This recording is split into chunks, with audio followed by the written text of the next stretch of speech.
The House will be in order. The chair lays before the House a communication from the Speaker. The Speaker's Rooms, Washington, D.C., April 27, 2022. I hereby appoint the Honorable Bonnie Watson Coleman to act as Speaker pro tempore on this day. Signed, Nancy Pelosi, Speaker of the House of Representatives. Pursuant to the order of the House of January 10, 2022, the chair will now recognize members from lists submitted by the majority and minority leaders for morning hour debate.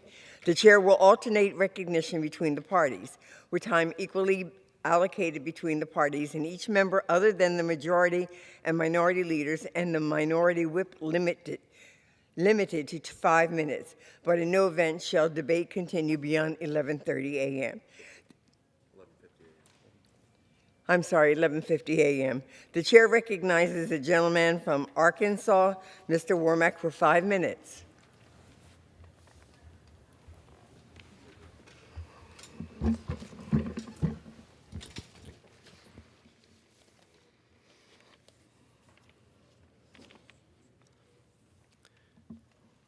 Madam Speaker, I rise today to recognize the retirement of one of Arkansas's most admired sports journalists, Clay Henry.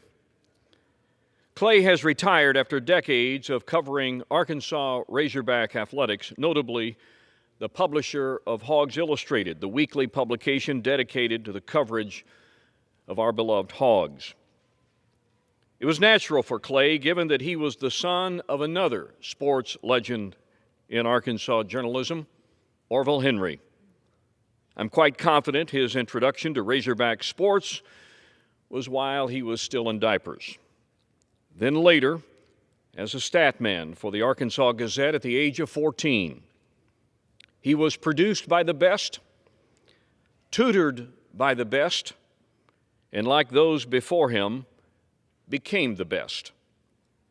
Stops along the way at publications like the Log Cabin Democrat in Conway and the Tulsa World helped prepare him for a gig in 1992 with a new Arkansas magazine called Hogs Illustrated. Leaving the Tulsa World for an upstart might have been a tough decision for a lot of people, but with Clay, it just seemed a natural fit. After all, Clay was a hog, not a Sooner. He partnered to buy the publication with George Billingsley before eventually selling to Stevens Media, then later to the Hussman Company, Waco Media, which became the sole owner.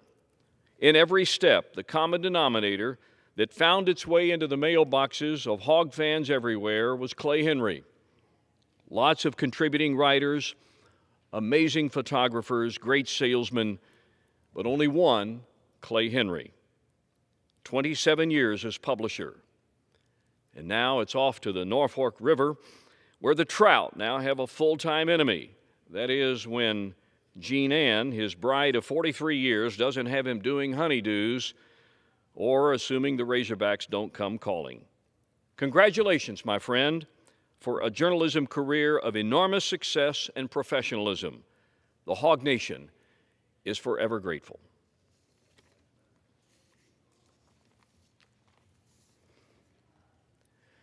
Madam Speaker, more than a half century ago, Americans walked on the moon for the first time.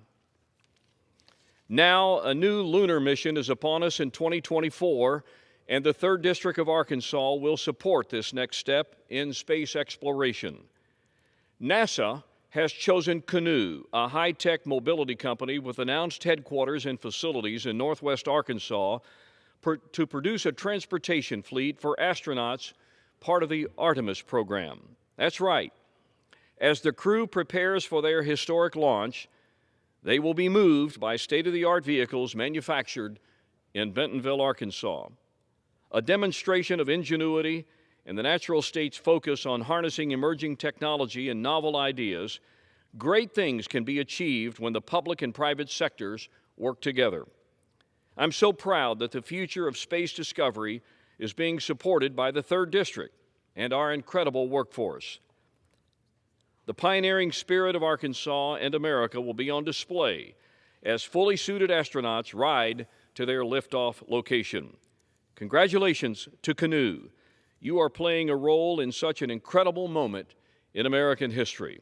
From Arkansas to the moon, and eventually on to Mars, your work is driving innovation forward. And I yield back. The chair recognizes the gentlewoman from California, Ms. Porter, for 5 minutes. Madam Speaker, I ask unanimous consent to address the House for 5 minutes and to revise and extend my remarks. Without objection.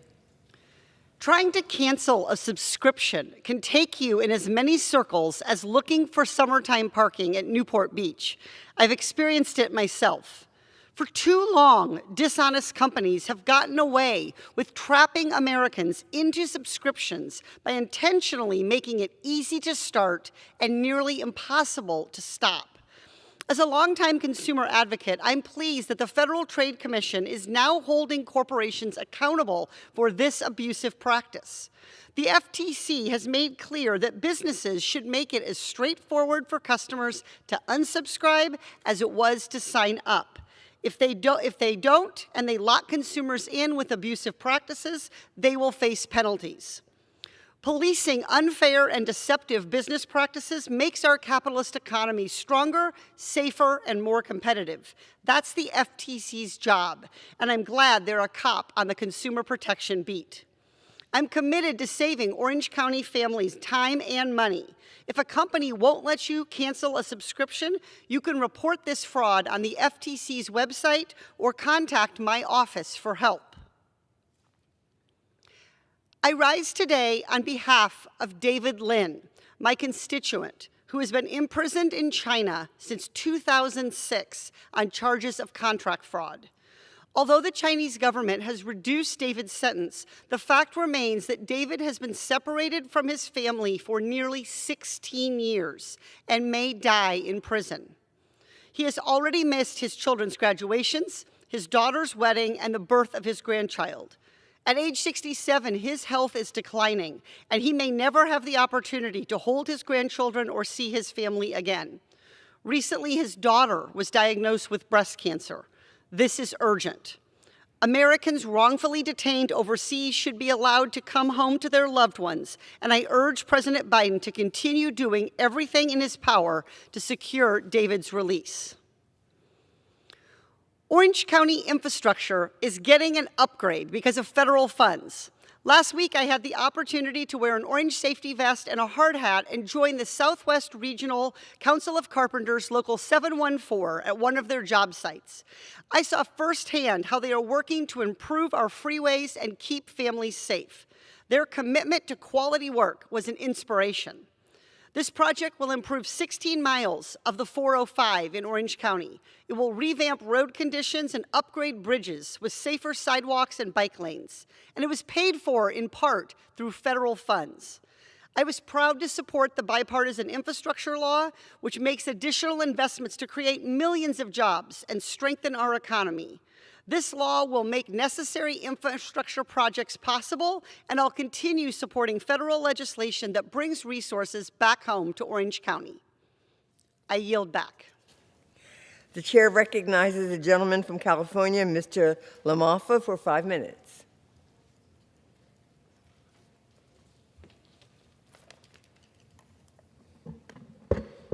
Thank you, Madam Speaker. Well, we're dealing with an awful lot of grave issues, and indeed they become crises when they aren't managed correctly in this country.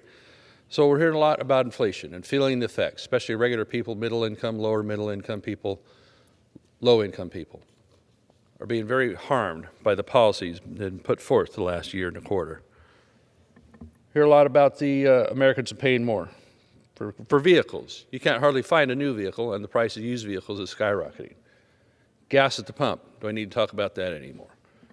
Lodging, airline fares to even get us to our jobs here in Washington, D.C., but for regular people on vacation and doing their business as well. What isn't being talked about enough? It's the cost of food, the availability of food. Inflation is hitting it hard too. Cost of inputs. My home state, lack of water in California. Why does that matter to the rest of the country? Well, I'll tell you. Farms and ranches produce about $50 billion in output in California, but there needs to be water for the crops. Environmental laws are forcing the release of water down the rivers and out to the oceans for coho salmon, delta smelt, et cetera, et cetera.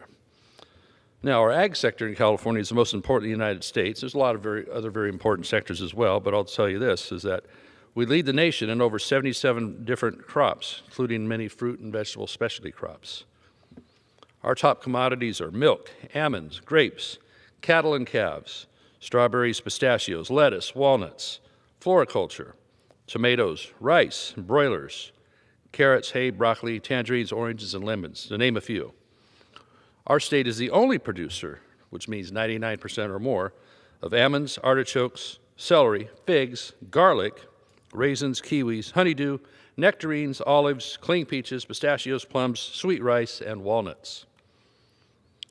For California, our almonds, we grow of all the domestic production, 70% of global production comes from California. So it's kind of important that the water flows to our state. That's one of the important inputs that we're short of. I talked about the energy costs. On my own farm, we're fortunate enough to have a fairly decent water allocation where I live in my part of the state, but I have neighbors to the west of me and the south of me receiving, in some cases, 0% allocations. Zero. Take rice production, for example. It's going to be down probably by about half. As a rice grower, that gravely concerns me. But as a food producer, and all of you as food consumers, you need to be greatly concerned. And these policies can be avoided. We still have a point, if we can save this springtime and get crops planted with water that's available presently. Instead, we're watching world events here. Ukraine, their farmers are dodging bombs right now, trying to get crops planted. Russia has actually been somewhat of an important exporter, not so much to this country, but we import some things from them. Fertilizer, some of our energy. We need to be putting a stop to that and become self-sufficient like we can. We should have energy independence. We had that up until a year ago. So we're going to keep shorting ourselves on crops grown because of environmental laws, taking the water away, shifting it to a fish that doesn't even exist in the Delta anymore in Northern California, the smelt. Trillions of gallons of water going out to the ocean and fields being idled, permanent crops being destroyed, trees and vines just dying because there's no water for them. And we're going to feel that. We're already feeling it in the stores. When you can go to a major supermarket and see a whole freezer section has nothing in it. In the United States of America, that blows my mind. We can grow plenty here, and we always have, until these times. Environmental laws trumping what people need. Bad energy policy, driving the cost of everything. You know, some of the fertilizer I have to put on my crops have over doubled in price. That all has to be made up somewhere. Either the farmer eats it and goes out of business, or it has to be made up on the store shelf. Somewhere along the chain, it has to be made up for. We can produce the energy that produces fertilizer, that fuels the tractors, the trucks, the combines, everything it takes to bring a crop in. We can produce it here. We're capable of it. Yet we're being paralyzed by policies at the federal level and at my home state level as well. One of the ideas in the legislature, on top of everything, on top of the $6 gas we have in California, is to add more gas tax on top of that by our state legislature. Not your problem, the rest of the country. I mean, sometimes we're a comic show with what we do out there and we get laughed at by the rest of the country, but you know, we won't fix it here. It needs to be fixed there. But don't do what we do, okay? Rest of the country. We need to set policy here where we can in Congress at the federal level that brings us energy independence and helps put food back on the table instead of taking the water away and raising the cost of everything so much that we can't farm in this country anymore. I yield back. The chair recognizes the gentlewoman from Alabama, Ms. Sewell, for 5 minutes. Madam Speaker, I rise today to honor a pioneer of broadcast journalism, news anchor Art Franklin, who will be making his departure from CBS 42 in Birmingham, Alabama on Friday, April 29th. Art Franklin is a multiple Emmy award-winning journalist whose broadcast career has spanned more than 38 years and earned him more than 100 community and journalism awards, including 2 Emmy Awards. And most recently, he was awarded an Edward R. Murrow Award in 2021 for excellence in innovation as anchor of CBS 42's Coronavirus House Calls. Art currently anchors the CBS 42 Evening News at 4 p.m., 5 p.m., 6 p.m., and 10 p.m. After returning to Birmingham to anchor the CBS 42 Morning News with Art Franklin and served as a managing editor. Art first came to Birmingham in 1991 and spent 12 years at WBRC TV, where he was a trailblazer, becoming Birmingham's first African-American male to anchor in prime time.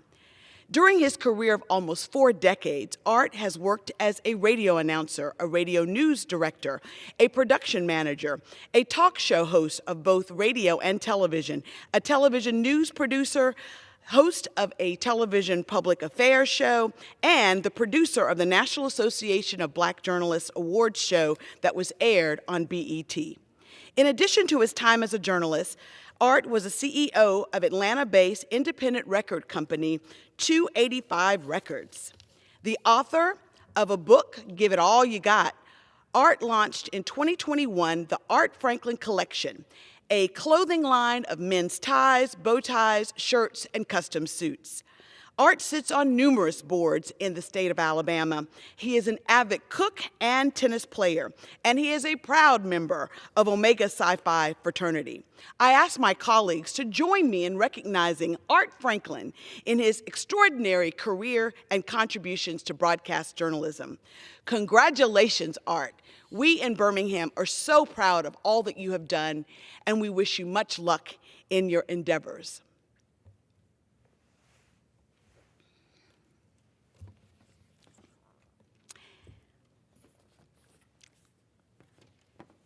Madam Speaker, I rise today to recognize the 100th anniversary of Princeton Baptist Medical Center and Baptist Health Systems in Birmingham, Alabama.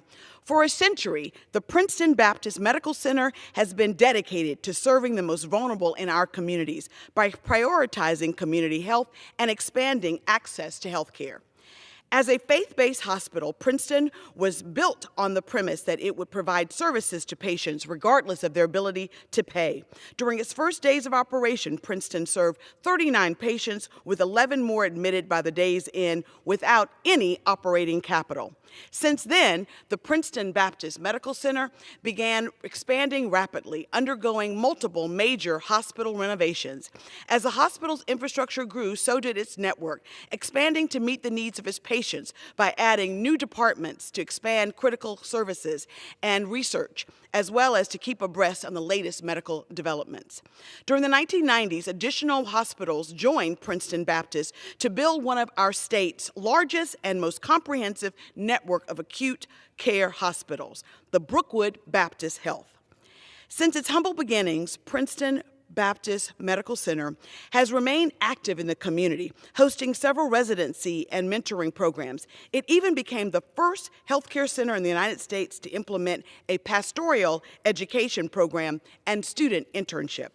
Now more than 230 physicians, an additional 1,700 employees, and 505 licensed hospital beds, Princeton Baptist Medical Center continues to be a centerpiece in our Birmingham community. I am honored to be their partner in our fight to expand healthcare access to all Alabamians. I am proud to honor Princeton Baptist Medical Center for its profound contributions to our community as they celebrate 100 years of service. Thank you to Princeton Baptist Medical Center. I yield back. The chair recognizes the gentleman from Tennessee, Mr. Rose, for 5 minutes.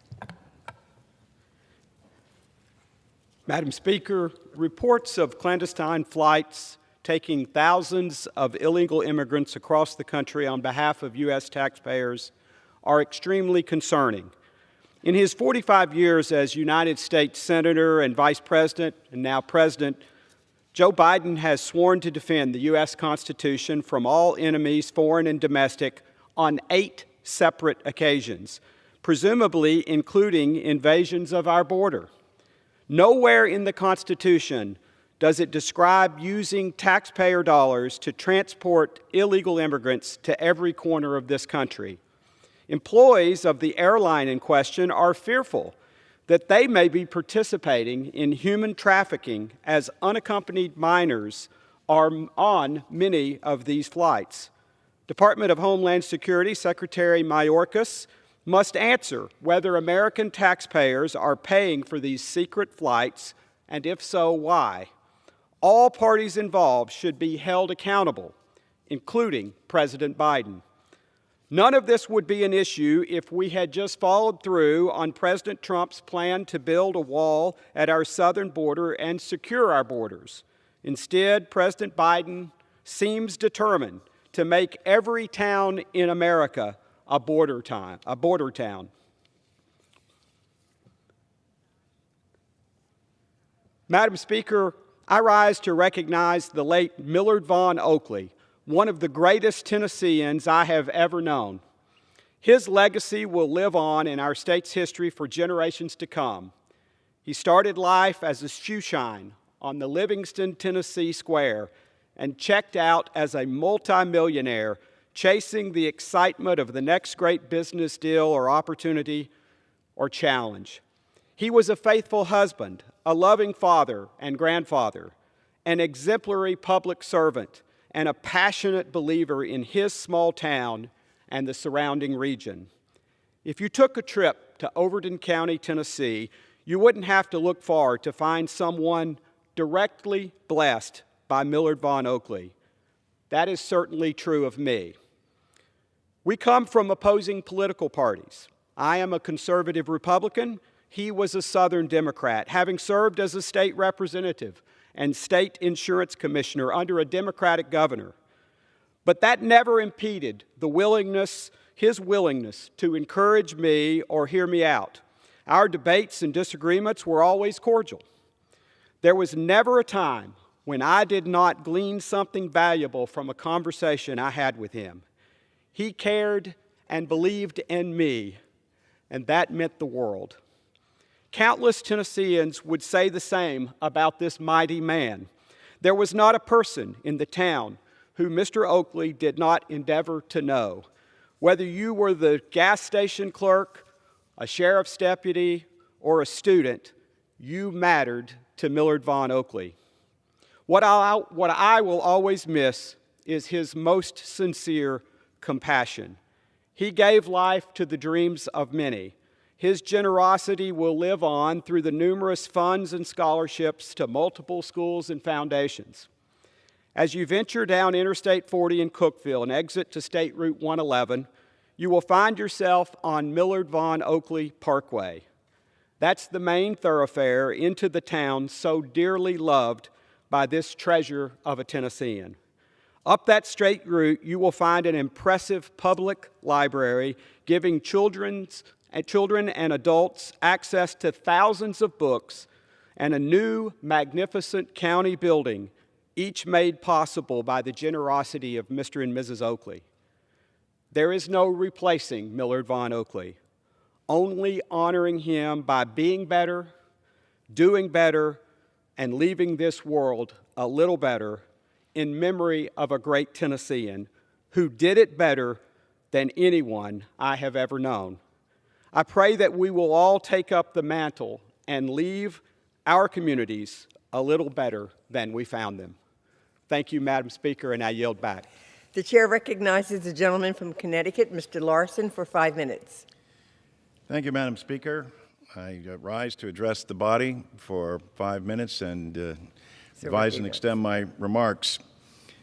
Madam Speaker, I'm here this morning to talk about Social Security and want to start with commending Chairman Neal of the Ways and Means Committee, and especially for his formation of the Racial Equity Committee, and that was head up by one of the previous speakers, Terry Sewell and Stephen Horsford and Jimmy Gomez. Our great colleague John Lewis said that Social Security would be the next civil rights movement.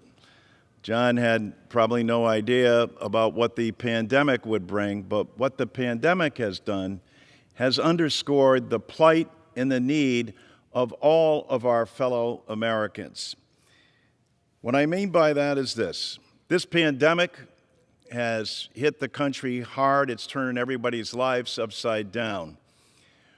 There's close to 1 million people in our country that have perished during this pandemic because of COVID-19. But 740,000 plus are over the age of 65. And in that same group over the age of 65 are, of course, the recipients of Social Security. Those recipients also are the people who are on fixed income. People on fixed income are hurt the hardest by the inflationary times that we're in. That's why we have proposed Social Security 2100, a sacred trust that is currently in the process of being marked up in the Ways and Means Committee. It's being marked up so that we can address what Martin Luther King best described as the fierce urgency of now. What is that fierce urgency? For every member of this body to go home and look at your brothers and sisters, their co-workers, the people you go to church and worship with, and understand that it's been more than 50 years since Congress enhanced any benefit in Social Security. A gallon of milk was 71 cents back in 1971. Look at the cost of milk. Look at the cost of gas. Look at the cost of heating and cooling your home. Look at the cost of groceries and prescription drugs.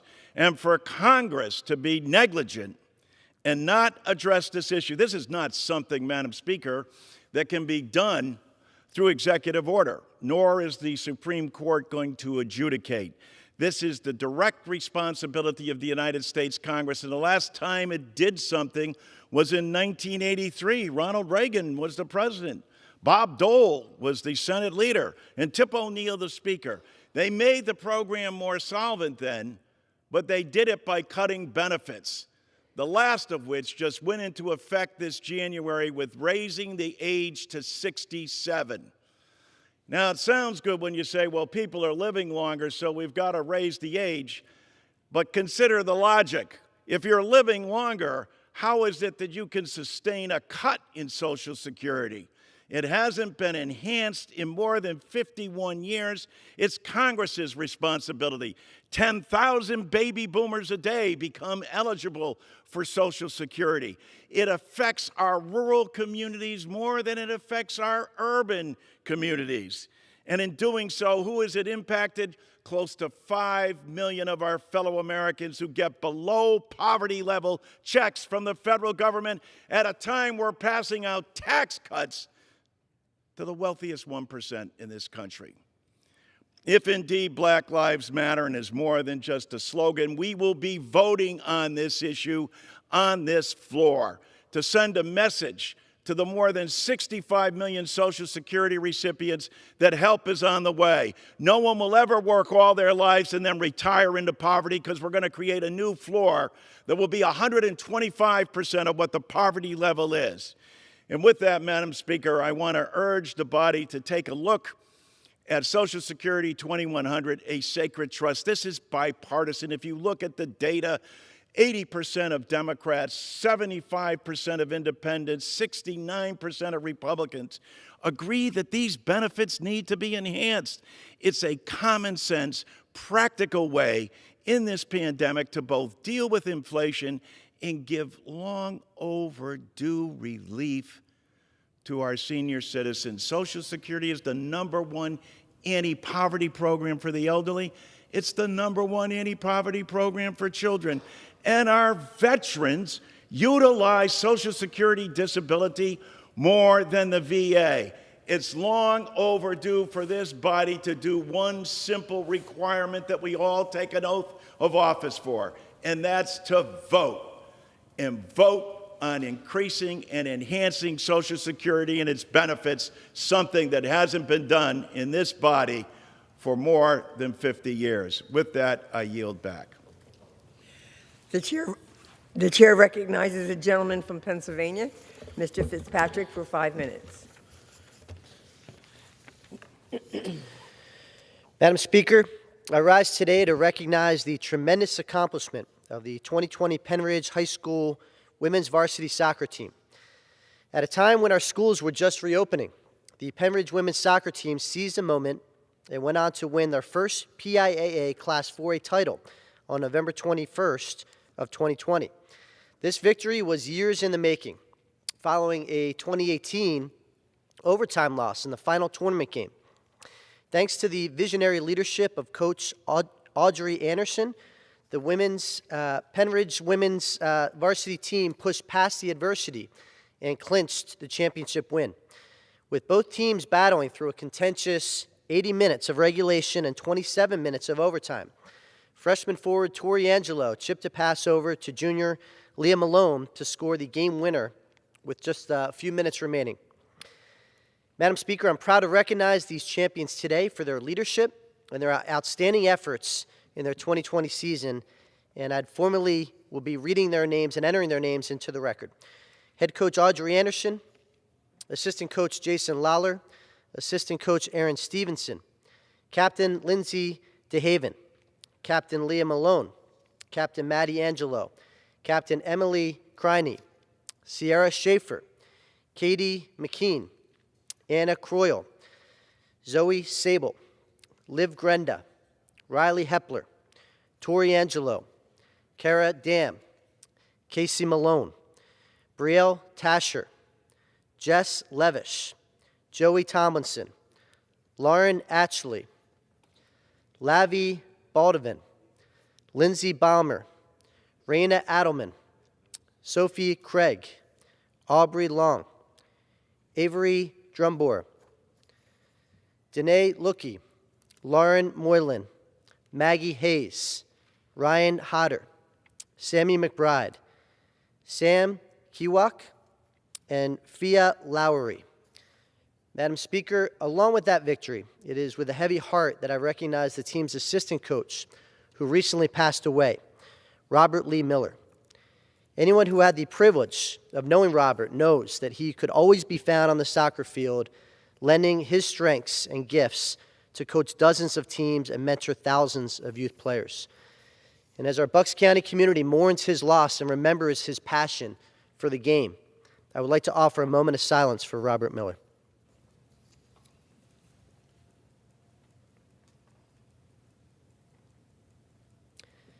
Madam Speaker, we are incredibly grateful for the inspiration and impact that the coaches, the entire Penridge women's soccer team, and of course the team's parents have had on our community. They're a tremendous asset. We're very, very proud of all of them, and I look forward to seeing them all and presenting them with flags individually that were flown over the U.S. House of Representatives. Madam Speaker, I yield back. The chair recognizes the gentleman from Tennessee, Mr. Burchett, for 5 minutes. Burchett. It's close. Thank you, Madam Speaker, and might I say, that is a wonderful outfit you're wearing today. Thank you, sir. Yes, ma'am. Thank you. I seek unanimous consent to address the House for 5 minutes and to revise and extend my remarks. Without objection. Madam Speaker, I rise today to congratulate the Powell Panthers football team for winning its first ever Tennessee Secondary School Athletic Association state championship in 2021. On December 3rd, 2021, the Panthers defeated the Page High School Patriots by a final score of 42-34 at Chattanooga's Finley Stadium to win the Class 5A Blue Cross Bowl Championship. That's the equivalent to our state championship, if anybody's wondering. This victory was significant for all the players and coaches, including the Panthers head coach, Matt Lowe. Back in 2011, Coach Lowe was a freshman player on the Powell football team when the Panthers lost in a heartbreaker state championship game to Henry County High School. A decade later, he led his alma mater to a championship that brought pride to every student at Powell High School and the community. It was not an easy win for the Panthers. The Patriots were competitive throughout all 4 quarters, but the Panthers claimed the title when the final whistle sounded. Winning this championship was the Panthers' goal all season long, and nothing was going to stand in their way. The team kept its eye on the prize and gave it their all to capture its first state championship in the end. The Powell Panthers worked hard and supported each other the entire season, and it paid off with a state title. Congratulations to all the players head coach Matt Lowe, the team support staff, and the entire Powell High School community on this great victory. Madam Speaker, I rise today to sing the praises of a man who I feel is probably the greatest legal mind in America. Is my good friend Albert Harb. He's been an attorney in East Tennessee since the 1980s, and Albert will retire from practicing law this spring, and I rise to celebrate his distinguished career. Albert earned both his undergraduate and law degrees from the University of Tennessee after working with fellow attorneys Joe Yancey for several years. Albert went to work for the firm Hodges, Dowdy & Carson in 1984. He has been employed by the firm ever since, and throughout the years, East Tennessee has sought out Albert's legal expertise in commercial litigation, construction law, product liability, personal injury, domestic litigation, and occasional divorce. He also provides legal services for business transactions, corporate law, and wrongful death suits. Organizations such as the Best Lawyers in America, Best Lawyers Consumer Guide, Who's Who American Law, and Mid-South Super Lawyers have all recognized Albert for his excellent representation in the fields of commercial litigation and personal injury. And the Knoxville News Sentinel, a noted politician, was quoted as saying that he was the best legal mind in America. Additionally, he is consistently recognized by City View magazine, who was one of Knoxville's top lawyers for personal injury and construction law. Outside of practicing law, Albert is engaged with the Knoxville community when West High School's mock trial team won the Tennessee State Championship. Albert mentored the students by serving as their attorney coach. He also held leadership positions with WDVX, the Peninsula Club, and the Ramallah Club of Knoxville. Albert and his wonderful wife, Carmen, are parents to Ashley, Nicholas, and Noel, and have several grandchildren. Albert, thank you for your dedicated legal representation to East Tennesseans, and I wish you the best in your retirement, and congratulations on achieving of counsel status. Madam Speaker, I rise today to celebrate Lucy and Ray Hand, two of my all-time favorite people and two incredibly amazing people who helped me through one of the toughest periods of my life. They were recently recognized by the Junior Achievement of East Tennessee as Knoxvillians of the Year. When I was going through a particularly tough time in my life, I had a lot of bad press, and I received, on a Tuesday, I always recall, I received a call from Lucy Hand, and she said, kickoff for the UT game is this Saturday at noon. I expect to see you in the skybox with us. I asked if she had seen what the paper was saying about me, and she said, Timmy, kickoff is at noon. Don't make me send Raymond after you. And you know it's serious business, Madam Speaker, when Lucy brings up Ray. So I went to the game, and the Hands, of course, were gracious hosts to me as always, as they always are. And at halftime, I decided to go down to the lower section of Neyland Stadium to check out some renovations that were recently completed and to see General Neyland's statue. When I got there, I heard the most beautiful noise in the world. It was the sweetest little 4-year-old girl I think I'd ever seen. And she was wearing some unbelievably little cool red shoes, and they were sparkling, and she was spinning around, and I can see it in my mind's eye right now. And after I saw her, I looked to my left, and it was the most beautiful woman that I'd ever seen. Her name was Kelly, and she would later become my wife, and Isabel would soon become my daughter. That day changed my life.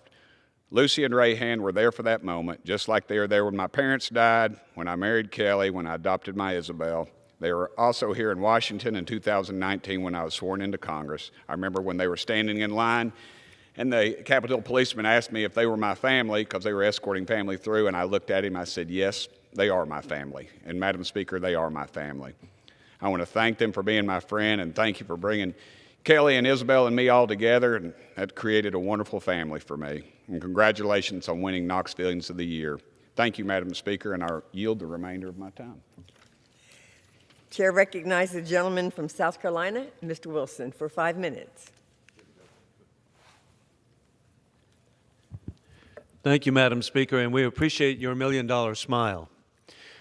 Living legend Sean Hannity of Fox News is now officially the longest-running primetime cable news host in television history, passing the former record of Larry King. I especially appreciate his professionalism, having myself minored in journalism and being editor of my high school, college, and law school newspapers, and also being an intern reporter for the Post and Courier, the daily paper of Charleston, South Carolina. He is a champion for freedom, and he cites each day that has passed of honoring the 13 dead Americans in Kabul. He also points out, sadly, the Americans left behind in Afghanistan. He stands with the heroes of Ukraine fighting war criminal Putin as President Vladimir Zelensky inspires live free or die. As aptly written in an April 21 Fox News story by Brian Flood, Hannity, who has been with the network since it was launched in 1996, has hosted a primetime program on Fox News for 25 consecutive years, 6 months, and 15 days. Sean's authenticity and insightful commentary have created one of the most enduring connections for our audience, and it's been an honor to watch him over the years. A Fox News original, he has helped innovate the industry, and we are incredibly proud of his extraordinary success. Fox News Media CEO Suzanne Scott said in a statement, Hannity's eponymous program has been one of the most watched cable news programs on a regular basis. Hannity has finished #1 in its time slot for 13 consecutive years among both viewers and the advertiser-coveted demographic of adults 25 to 54 since launching as a solo hour in January 2009, according to Nielsen Media Research. I'm extremely grateful to Fox News Media and to our loyal, dedicated viewers who I am proud to have served every night, Hannity said. Before landing a solo program, Hannity was one half of the popular Hannity and Combs with the late Alan Combs. Last year, Hannity joined Fox and Friends to discuss the network's 25th anniversary. It was to be a bold innovation. Everybody laughed. Nobody thought it would be successful. Not only did we quickly become #1, but we've been able to maintain that #1 position for a very long time, Sean Hannity said. Fox News finished the first quarter of 2022 as the basic cable's most watched network, crushing CNN and MSNBC for the 81st consecutive quarter during a busy news cycle that included Russia's hideous invasion of Ukraine and, sadly, the ongoing coronavirus pandemic and round-the-clock political news. Over the last 25 years, Hannity has interviewed newsmakers including former President Donald Trump, former Vice President Mike Pence, former Prime Minister Benjamin Netanyahu, and most recently, award-winning actor and director Sean Penn. Hannity is also the author of 4 New York Times best-selling books. Congratulations, Sean. Thank you for providing America with news we can trust by telling the truth. And then I have another personal interest. Our family really appreciates newscasters. My oldest son, Alan, the Attorney General of South Carolina, married the leading newscaster of South Carolina, Jennifer Miskowitz of WIS Television, and because he married over his head, he was elected the youngest Attorney General in the United States. As I conclude, as the co-chair of the French caucus, congratulations to President Emmanuel Macron on re-election. America appreciates our first ally with extraordinary representation by Ambassador Philippe Etienne. We stand together for the people of Ukraine and with President Vladimir Zelensky. I yield back. The chair recognizes the gentlewoman from Florida, Ms. Cherfulis McCormick, for 5 minutes. Madam Speaker, I rise to address the House for 5 minutes and revise and extend my remarks. Without objection. This week, I hosted a seniors town hall in my district, in which many had concerns about their access to long-term care, the price of prescription drugs, and their Social Security benefits. Every day, 10,000 Americans turn 65 years old. That's 65 years of raising families, paying their taxes, protecting our country, and building our communities. After 6 decades of working hard for this country, they have the right to the benefits and resources they have earned for retirement.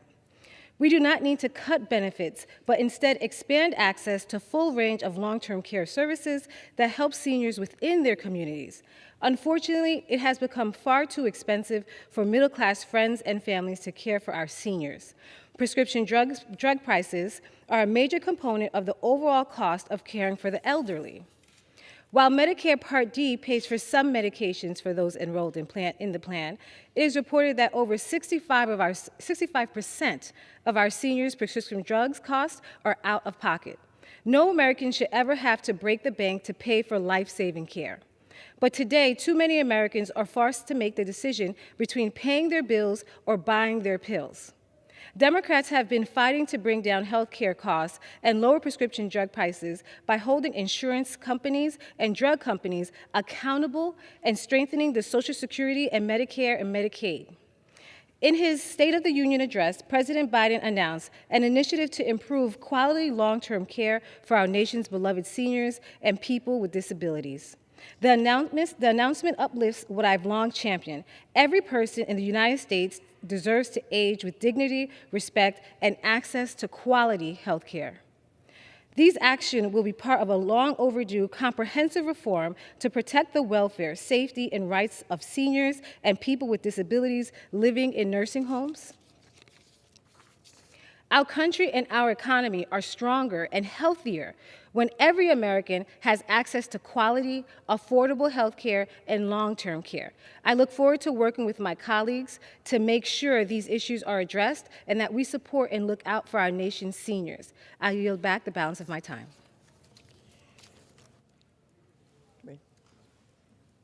Pursuant to Clause 12A of Rule 1, the Chair declares the House in recess until noon.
The House will be in order. The prayer will be offered by Chaplain Hibben. Would you pray with me? Almighty God, again we lift up our prayers to you on behalf of the people of Ukraine. After one of the holiest weeks in the Orthodox Church, though they were once companions in belief, with whom sweet fellowship was possible in the house of God, the wicked have sown confusion. The evil continue to spread threats and lies. We appeal to you to speak into both sides of the conflict, judge the betrayal of brothers in faith, and enlighten them to your truth. Allow those who have remained faithful to your will, who live according to the loving example you have shown us, who adhere to your word, to have their voices heard above the fray of falsehood and propaganda. In your infinite mercy, answer the voices who cry out to you in distress. Bring redemption to the innocent from the horror besieging them. Give refuge to those who ardently defend their cities from the unthinkable violence and strife. Holy God, comfort those whose hearts are anguished. Calm those who are beset with fear and trembling. For in you, our Lord, is our only hope. We pray to you for Ukraine's deliverance. In the strength of your name we pray. Amen. Amen. Pursuant to Section 11A of House Resolution 188, the Journal of the Last Day's Proceedings is approved.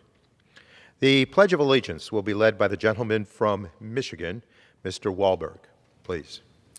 Please consider and recite the pledge with me. I pledge allegiance to the flag of the United States of America and to the republic for which it stands, one nation, under God, indivisible, with liberty and justice for all. The chair will now entertain up to 15 requests for 1-minute speeches on each side of the aisle. Gentlemen from New York seek recognition. So approved. Without objection. Speaker, the gentleman is today recognized to for 1 sound minute. the alarm on an urgent situation that requires the federal government to deploy an emergency response. A retired U.S. Navy vessel at the Buffalo and Erie County Naval and Military Park is sinking. Without help, the USS The Sullivans, which was part of an elite class of World War II destroyers and is a National Historic Landmark, will be lost forever. The visual of a partially submerged ship in Buffalo's harbor provides a vivid warning that irreplaceable military history is in jeopardy if we don't act. This isn't the only vessel in need of support. Maritime heritage grants, national preservation programs, and the Department of Defense are potential sources of funding to help these vessels. Dedicated sailors operated these vessels to defend our nation. It's our turn to protect their stories and the lessons they provide to future generations. We as a nation cannot abandon them or these ships. I yield back. The gentleman yields back. For what purpose does the gentleman from South Carolina seek recognition? Without objection, the gentleman is recognized for 1 minute. Thank you, Mr. Speaker. Ukraine President Vladimir Zelensky has shown the world he is a leader to be respected and admired. He has earned being a hero to the people of Ukraine, to win for freedom. Prior to his election in 2019, Mr. Zelensky was a former actor and comedian. Some question these credentials, but President Zelensky is the right leader at the right time for the world. The cowardly Putin invasion has left untold thousands of Ukrainian civilians murdered. Yet, instead of retreating, Zelensky has stood up to Putin as a compassionate man of the people. Just yesterday, he went to another Kyiv hospital visiting with a pair of orphaned children who lost their parents to Putin bombs. In the first days of the war, everybody was in shock and everybody was thinking what to do. The president's decision that no one goes anywhere, we stay in Kyiv and we fight, that is cemented, explained an advisor. Terrorists sadly are emboldened worldwide with 3 rocket attacks in the last week from Gaza into Israel as America stands with Ambassador Michael Herzog. God bless Ukraine. God save Ukraine. God bless Vladimir Zelensky. Thank you. The gentleman yields back. For what purpose does the gentleman from Pennsylvania seek recognition? Mr. Speaker, request unanimous consent to address the House House for 1 minute and to revise and extend my remarks. Without objection, the gentleman is recognized for 1 minute. Well, thank you, Mr. Speaker. Mr. Speaker, I rise today to congratulate John Marcinique, President of Forest Scientific Corporation, for being named the 2022 Pennsylvania Small Business Association Small Businessman of the Year and the 2022 Western Pennsylvania SBA District Small Business Person of the Year. For more than 30 years, John has been involved with the design, repair, and manufacturing of computer numerical control machines. John has always been an entrepreneur, and as the founder and president of Forest Scientific Corporation, his work in the CNC space has supported businesses of all sizes. His machines are used for a multitude of applications, ranging from sign making to aerospace. In addition, John spends time promoting the education and training surrounding CNC and the entrepreneurship at schools and fab labs worldwide. Congratulations, John, on this much-deserved award and recognition. Thank you, Mr. Speaker, and I yield back the balance of my time. The gentleman yields back. For what purpose does the gentleman from Texas seek recognition?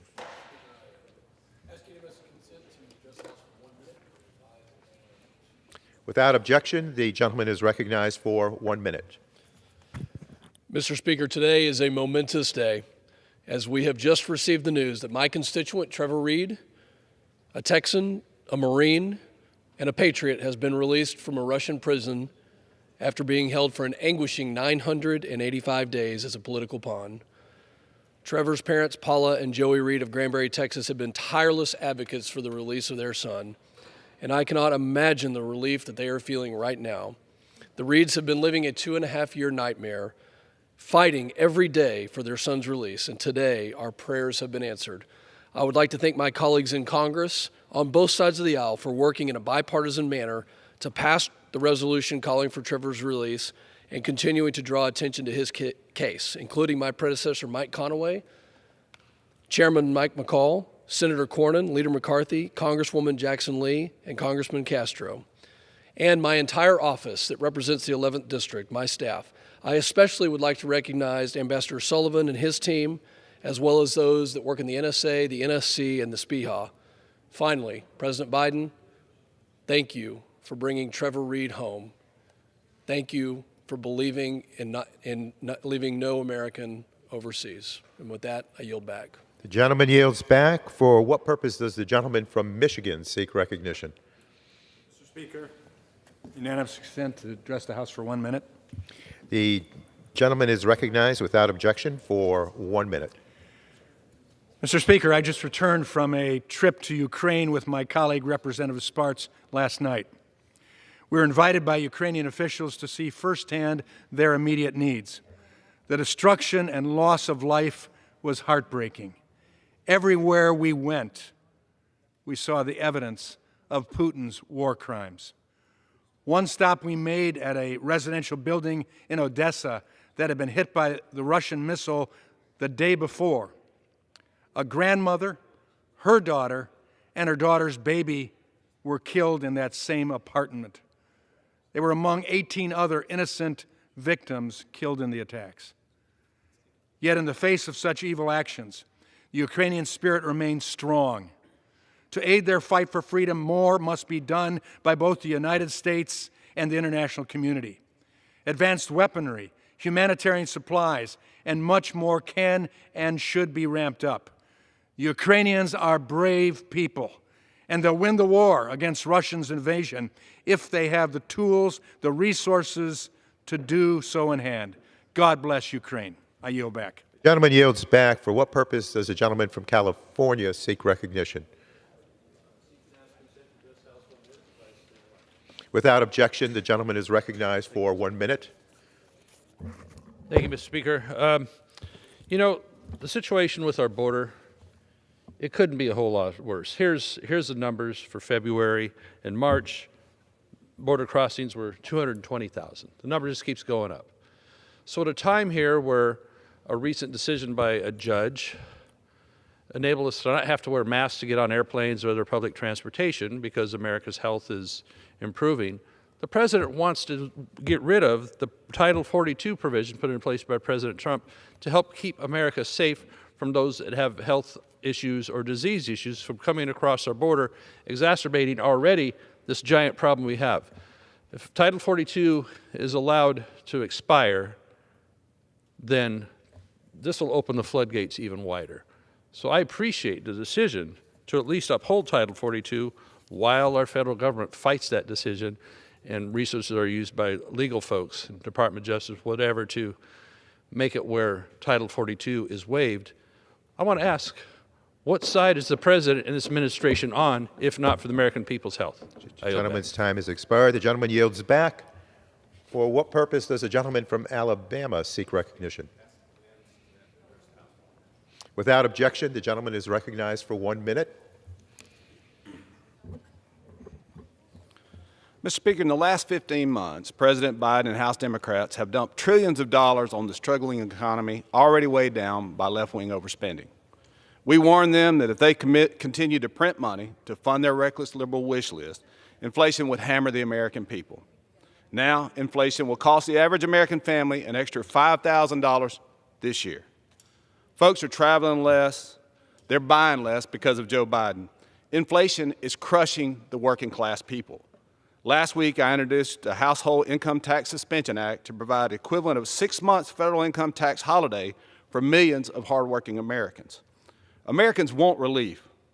Let's allow them to keep more of their own money instead of weighing down the economy with ineffective stimulus. This is common sense. We need to put more money back into the working people's pockets. And with that, I'll yield back. The gentleman yields back. For what purpose does the gentleman from North Carolina seek recognition? I seek unanimous consent to address the House for 1 minute. Without objection, the gentleman is recognized for 1 minute. Mr. Speaker, the United States was born out of disobedience. It was disobedience to a tyrannical government that led to the founding of our Constitution and our American ideals. Today, patriots still sometimes disobey, even at the cost of great personal hardship. 20-year veterans of law enforcement agencies have turned in their badges because they refuse to bow the knee to vaccine mandates. Nurses have worked and studied for years, only to have their jobs stripped away because of a virus that they themselves committed to defeating. Service members, firefighters, EMTs are all sacrificing their careers to stand for the convictions and for freedom. Unconstitutional mandates sacrifice freedom on the altar of safety. Mask mandates are dying because patriots have fought back. Let's do it again with vaccine mandates. This is not a matter of health, it's a matter of liberty. These heroes will not go away quietly, and we will defend them because they have defended us. Mr. Speaker, it's time to end medical tyranny, end federal government overreach, and end vaccine mandates. With that, I yield back. The gentleman yields back.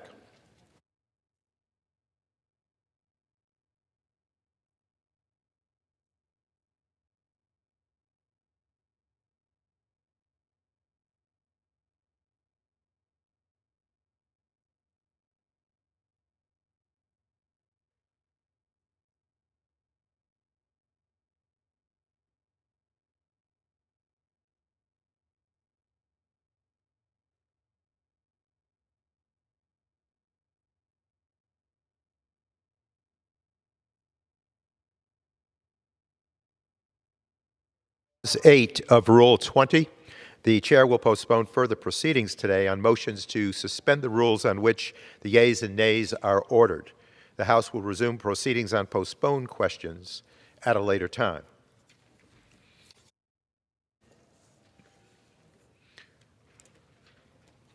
For what purpose does the gentleman from New York seek recognition? Mr. Speaker, I move to suspend the rules and pass H.R. 5796, the Patents for Humanity Act of 2021, as amended. The clerk will please report the title of the bill. Union Calendar Number 223, H.R. 5796, a bill to amend Title 35, United States Code, to establish a competition award certificates that can be redeemed to accelerate certain matters at the Patent and Trademark Office and for other purposes. Pursuant to the rule, the gentleman from New York, Mr. Jeffries, and the gentleman from California, Mr. Issa, each will control 20 minutes. The chair now recognizes the gentleman from New York. Mr. Speaker, I ask unanimous consent that all members have 5 legislative days to revise and extend their remarks and include extraneous material on H.R. 5796. Without objection. Mr. Speaker, I yield myself such time as I may consume. The gentleman is recognized. I rise in support of H.R. 5796, a bipartisan bill which codifies a competition at the U.S. Patent and Trademark Office called Patents for Humanity. The Patents for Humanity program highlights the ways that innovation and intellectual property help solve global humanitarian challenges. I'm proud to sponsor this bipartisan legislation alongside Representative Spartz to ensure that special recognition permanently extends to inventors who turn their genius toward helping the world's most needy and vulnerable. The founders of our country understood that society would benefit if we incentivize creativity and innovation. That's why Article 1, Section 8, Clause 8 of the United States Constitution gives Congress the power to create a robust intellectual property system to promote the progress of science and useful arts. As members of Congress, we have often worked together in a bipartisan fashion to carry out this constitutional mandate as we are doing today. The Patents for Humanity Act simply codifies an already existing annual competition run by the U.S. Patent and Trademark Office that incentivizes the use of patented technologies for humanitarian purposes. It is run without cost to the taxpayer, as USPTO is a fee-based entity. The award for the Patents for Humanity competition is a certificate to accelerate select matters before USPTO and public recognition during a ceremony held by that office. Winners are selected by a panel of judges who look for inventions that address either humanitarian needs among an impoverished population or that further research by others with respect to humanitarian technologies. Applications are considered in categories including medicine, nutrition, sanitation, household energy, and living standards. 2022 competition also included a category for COVID-19 related inventions. Since its implementation as a pilot program 10 years ago, winners have included not-for-profit organizations, startups, universities, corporations, as well as individual inventors throughout the country. Winning submissions have included an all-terrain wheelchair, improvements to water purification systems and clean water storage, rechargeable lanterns for those without access to reliable energy sources, a portable low-water kidney dialysis machine, and an affordable and highly adjustable prosthetic limb system. These and many other innovations have improved the quality of life of millions of individuals. By codifying H.R. 5796, we recognize the importance and strengthen this program while providing the USPTO the flexibility to continue to improve its implementation.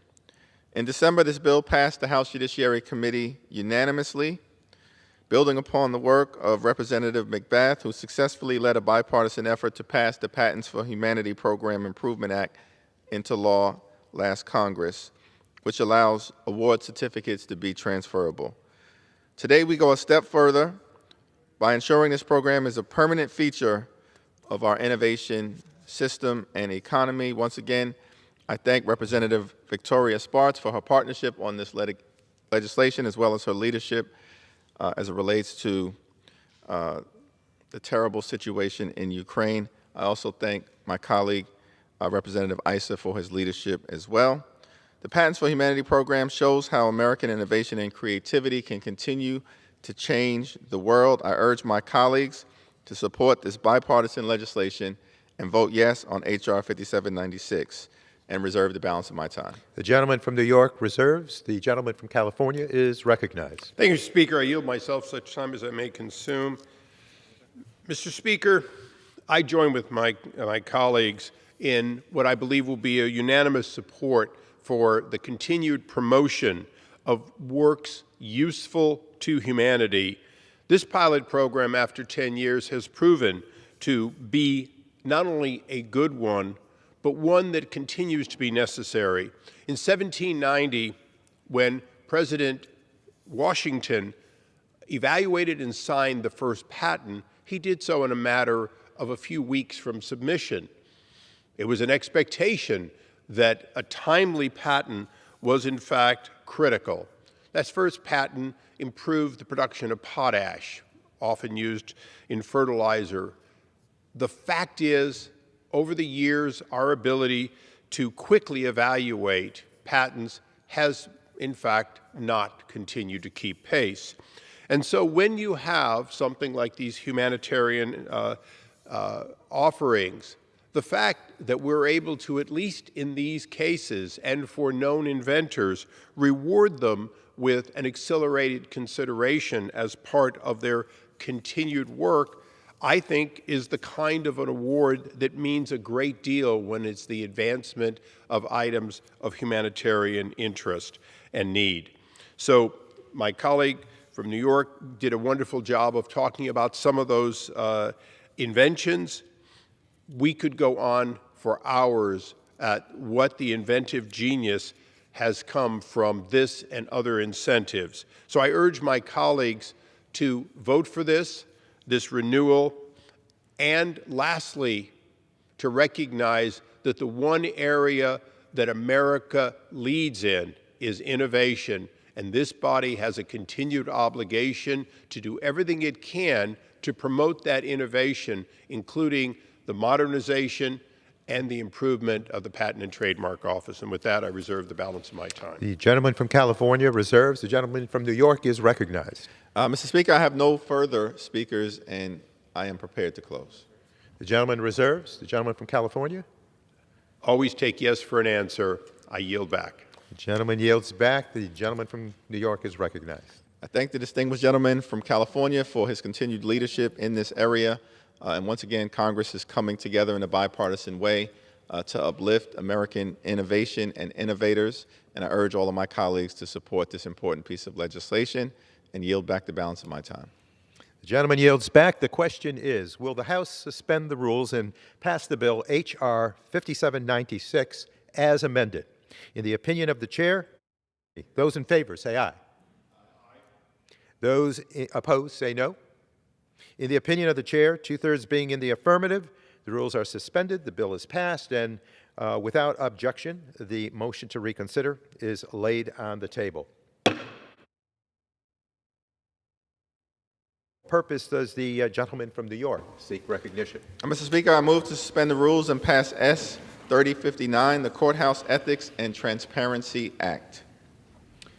The clerk will report the title of the bill, please. Senate 3059, an act to amend the Ethics in Government Act of 1978 to provide for periodic transaction reporting requirement for federal judicial officers and the online publication of financial disclosure reports of federal judicial officers and for other purposes. Pursuant to the rule, the gentleman from New York, Mr. Jeffries, and the gentleman from California, Mr. Issa, each will control 20 minutes. The chair now recognizes the gentleman from New York. Mr. Speaker, I ask unanimous consent that all members have 5 legislative days to revise and extend their remarks and include extraneous material on S. 3059. Without objection.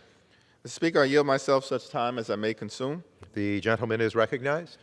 S. 3059, the Courthouse Ethics and Transparency Act of 2021, embodies an important bipartisan effort to address an alarming lack of transparency in the personal financial holdings of Article III federal judges, and the conflicts or appearance of conflicts those holdings can create in the cases these judges are asked to preside over and decide. This legislation makes incremental but necessary progress toward accountability by building on federal statutes that already prohibit judges from deciding cases in which they have a personal financial stake in the outcome. It has been the law in this country since the 1970s that judges must recuse themselves from any case in which they hold a legal or equitable interest of any size in any party or property under consideration.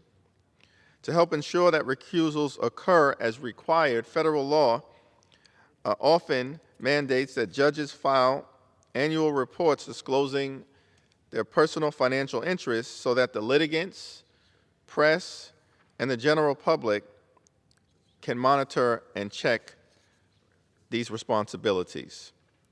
Unfortunately, recent reporting by a Pulitzer Prize-winning investigative reporter and a hearing by the Judiciary Committee Courts Subcommittee have shown that the law is not working as intended. The infrequency of judges' financial disclosures and the inaccessibility of the reports have made actual transparency practically impossible. When the House first passed this version of the legislation last year, an investigation revealed that between 2010 and 2018, over 130 federal judges have decided cases in which they are part owners of the parties before them. Over 60 judges have actively traded shares in entities involved in their courthouse deliberations while their cases were still ongoing, and in some cases, profiting from these trades. At the time, this investigation also discovered approximately 685 cases where judges should have, according to the law, recused themselves. That number has continued to climb and now stands north of 1,000 cases. So far, judges in 836 cases have notified the parties that the case can be reopened because the judge unlawfully failed to recuse. And while these numbers are incredibly alarming on their own, they may simply be the tip of the iceberg. Sorry to say that we can expect that these numbers may continue to grow as more data becomes available and investigations continue. The consequences of these actions are both acute and widespread. Failure to recuse can cause real harm to parties seeking fair and impartial justice and leave a cloud of doubt over any decision that is made once the conflicts are subsequently uncovered. S. 3059 addresses these problems by requiring federal judges to abide by the same periodic transaction reporting laws already applicable to members of Congress and senior executive branch officials. The bill also requires the Administrative Office of the U.S. Courts to create an online database of judicial financial disclosure reports and to timely update that database with searchable, sortable, and downloadable copies of disclosure reports as they become available so that litigants, the press, and the public can analyze and access this information in real time. The two versions of this legislation, including the original version passed by the House and the bill currently before us, S. 3059, make two notable changes. First, it makes it crystal clear that these reforms also cover bankruptcy and magistrate court judges. This is a welcome change. Second, in response to concerns raised by the courts, it allows the director of the administrative office of the courts to take more than 180 days to develop the public website and database containing judicial financial disclosure reports, so long as the director provides the Congress with a date certain when the website will launch. We expect that the administrative office will request no more time than a few more months and will not use this authority to delay disclosure. These simple solutions are long overdue and a product of bicameral and bipartisan collaboration. I want to thank Congresswoman Ross for her leadership in this area and Congressman Issa for championing this legislation. I also want to thank my friend Hank Johnson, chairman of the subcommittee on the courts, intellectual property, and internet, as well as Senator Cornyn and the other senators who worked on this bipartisan bill. I urge my colleagues to support the legislation, and I reserve the balance of my time. The gentleman from New York reserves. The gentleman from California is recognized. Thank you, Mr. Speaker. I join with the chair in support of all of the changes that were added in the Senate. They were thoughtful and, I believe, not just appropriate but necessary. I don't want to pile on the same statements made already because they were accurate and I agree with them. rather, because there has been fairly public pushback from some members of the Article 3 court that we are meddling in their business, I've given it a lot of thought and discussed it with a number of scholars, and I think the American people need to understand that the executive branch does not have the authority to pass laws, and the judicial branch does not have the ability to pass laws. So when it comes to establishing laws for transparency, reporting, and the American people's right to know, there is, in fact, only one body that can initiate and send, for the President's signature, statutes of transparency and accountability. So even though this is a 1978 law being modified, the fact that there is pushback from a branch saying that under separation of powers we're somehow meddling by substantially harmonizing what the executive branch and this branch do to make sure the American people have confidence in what we own that might in fact be influencing what we do, seems to be one of those areas in which I believe the American people, properly explained, would fully support. And so for that reason, I would hope that as this bill becomes law, that the members of the court would recognize we had no choice.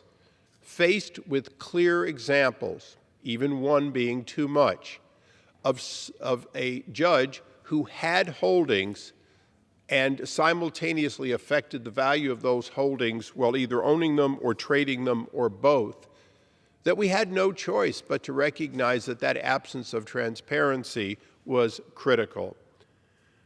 I want to simply close off by saying this is likely not to lead to a lot more recusals, but this is certainly going to lead to the kind of information that attorneys need to have on behalf of their clients when they're working through a case. If you know that a judge or his spouse or her spouse owns something, why wouldn't you be aware of that when you have a case involving that company? If you know that they own a substantial amount of a sister company, one that is not involved in the litigant, but in fact could benefit by an adverse decision, the attorneys for both sides should know that. So we're not just dealing in the failure to recuse here. Reporting transparency, in fact, empowers both sides to know the lay of the land that might be very meaningful in a case. Yes, there will be some who see that and ask for recusals. And I trust that judges who, after the fact, when these 130 cases were reported, some of the judges said they didn't even know about it. They didn't know they had it, or they didn't know their spouse had these holdings. That may very well be true. Some of them said they didn't know they were supposed to report. That may be true. But if, in fact, when this is implemented, we will be in a position to say, of course, the public knew, and empowering the public on this not private information, because ultimately we are public officials. I am a public official, the chairman is a public official, the speaker is a public official, and so are those honored to serve as magistrates, bankruptcy judges, and Article 3 judges. So I hope that this minor change will represent a major step for us in bringing back the confidence of the American people that they do not have to blindly go into a case not knowing whether the heavy hand of law might be weighing against them without their knowledge. With that, I reserve the balance of my time. The gentleman from California reserves. The gentleman from New York is recognized. Mr. Speaker, I have no further speakers, and I am prepared to close. The gentleman reserves. The gentleman from California. Mr. Speaker, it seems only like yesterday I was speaking on this subject. This is an important step. I know that we will have broad bipartisan support on it. I hope that we will have not just acceptance, but an embracement by the judges who now will be reporting, and providing more information to the public that the public has, and particularly litigants, have every right to know before they go before that judge.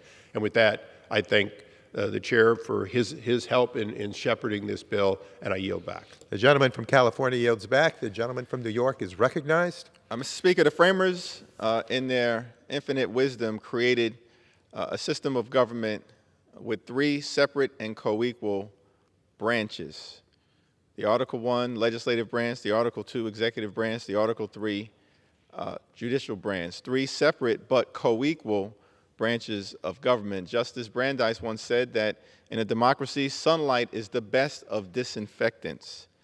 There are standards of transparency and disclosure that already exist as it relates to the Article I legislative branch, senior officials within the Article II executive branch. Those same standards of transparency and disclosure, allowing for accountability, should exist across the three branches of government. This legislation takes a meaningful step in that direction. I thank Congresswoman Ross for her leadership. I thank Congressman Issa for his leadership, Chairman Johnson, as well as Senator Cornyn, and those who have worked on this important piece of legislation in a bipartisan, bicameral way. I urge my colleagues to support it and yield back the balance of my time. The gentleman from New York yields back, and so the question is, will the House suspend the rules and pass Senate 3059? Those in favor, say aye. Those opposed, no. In the opinion of the chair, 2/3 being in the affirmative, the rules are suspended, the bill is passed, and without objection, the motion to reconsider is laid on the table.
For what purpose does the gentleman from Minnesota seek recognition?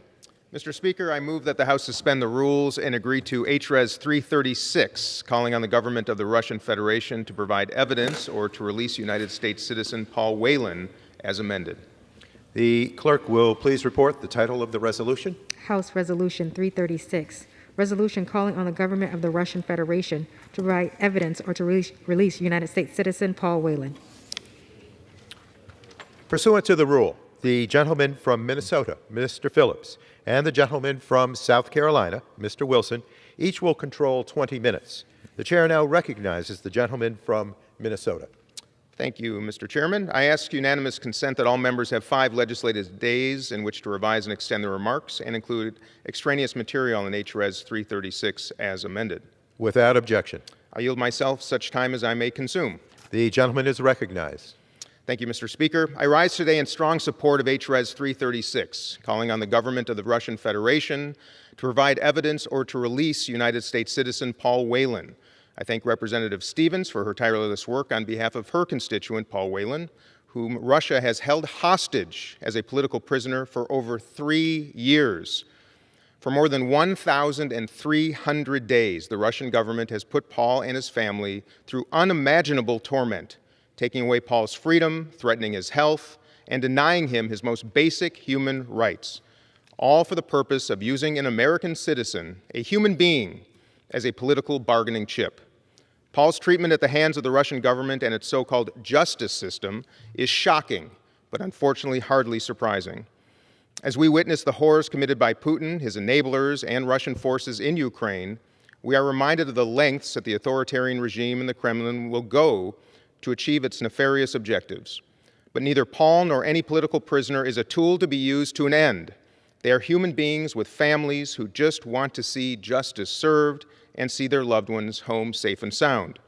In light of the horrific treatment Paul has endured, I want to thank our wonderful diplomats in Russia, particularly Ambassador John Sullivan, as well as Special Envoy for Hostage Affairs Roger Karstens, working under tremendous pressure from the Russian government to see that Paul Whelan, Brittany Griner, and other Americans detained in Russia are treated with dignity and that their human rights are respected. And good news today, we are thrilled that in large part to their work, Trevor Reed is now on his way home. But we cannot stop until Paul's family and other families with Americans detained overseas are given that same relief. These families work tirelessly to remind us that we cannot stop pushing, and they deserve that same level of dedication from all of us. House Resolution 336, calling on the government of the Russian Federation to provide evidence or to release United States citizen Paul Whelan, takes another step towards securing that safe and swift release of American citizens from unjust detention abroad. I support this important resolution and thank the gentle lady from Michigan once again for introducing it. I urge all members to vote in support, and I reserve the balance of my time. The gentleman from Minnesota reserves. The gentleman from South Carolina is recognized. Thank you, Mr. Speaker. I yield myself as much time as I may consume. The gentleman is I am grateful to be recognized. here today with Congressman Dean Phillips as we work together, unintentionally united by war criminal Putin, as Democrats and Republicans are united for freedom. Mr. Speaker, on December 28, 2018, U.S. citizen Paul Whelan was wrongfully arrested in Moscow. On June 15, 2020, he was sentenced to 16 years in a Putin labor camp. He remains behind bars to this day for a crime he did not commit. No real evidence of Paul's guilt was ever provided, defense witnesses were excluded, and he was denied a fair trial. U.S. Ambassador John Sullivan described Paul's wrongful conviction exactly right: a mockery of justice. Paul is an American and a U.S. Marine Corps veteran. The U.S. Congress cannot remain silent as Paul remains unjustly held by the thug and the Kremlin. The resolution we are considering today shows we have not forgotten and will never forget Paul or any other American wrongfully detained in Russia. I was thrilled and relieved today to learn that Trevor Reed has been released from his unjust detention in Russia. Trevor, another former U.S. Marine, had spent 3 years behind bars on completely fabricated charges. However, we cannot rest until Paul and every single wrongfully detained American is home safely with their families as well. As it launched its full-scale murderous invasion of Ukraine, the Putin regime has stepped up its reprehensible practice of targeting Americans for unfounded detentions. In February, Brittany Griner, a WNBA, Women's National Basketball Association player, was arrested for allegedly bringing drugs into Russia. She faces up to 10 years in prison if convicted. I fear she too will be held a hostage by the Russian dictator, and I appreciate her member of Congress, Sheila Jackson Lee of Houston, being such an outspoken proponent for her release. I'd be remiss not to mention Vladimir Kara-Murza, too, one of the fiercest advocates of a democratic Russia who has been poisoned twice by the Putin regime, faces up to 15 years in prison for speaking the truth about Putin's unprovoked war of aggression and murder in Ukraine. He is a brave freedom fighter who does not deserve to be locked up for shining a light on Putin's brutality and corruption. Putin must stop using innocent Americans as diplomatic pawns and release them immediately. I urge my colleagues to join me in supporting this resolution so Paul and his family know that the U.S. Congress stands with them, Democrats and Republicans, and will do everything in our power to make sure Paul can join Trevor in coming back home. I reserve the balance of my time. The gentleman from South Carolina reserves. The gentleman from Minnesota is recognized. Thank you, Mr. Speaker. I now yield 3 minutes to the gentlewoman from Michigan, Ms. Stevens. The gentlewoman from Michigan is recognized. Mr. Speaker, I rise today as I have every day I have served in this very chamber on behalf of my constituent, Paul Whelan, who has been wrongfully detained in Russia since the end of December 2018. Throughout Mr. Whelan's detention, the Russian government has repeatedly violated his rights, denied him proper medical care, and refused to provide any evidence to substantiate the charges against him. He was held in a pretrial detention for over 18 months in the notorious Lefortovo prison. Then Mr. Whelan's trial was held behind closed door, and his defense was prohibited from calling witnesses. Mr. Whelan now serves a 16-year sentence of hard labor, and he is in his 50s. He is currently being held in a prison camp where he has been since August 2020, facing unbelievably harsh conditions, injury, and illness. Early this morning, the news broke that fellow American Trevor Reed, a Marine and Texan who had also been wrongfully imprisoned in Russia, was freed through a prisoner swap orchestrated by President Biden. This is incredible news. It's incredible news for Mr. Reed and his family. And let us say in this chamber that Paul and his family deserve to experience the same joy and relief. Paul has been in prison longer than any other detained American in Russia. He has had years stolen from him, including precious time with his aging parents and siblings. One by one, he has lost his home in Novi, his job, his ability to communicate with friends, his beloved dog Flora, and so much more. I want to see my constituent of Novi, Michigan, back home. This innocent man has had his life and his livelihood stolen from him by Vladimir Putin. Today we have the opportunity as a Congress to denounce Paul's wrongful imprisonment and stand up to the lawlessness of the Putin regime. In the years since Paul's detention, we have seen Mr. Putin further isolate himself on the world stage as his government has dissolved into one of true lawlessness, leading to threats and violence. We have all borne witness to the tragic loss of life of thousands of innocent Ukrainians and watched while a democratic nation, is being destroyed at the directive of this dangerous war criminal. We must stand up from this chamber. I want to thank my colleagues who have joined us. I want to thank Mr. Keating, and I would certainly like to recognize the chairman, Mr. Meeks, and the ranking member, Mr. McFall, for their attention to this matter. Paul, if you are watching this, know that I am praying for you, I am rooting for you, and I will never stop fighting for you. Let's pass HRES 336 immediately. Thank you.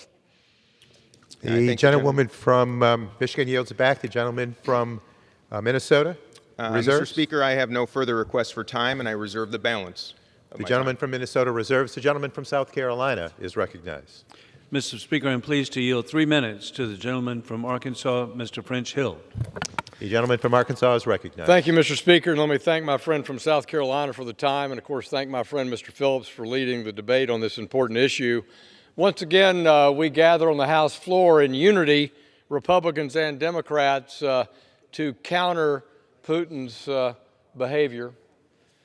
Last year, I co-founded the first Congressional Task Force for American Hostages and Americans Wrongfully Detained Abroad with my friend Ted Deutsch of Florida. I want to thank Representative Stevens for being one of the first members of that task force, and that's why I rise in strong support of my friend Haley Stevens' resolution, which calls for the release of Paul Whelan, who is in fact unjustly imprisoned in Russia.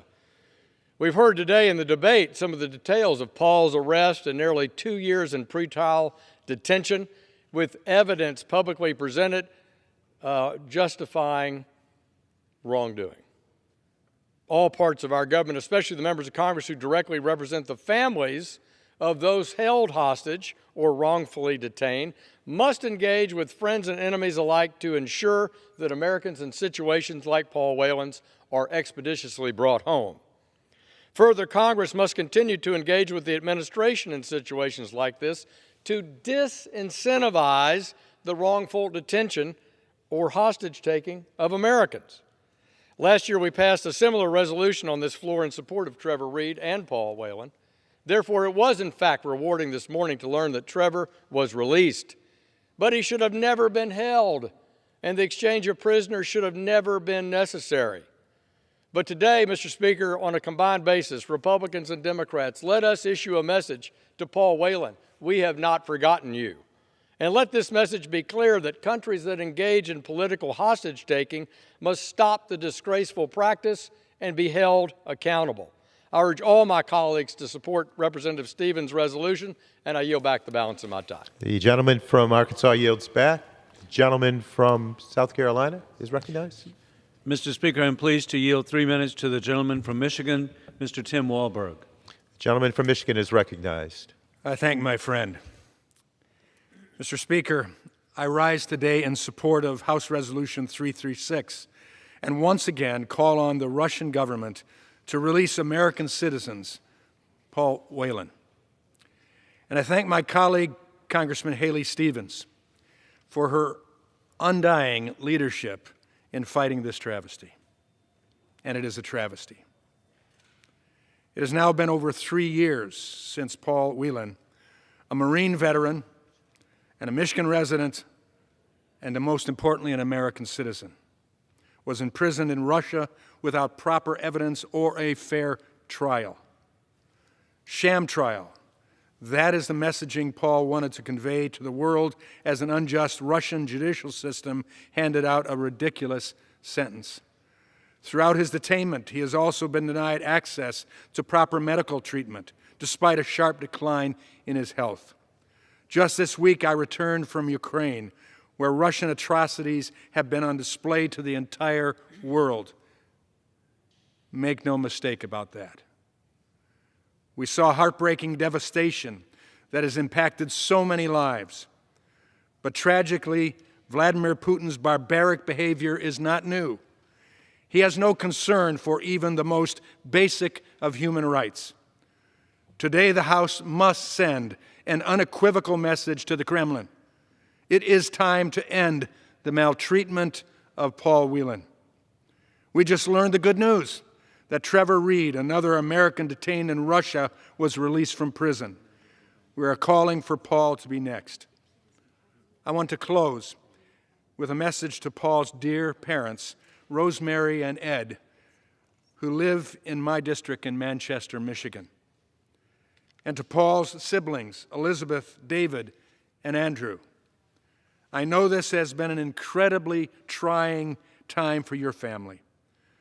I admire your resolve in the face of adversity. I grieve with you, I pray for you, and I continue to stand with you. It is time for Paul Whelan to come home to Michigan. And I yield back. Gentleman from Michigan yields back. The gentleman from South Carolina reserves. The gentleman from Minnesota is recognized. I reserve. The gentleman from Minnesota reserves. The gentleman from South Carolina is recognized. Thank you, Mr. Speaker. I yield myself such time as I may consume. And, Mr. Speaker, in closing, I would like to thank Representative Haley Stevens for her work on this resolution. You can tell it's from the heart, and working together, again, Republicans and Democrats, and how fortunate we are with the leadership of Congressman Tim Walberg to have this weekend spent the Orthodox Christian Easter weekend in Ukraine, to visit with Lvov, to be in Kyiv, to be in the Bucha region where the atrocities were so horrific, to be on a delegation with Congresswoman Victoria Sparks, who was actually born in Soviet Ukraine, and now she's seen it become a free Ukraine. And so our country is so blessed by the number of Ukrainians who've come to live in our country and then support the maintenance and victory and winning and for freedom in Ukraine. As the world watches in horror at the war crimes and atrocities war criminal Putin is committing in Ukraine, we must also condemn the Russian dictator's practice of exploiting innocent Americans as political pawns. I urge my colleagues to join in supporting this resolution. This will send a strong message to Paul and the other wrongfully detained Americans in Russia that Congress will not rest until they are returned home to their families. I yield back the balance of my time. The gentleman from South Carolina yields back. The gentleman from Minnesota is recognized. Thank you, Mr. Speaker. I yield myself as much time as I may consume for the purpose of closing. The gentleman is recognized. I also want to thank my dear friend and colleague from South Carolina for delivering to me a Ukraine-United States solidarity pin that I now wear proudly on my lapel. Freedom is at the core of our American values. It is the backbone of democracy. We have Americans stuck in Russia and around the world being held against their will and without explanation to be used as political bargaining chips. During this time of horrific atrocities, their safe and secure release is all the more imperative. HRES 336 takes action to secure the safety of our fellow Americans, including Brittany Griner and Paul Whelan, who are at the mercy of Vladimir Putin, an evil dictator who has no regard for human life. I hope my colleagues will join me in supporting this bill, and with that, I yield the balance of my time. The gentleman from Minnesota yields back, so the question is, will the House suspend the rules and agree to House Resolution 336 as amended? Those in favor, say aye. Those opposed, no. In the opinion of the chair, 2/3 being in the affirmative, the rules are suspended. The resolution is agreed to, and without objection, the motion to reconsider is laid on the table.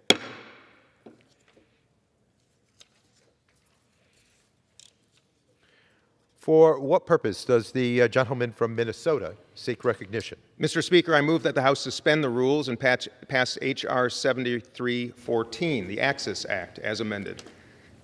The clerk will report the title of the bill, please. H.R. 7314, a bill to require the Secretary of State to submit to Congress a report on the People's Republic of China's support to the Russian Federation with respect to the unprovoked invasion of and full-scale war against Ukraine and for other purposes. Pursuant to the rule, the gentleman from Minnesota, Mr. Phillips, and the gentleman from South Carolina, Mr. Wilson, each will control 20 minutes. The chair now recognizes the gentleman from Minnesota. Thank you, Mr. Speaker. I ask unanimous consent that all members have 5 legislative days in which to revise and extend their remarks and include extraneous material on H.R. 7314 as amended. Without objection. I yield myself such time as I may consume. The gentleman is recognized. Thank you, Mr. Speaker. I rise today in support of H.R. 7314, the Access Act, authored by our committee colleague, Representative Andy Barr.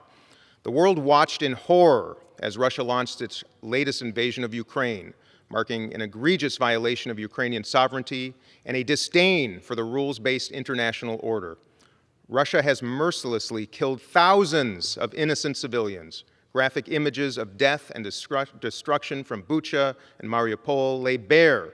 There is no defense for Putin's barbarity. Amid this carnage, the international community has overwhelmingly come together to condemn Russia's brutal, unprovoked aggression against Ukraine and hold Russia accountable for the gross atrocities being committed.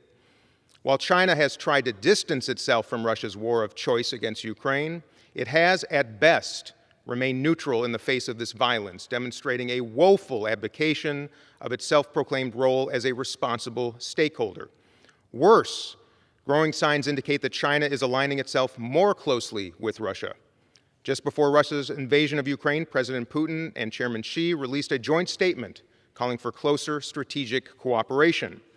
While China has publicly denied any foreknowledge of the invasion, it discounted and ignored American intelligence showing Russian buildup around Ukraine.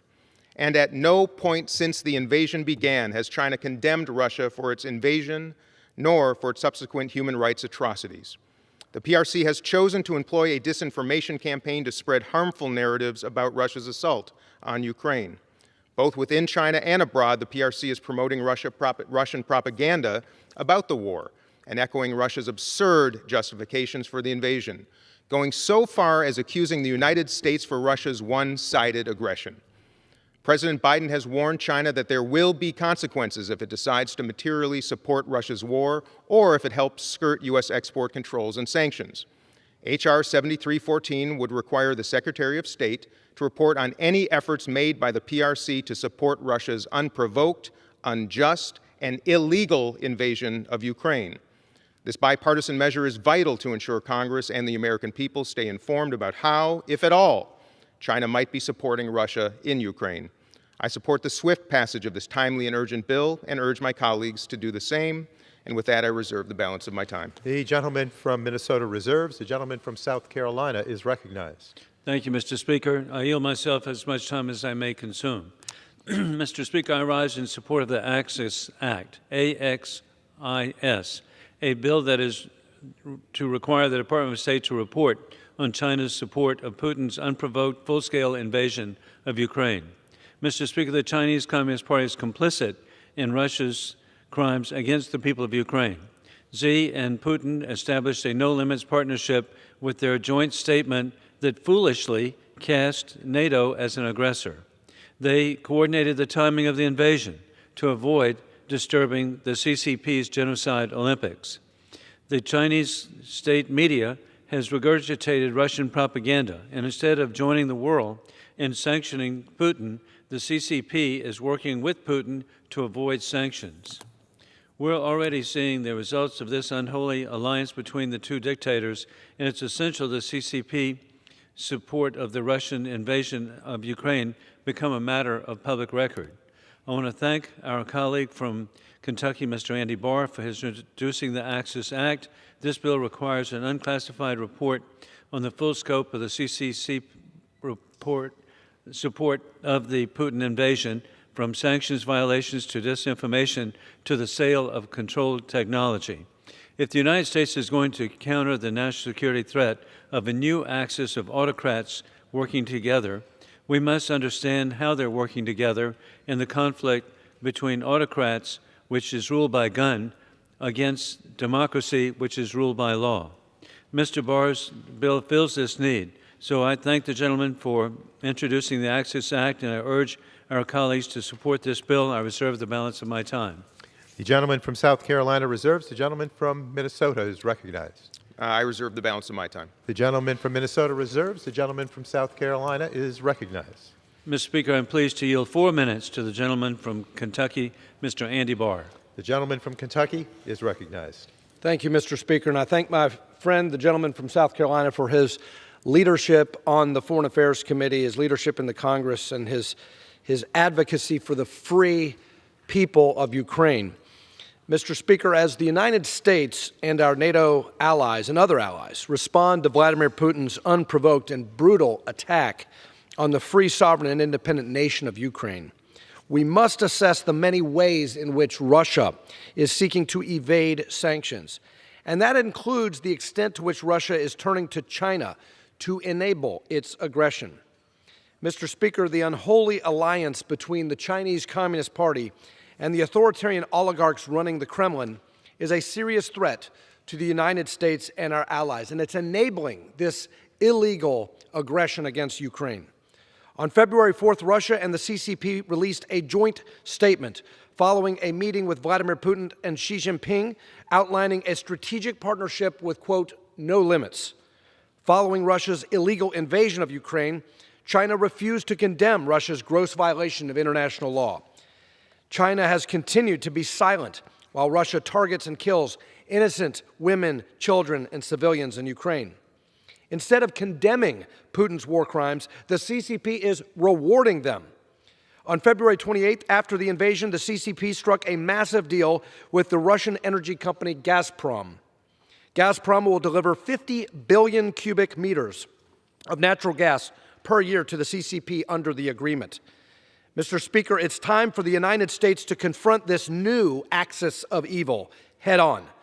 My legislation, the Assessing Xi's Interference and Subversion Act, or the Access Act, requires the U.S. State Department to submit an ongoing report to Congress detailing the CCP's support for Russia before and since the invasion of Ukraine.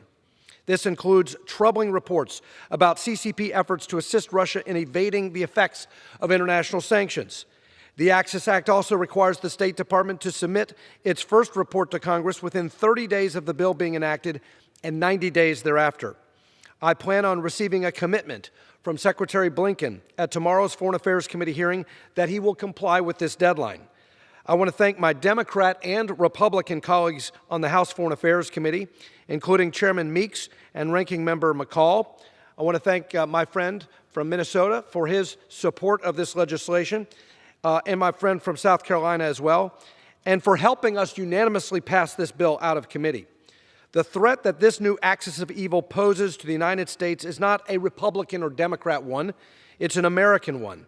And this full report on the Russia-CCP alliance will inform the American public and enable lawmakers to begin positioning the United States to overcome this geopolitical challenge.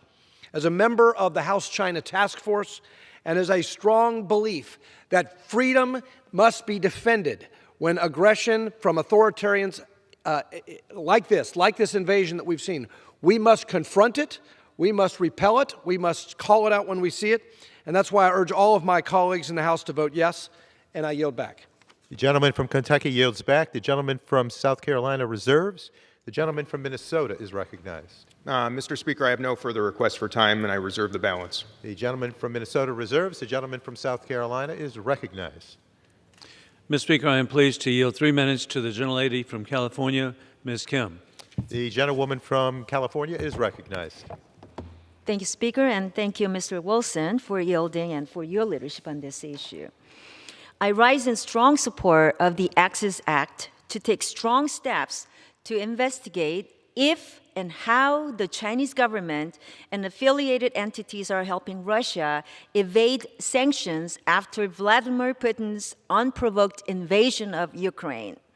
While the United States, our NATO allies, and countries around the world have strongly condemned and taken action during Vladimir Putin's invasion, the silence and deference from Chinese government officials is deafening. Chinese Foreign Minister Wang Yi continues to say Russia is China's most important strategic partner. We know that as Russia continues to invade Ukraine, China is eyeing Taiwan.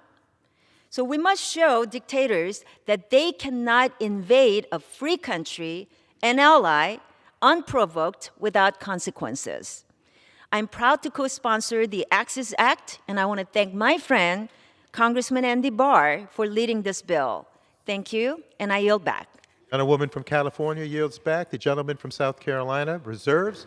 The gentleman from Minnesota is recognized. I reserve. Gentleman from Minnesota reserves. The gentleman from South Carolina is recognized. Thank you, Mr. Speaker, and I yield myself such time as I may consume. Mr. Speaker, I especially appreciate the people of China. My father served in 1944 as a member of the Flying Tigers, the 14th Air Force of the Army Air Corps of the United States, to defend the people of China in World War II. He served in Kunming, Chengdu, and Xi'an, and he had a deep affection that our family know of the people of China, and we want the best for the people of China. But sadly, at every step, Russia's unprovoked full-scale invasion of Ukraine, the CCP has chosen to reject the free world and embrace Putin's mass murder. Just last week, one of the CCP's top foreign ministry officials promised to increase strategic coordination with Russia, regardless of Russia's war crimes. But we know that Ukraine will win with the leadership of President Vladimir Zelensky. They need to be held to account at the CCP, and Congressman Andy Barr's legislation does just that. I urge all members to support this legislation, and I yield back the balance of my time. The gentleman from South Carolina yields back. The gentleman from Minnesota is recognized. Mr. Speaker, I yield myself as much time as I may consume for the purpose of closing. The gentleman is recognized. Mr. Speaker, when it comes to China and Russia, I do not trust empty words. I verify. H.R. 7314, the Access Act, will help Congress and the American people stay informed about how, if at all, China might be supporting Russia in its unprovoked, unjust, and illegal invasion of Ukraine. It is of the utmost importance for this body and the world to understand whether China is complicit in the gross atrocities and war crimes being committed against Ukrainian people. Doing so will allow us to adjust our strategy and our policies, if necessary, to further isolate Russia and deepen support for the Ukrainian people. I hope my colleagues will join me in supporting this bill, and with that, I yield the balance of my time. The gentleman from Minnesota yields back. The question is, will the House suspend the rules and pass the bill H.R. 7314 as amended? Those in favor, say aye. Aye. Those opposed, no. In the opinion of the chair, 2/3 being in the affirmative, for what purpose does the gentleman from Texas seek recognition? Request the yeas and nays. Pursuant to Section 3S of House Resolution 8, the yeas and nays are ordered. Pursuant to Clause 8 of Rule 20, further proceedings are postponed.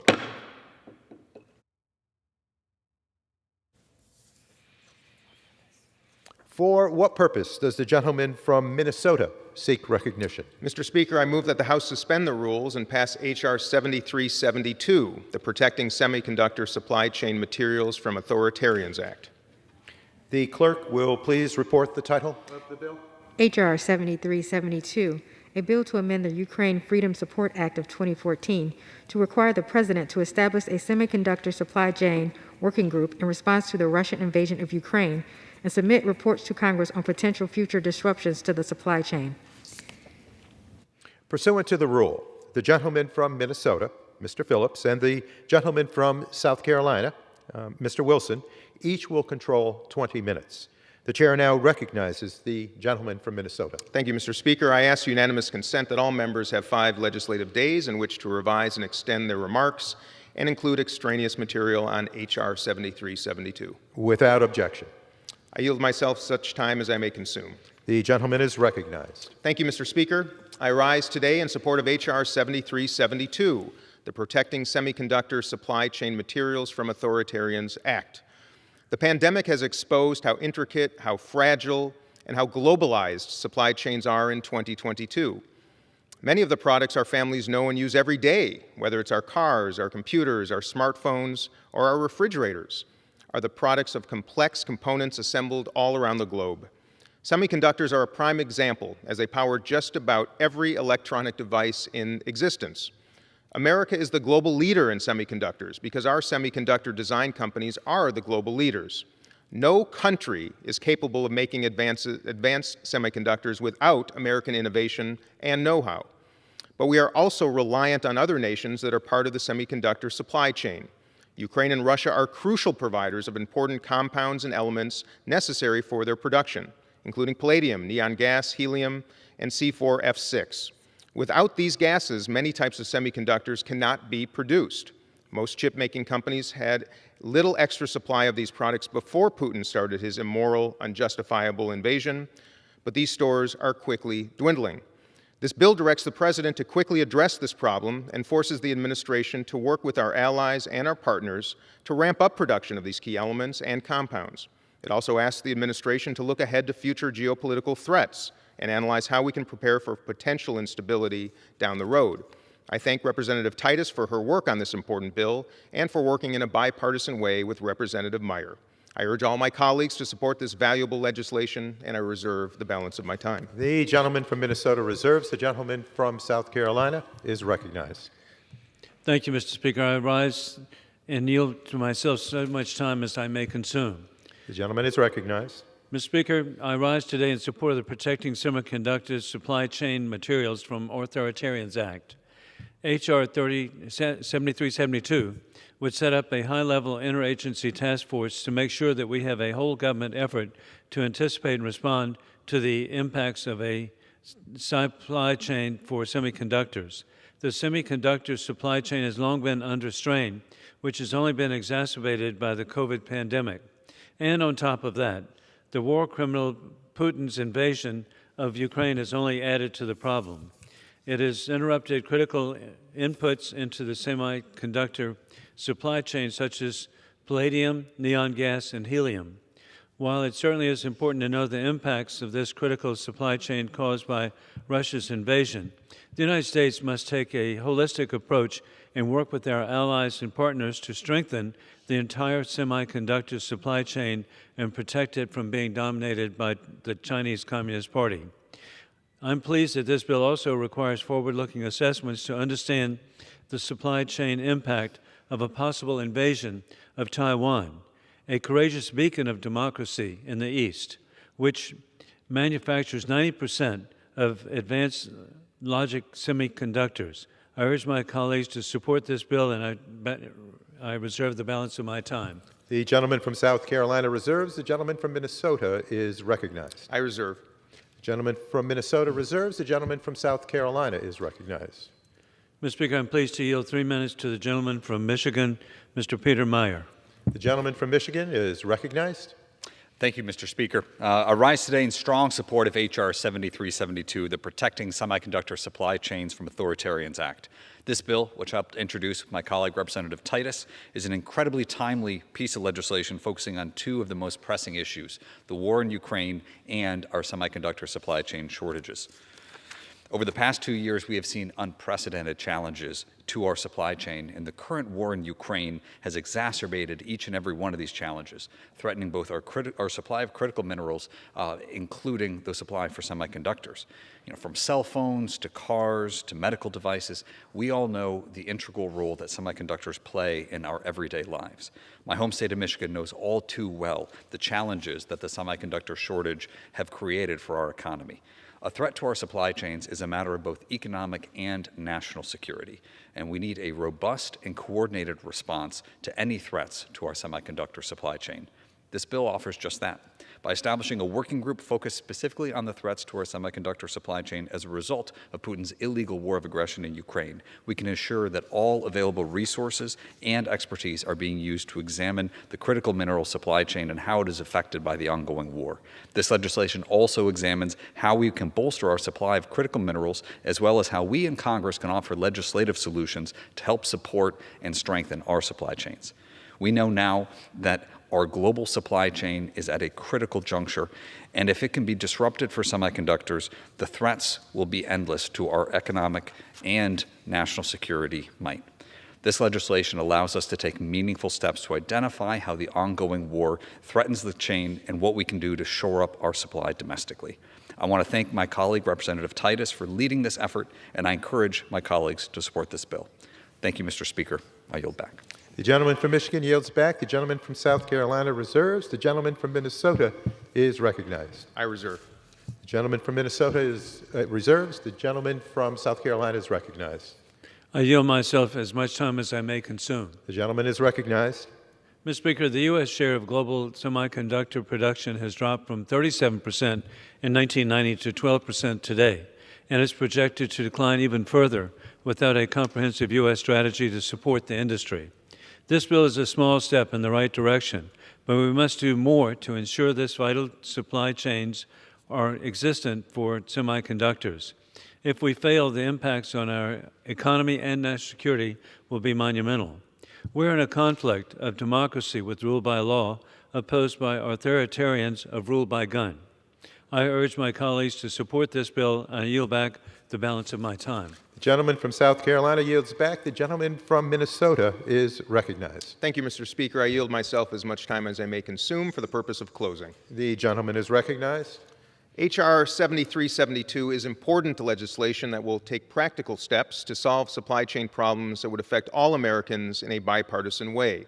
This is exactly the type of work we are elected to do, and I applaud Rep. Titus and Representative Meyer for their work on the Protecting Semiconductor Supply Chain Materials from Authoritarians Act. I hope my colleagues will join me in supporting this bill, and I yield back the balance of my time.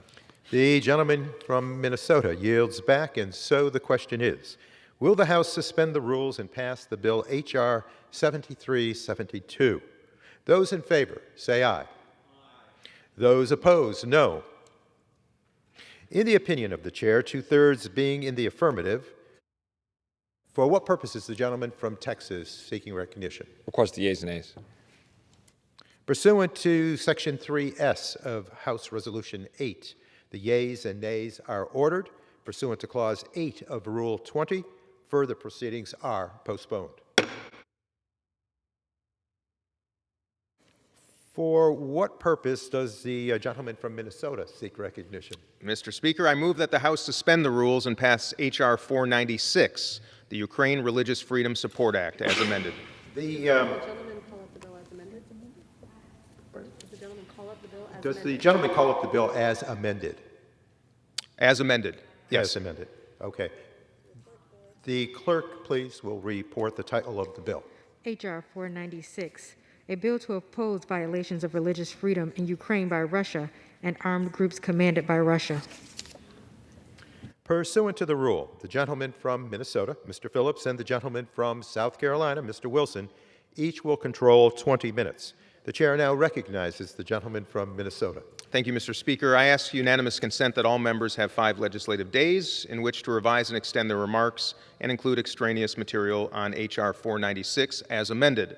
I also ask to include in the congressional record an exchange of letters between me and the chair of the Judiciary Committee. Without objection. I yield myself such time as I may consume. The gentleman is recognized. Thank you, Mr. Speaker. I rise today in support of H.R. 496, the Ukraine Religious Freedom Support Act, and thank my committee colleague and friend, Representative Wilson from South Carolina, for introducing it. As we speak here in this chamber, Russian forces are ravaging Ukrainian cities and towns. They are committing unspeakable atrocities and war crimes against innocent civilians and continuing to wage an unprovoked and unjustified war. The world cannot and will not overlook or forget Russia's heinous acts of aggression, nor the war crimes and other human rights violations it is committing. But sadly, Russia's human rights violations against Ukrainian civilians and on sovereign Ukrainian territory started well before February of this year. Ever since Russia illegally attempted to annex Crimea and back the separatists in the Donbas region, Russia and Russian-backed forces, as well as the so-called authorities in those regions, have demonstrated a complete disregard for human rights, including the rights of Ukrainians and others to practice their religions freely. That is why H.R. 496 is so critically important. We must hold accountable those Russians and Russian-backed individuals responsible for committing severe violations of religious freedom on Ukrainian sovereign territory. Not only must we ensure that it is held accountable for the daily human rights violations that characterize its illegal war in Ukraine, but also for those committed long before this latest invasion. Given that the U.S. may take actions, including by withdrawing development assistance against countries who defy religious freedoms protected under U.S. federal law, H.R. 496 directs the President to include Russia-controlled areas and groups when determining concern for religious freedoms and funding eligibility for Russia. I support this important legislation and thank the gentleman from South Carolina once again for introducing it. I urge all members to vote in support, and I reserve the balance of my time. Gentleman from Minnesota reserves. The gentleman from South Carolina is recognized. I yield myself as much time as I may consume. Gentleman is recognized. Thank you, Mr. Speaker. I rise today in support of a bill that I am grateful to have introduced with my colleague and longtime friend and Codell colleague, Emmanuel Cleaver of Missouri, the Ukraine Religious Freedom Support Act. It is important that we first acknowledge the heinous escalation by the war criminal Putin as he continues to wage a one-sided full-scale war in sovereign democratic Ukraine. Putin's war in Ukraine and illegal occupation of Crimea have dragged on for 8 years. The human toll is staggering. Prior to the full-scale invasion, fighting in the Russian-occupied regions had already claimed over 13,000 Ukrainian lives, including thousands of innocent civilians. That's even before the current invasion. Another casualty of Russian aggression in Ukraine has been the attack on religious freedom. Russian occupation authorities in Crimea continue to persecute and intimidate the minority Christian, Muslim, and other religious groups like the Jehovah's Witnesses. Putin's puppets in Crimea, during the duration of their occupation, subjected them to kidnappings, torture, forced psychiatric examinations, and imprisonment. Muslim Crimean Tatars have been sentenced to serve lengthy terms in Russian prisons on the entirely baseless charge of terrorism. Minority religious groups in the area of eastern Ukraine, controlled by pro-Putin proxies, have also been forced to flee in order to escape the oppressive conditions. The religious persecution in Ukraine being committed at the hands of the Putin authorities is self-destructive and must be stopped. Throughout American history, the United States has worked tirelessly to advance religious freedom and protect religious minorities around the globe. The bill following that is a strong tradition of accomplishing the following. 1, making clear that it's the policy of the United States to never recognize the illegal attempted annexation of Crimea by Russia or the separation through the use of military force or recognition of independence of any portion of Ukrainian territory. Second, it helps ensure that war criminal Putin and his cronies are held accountable by considering any official involved in carrying out severe violations of human rights in sovereign Ukrainian territory by applying the provisions of the Immigration and Nationality Act. 3, additionally, this legislation requires a determination of whether to designate Russia as a country of concern for religious freedom. We cannot allow these grave violations to continue. It is vital that the United States continues to be a leader in advancing international religious freedom around the world.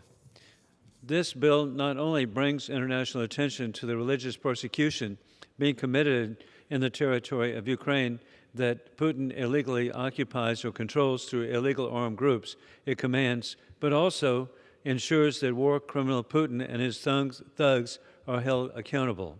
Mr. Speaker, I urge passage of this legislation, and I reserve the balance of my time. The gentleman from South Carolina reserves. The gentleman from Minnesota is recognized. I reserve. The gentleman from Minnesota reserves. The gentleman from South Carolina is recognized. I yield myself such time as I may consume. The gentleman is recognized. Mr. Speaker, it's vital that the United States continue its tradition of advancing religious freedom and human rights around the world.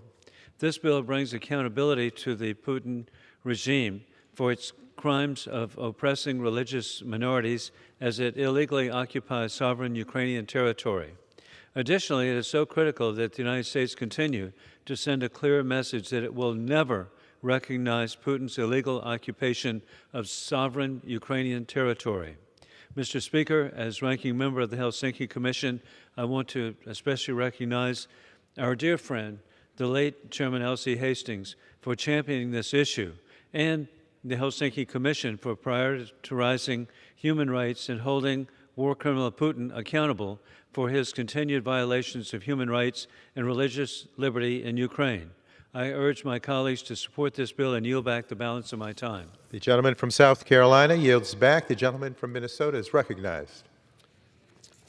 Do we have any? We have no speakers. I reserve. You yield back?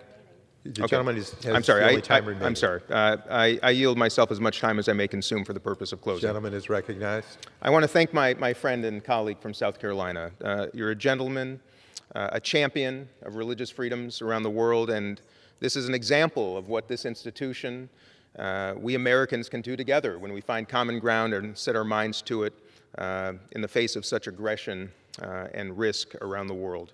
Putin's flagrant violations of the basic human rights of Ukrainian civilians on Ukraine's sovereign territory are disturbing and they're unacceptable.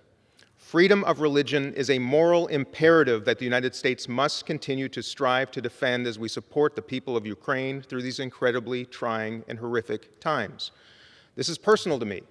My own family fled Russian persecution during the pogroms of the late 19th century, only to come to this extraordinary country. Little could they have imagined that I would be standing here with you, my friend from South Carolina, talking about religious freedoms and doing everything we can as a country to preserve and protect those all around the world. That's what it means to be an American, not just here, but all around the world. We must take action where we can, including by ensuring that the President considers all regions where Russian influence is determining future development funding for the nation. I hope my colleagues, I trust my colleagues, will join me in supporting this terribly important bill to defend these freedoms all around the world. And with that, I yield the balance of my time. The gentleman from Minnesota yields back, and the question is, will the House suspend the rules and pass the bill H.R. 496 as amended? Those in favor, say aye. Those opposed, no. In the opinion of the chair, two-thirds being in the affirmative, for what purpose does the gentleman from Texas seek recognition? Of course, the yeas and nays. Pursuant to Section 3S of House Resolution 8, the yeas and nays are ordered, and pursuant to Clause 8 of Rule 20, further proceedings are postponed. For what purpose does the gentleman from Minnesota seek recognition? Mr. Speaker, I move that the House suspend the rules and pass H.R. 6930, the Asset Seizure for Ukraine Reconstruction Act, as amended. The clerk will please report the title of the bill. H.R. 6930, a bill to authorize the confiscation of assets subject to United States jurisdiction of certain foreign persons and for other purposes. Pursuant to the rule, the gentleman from Minnesota, Mr. Phillips, and the gentleman from South Carolina, Mr. Wilson, each will control 20 minutes. The chair now recognizes the gentleman from Minnesota. Thank you, Mr. Speaker. I ask unanimous consent that all members have 5 legislative days in which to revise and extend their remarks and include extraneous material on H.R. 6930 as amended. Without objection. I yield myself as such time as I may consume. The gentleman is recognized. Thank you, Mr. Speaker. I rise today in support of H.R. 6930, the Asset Seizure for Ukraine Reconstruction Act, as amended. Mr. Speaker, we have long known the Russian oligarch class is an important pillar of President Putin's brutal and corrupt regime. These Russian oligarchs have been able to enrich themselves and use their wealth to consolidate power within their country and increase their influence abroad. As President Putin continues in his unjustified and premeditated full-scale invasion into Ukraine, the United States must do all that it can to identify and sanction his cronies bankrolling this brutality. The Asset Seizure for Ukraine Reconstruction Act, as amended, takes an important step in this direction. The bill expresses the sense of Congress that the President should confiscate property subject to U.S. jurisdiction worth over $2 million belonging to Russian energy companies or Russian oligarchs whose wealth is derived from corruption or by support of President Putin. It expresses the sense that such property should be held, used, administered, liquidated, or sold, and that any funds gained from such sales should be used to benefit the Ukrainian people. Furthermore, this legislation would also create an interagency working group to determine the proper constitutional mechanisms through which this could be achieved. The luxury villas and fancy yachts and private airplanes of Putin and his cronies is tainted with the blood of Ukrainian people. Their corrupt assets should be seized and should be used to rebuild Ukraine. And with that, I reserve the balance of my time. The gentleman from Minnesota reserves. The gentleman from South Carolina is recognized. I yield myself as much time as I may consume. The gentleman is recognized. Mr. Speaker, sadly, on February 24th, war criminal Putin launched an unprovoked, unjustified, murderous war of aggression against the people of Ukraine. The humanitarian toll has been devastating. More than 5 million refugees have fled Ukraine. More than 7 million are believed to be internally displaced.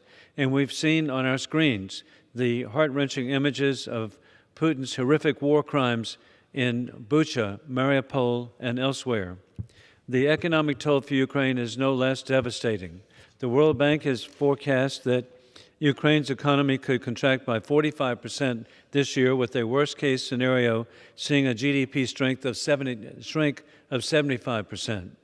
The Ukrainian Prime Minister Denis Shmyhal said last week during a visit to Washington that Ukraine would need around $5 billion a month in budgetary support as long as the war continued, and then roughly $600 billion for a broader rebuilding effort.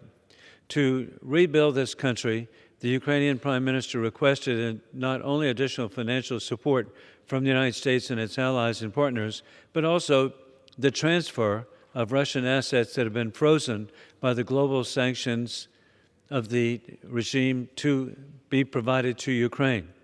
The U.S. should answer this call. The resolution we are considering urges the President to establish an interagency working group to determine the constitutional mechanisms through which the United States could not only freeze, but seize the assets of Russian oligarchs within the United States if this property was derived through corruption linked to the Putin regime. The liquidated funds are to be repurposed for the benefit of the people of Ukraine, including post-conflict reconstruction when the Ukrainians win, humanitarian assistance, and assistance for the security forces of the government of Ukraine. I was grateful to co-lead this legislation with our colleague Tom Malinowski of New Jersey.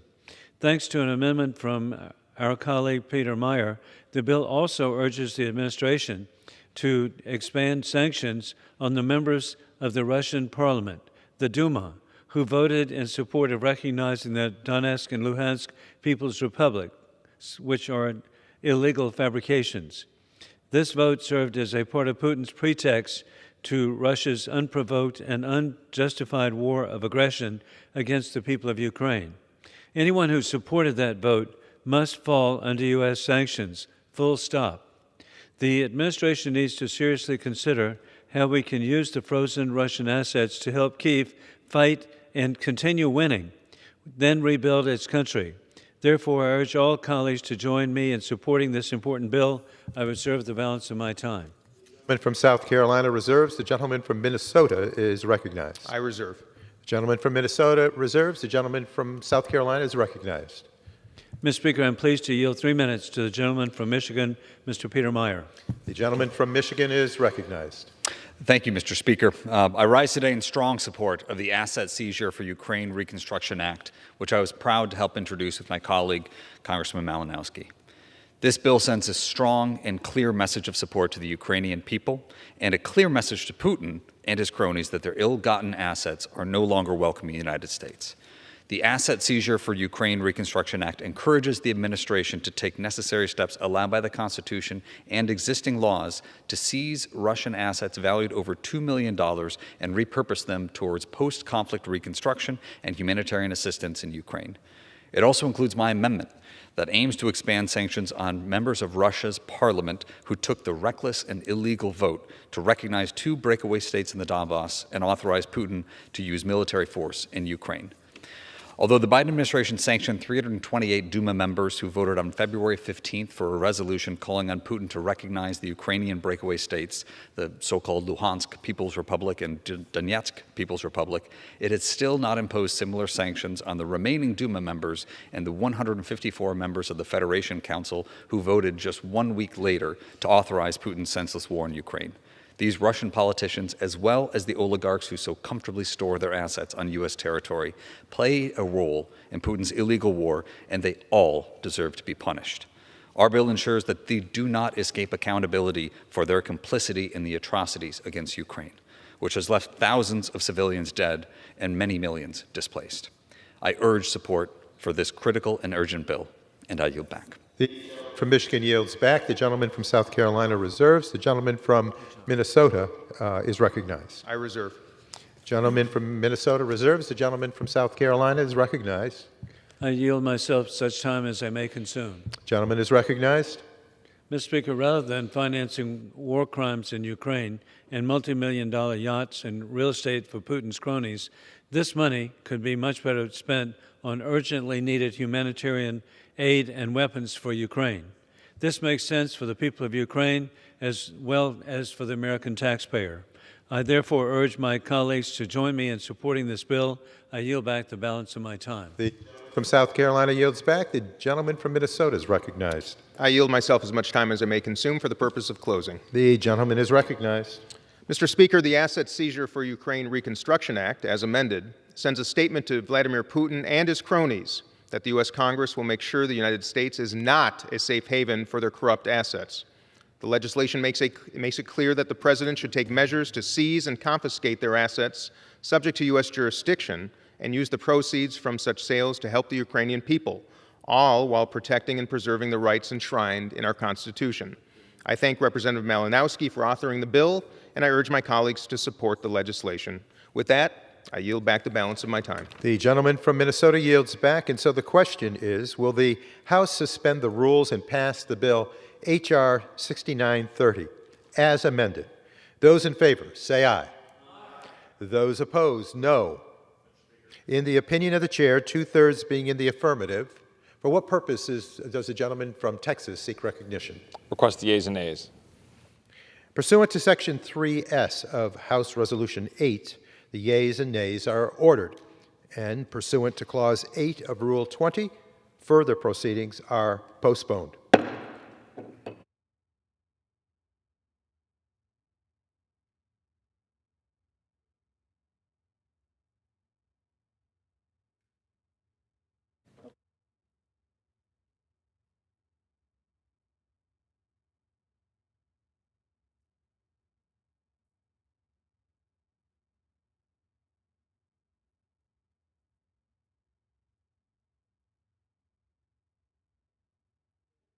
Does the gentleman from Minnesota seek recognition? I ask unanimous consent that the remainder of my time and the rest of the suspensions be yielded to the gentleman from Virginia, Mr. Connolly. The gentleman does not control any time. The chair will recognize the gentleman from Virginia for a motion. Thank you, sir. Purpose does the gentleman from Virginia seek recognition? Mr. Speaker, I move that the House suspend the rules and pass H.R. 923, the Georgia Support Act, as amended. The clerk will please report the title of the bill. H.R. 923, a bill to support the independence, sovereignty, and territorial integrity of Georgia and for other purposes. Pursuant to the rule, the gentleman from Virginia, Mr. Conley, and the gentleman from Pennsylvania, Mr. Muser, each will control 20 minutes. The chair now recognizes the gentleman from Virginia. I thank the Speaker, and I ask unanimous consent that all members have 5 legislative days in which to revise and extend their remarks and include extemporaneous material on H.R. 923 as amended. I also ask... Oh, I'm sorry. I also without ask... objection. I thank the chair. I also ask to include in the congressional record an exchange of letters between myself and the chairs of Ways and Means and the Judiciary Committees on this bill. Without objection. I yield myself such time as I may consume. The gentleman from Virginia is recognized. Mr. Speaker, I rise today as the author of the Georgia Support Act and as co-chair of the Congressional Georgia Caucus to express my support for this legislation, which we introduced with my Republican colleague and Georgia Caucus co-chair, Mr. Adam Kinzinger of Illinois. This legislation has twice passed the House with broad bipartisan support.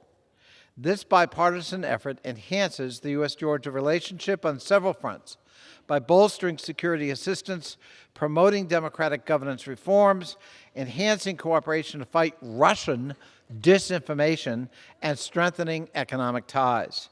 Mr. Speaker, it's appropriate, as Russia continues its tragic and horrific invasion of sovereign Ukrainian territory, that we reflect on 2008 and the invasion by Russia and continued occupation of sovereign Georgian territory in Abkhazia and South Ossetia.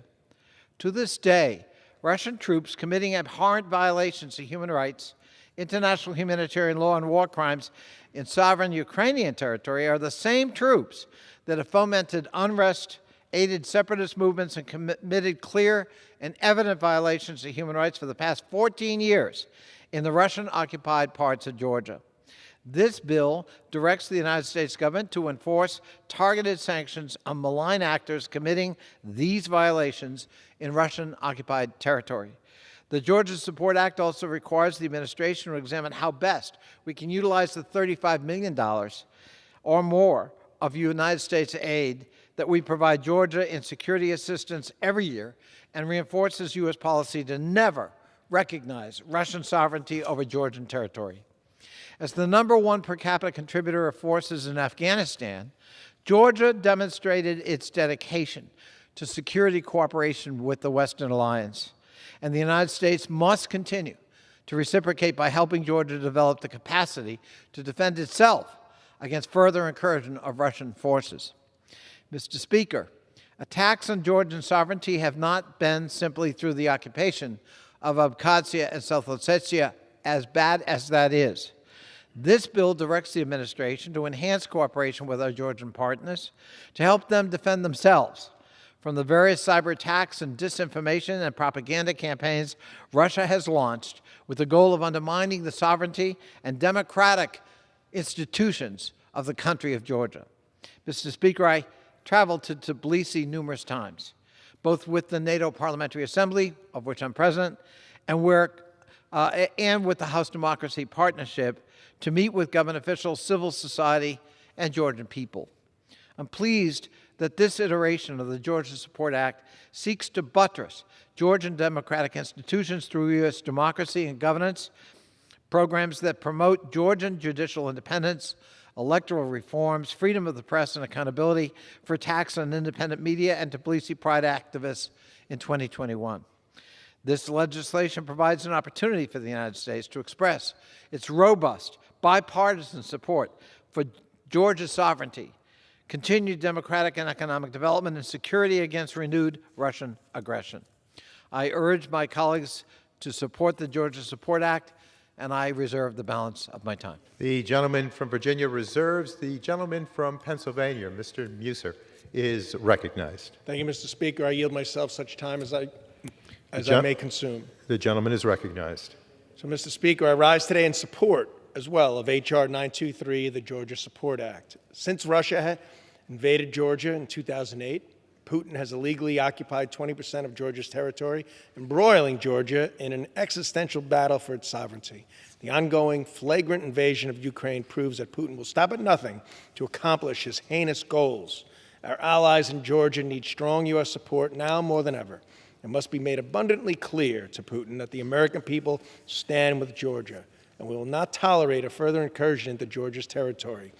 This bill will reaffirm U.S. support for Georgia's independence, sovereignty, and territorial integrity by authorizing a review of security assistance to Georgia to determine key capability gaps, as well as looking at U.S.-Georgia cybersecurity cooperation and assistance to combat Russian disinformation.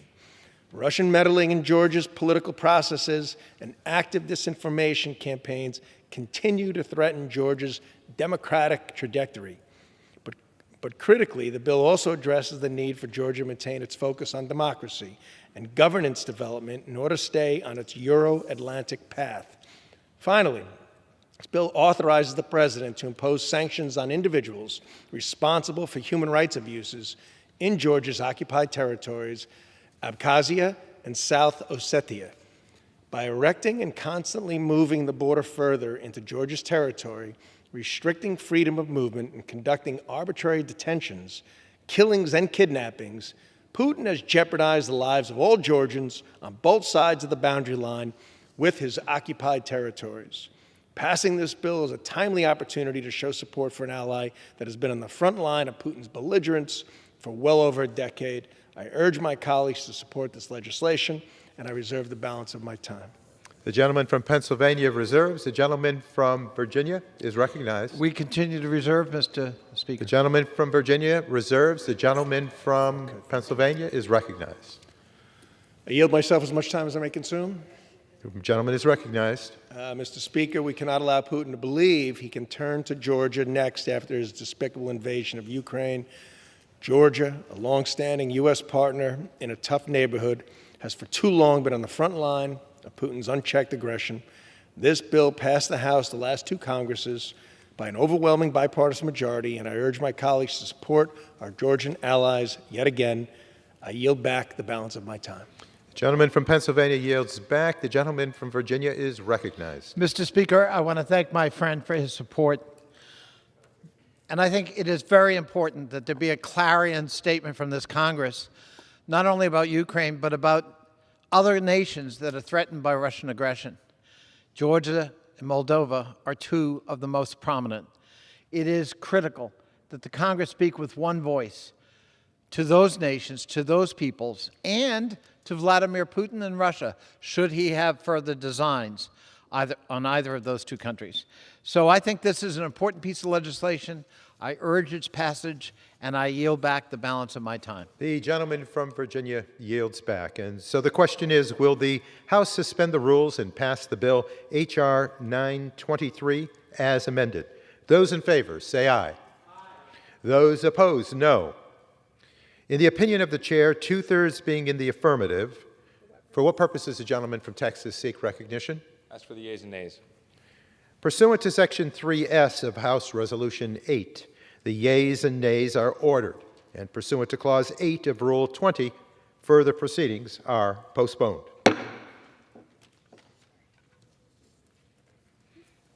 For what purpose does the gentleman from Virginia seek recognition? Mr. Speaker, I move that the House suspend the rules and pass H.Res. 833 in support for Moldova's democracy, independence and territorial integrity, and strengthening U.S.-Moldovan relations as amended. The clerk will please report the title of the resolution. House Resolution 833, resolution expressing support for Moldova's democracy, independence, and territorial integrity, and strengthening United States and Moldova's relations. Pursuant to the rule, the gentleman from Virginia, Mr. Conley, and the gentleman from Pennsylvania, Mr. Buser, each will control 20 minutes. The chair now recognizes the gentleman from Virginia. Mr. Speaker, I ask unanimous consent that all members have 5 legislative days in which to revise and extend their remarks and include extraneous material on H.Res. 833 as amended. Without objection. I also ask Mr. Speaker to include in the congressional record an exchange of letters on the bill between Chairman Gregory Meeks of the House Foreign Affairs Committee and the Chair of the House Ways and Means Committee, Mr. Neal. Without objection. Mr. Speaker, I yield myself such time as I may consume. The gentleman from Virginia is recognized. I thank the Speaker. I rise today in support of H.Res. 833, which clearly champions Moldova's push toward democracy and our common work in strengthening our bilateral ties. I'd first like to thank my colleague, Representative Price of North Carolina, for drafting this important measure and his years of work on the House Democracy Partnership. Moldova, a small country in Europe, nestled between Ukraine and Romania, rightfully deserves our attention today.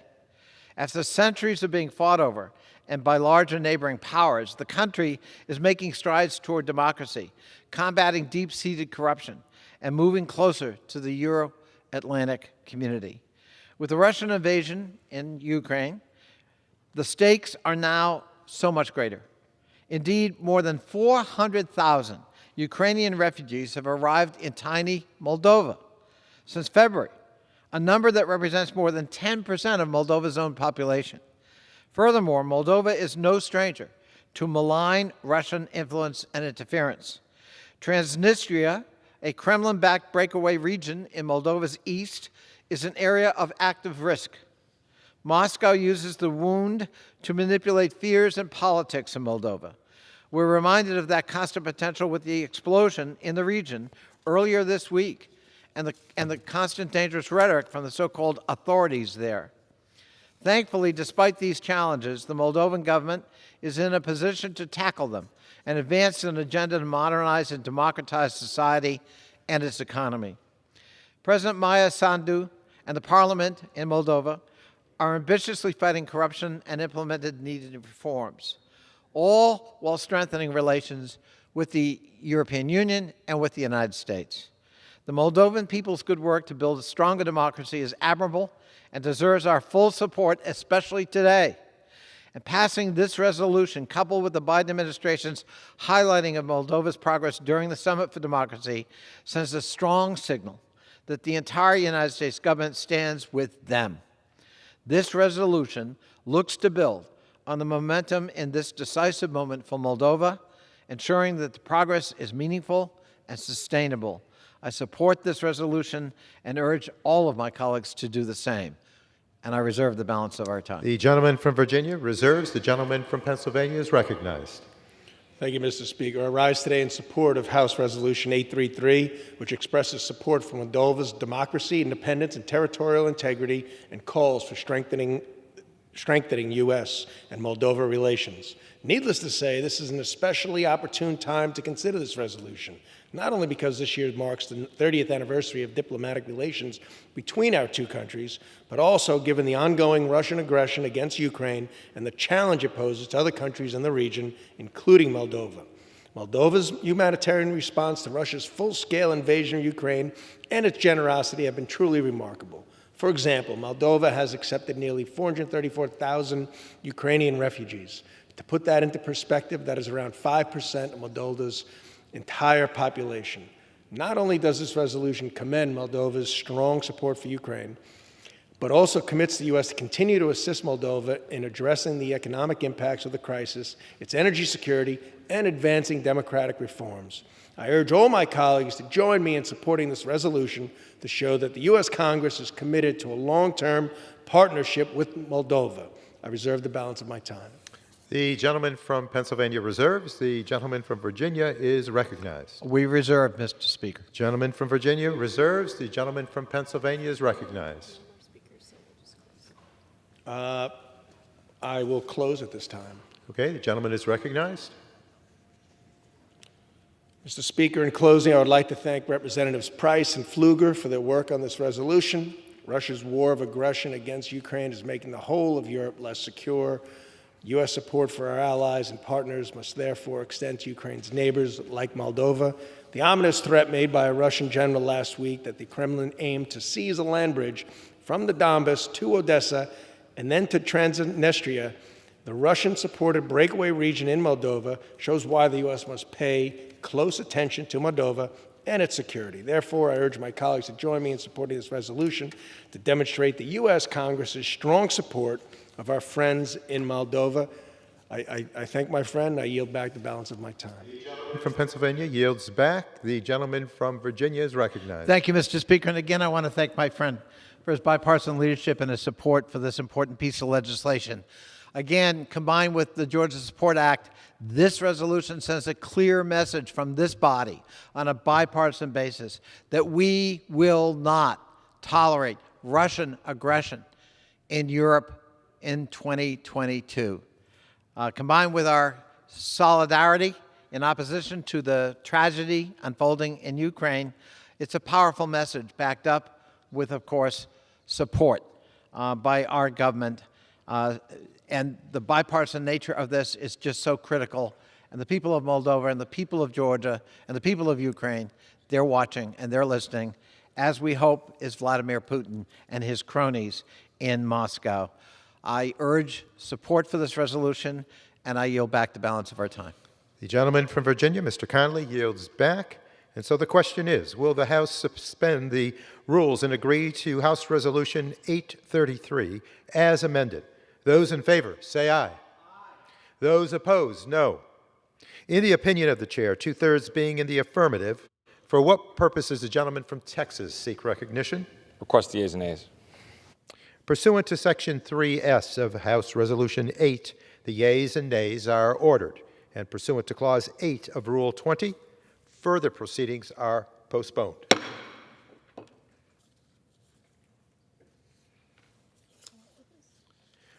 For what purpose does the gentleman from Virginia seek recognition? Mr. Speaker, I move that the House suspend the rules and pass H.R. 3344, the Transatlantic Telecommunications Security Act. Does the gentleman intend to call the bill up as amended? Does the gentleman call the bill up as amended? As amended. Thank you. The clerk will please report the title of the bill. H.R. 3344, a bill to prioritize the efforts of and enhance coordination among United States agencies to encourage countries in Central and Eastern Europe to improve the security of their telecommunications networks and for other purposes.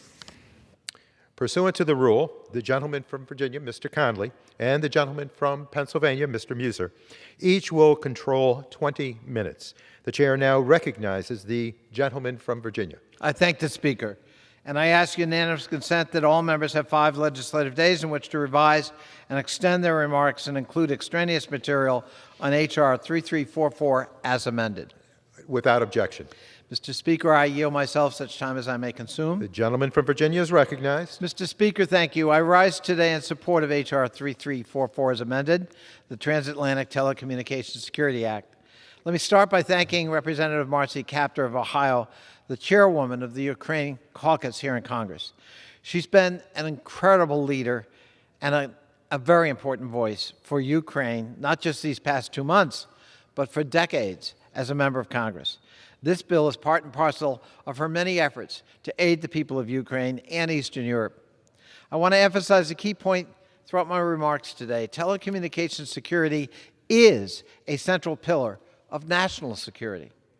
If a hostile power has the ability to shut down a country's access to the internet, then both telecommunications and national security have in fact been breached. If a strategic competitor can disable telecoms gear or cut an underseas cable to turn off a country's mobile network, then both telecommunications and national security have in fact been breached.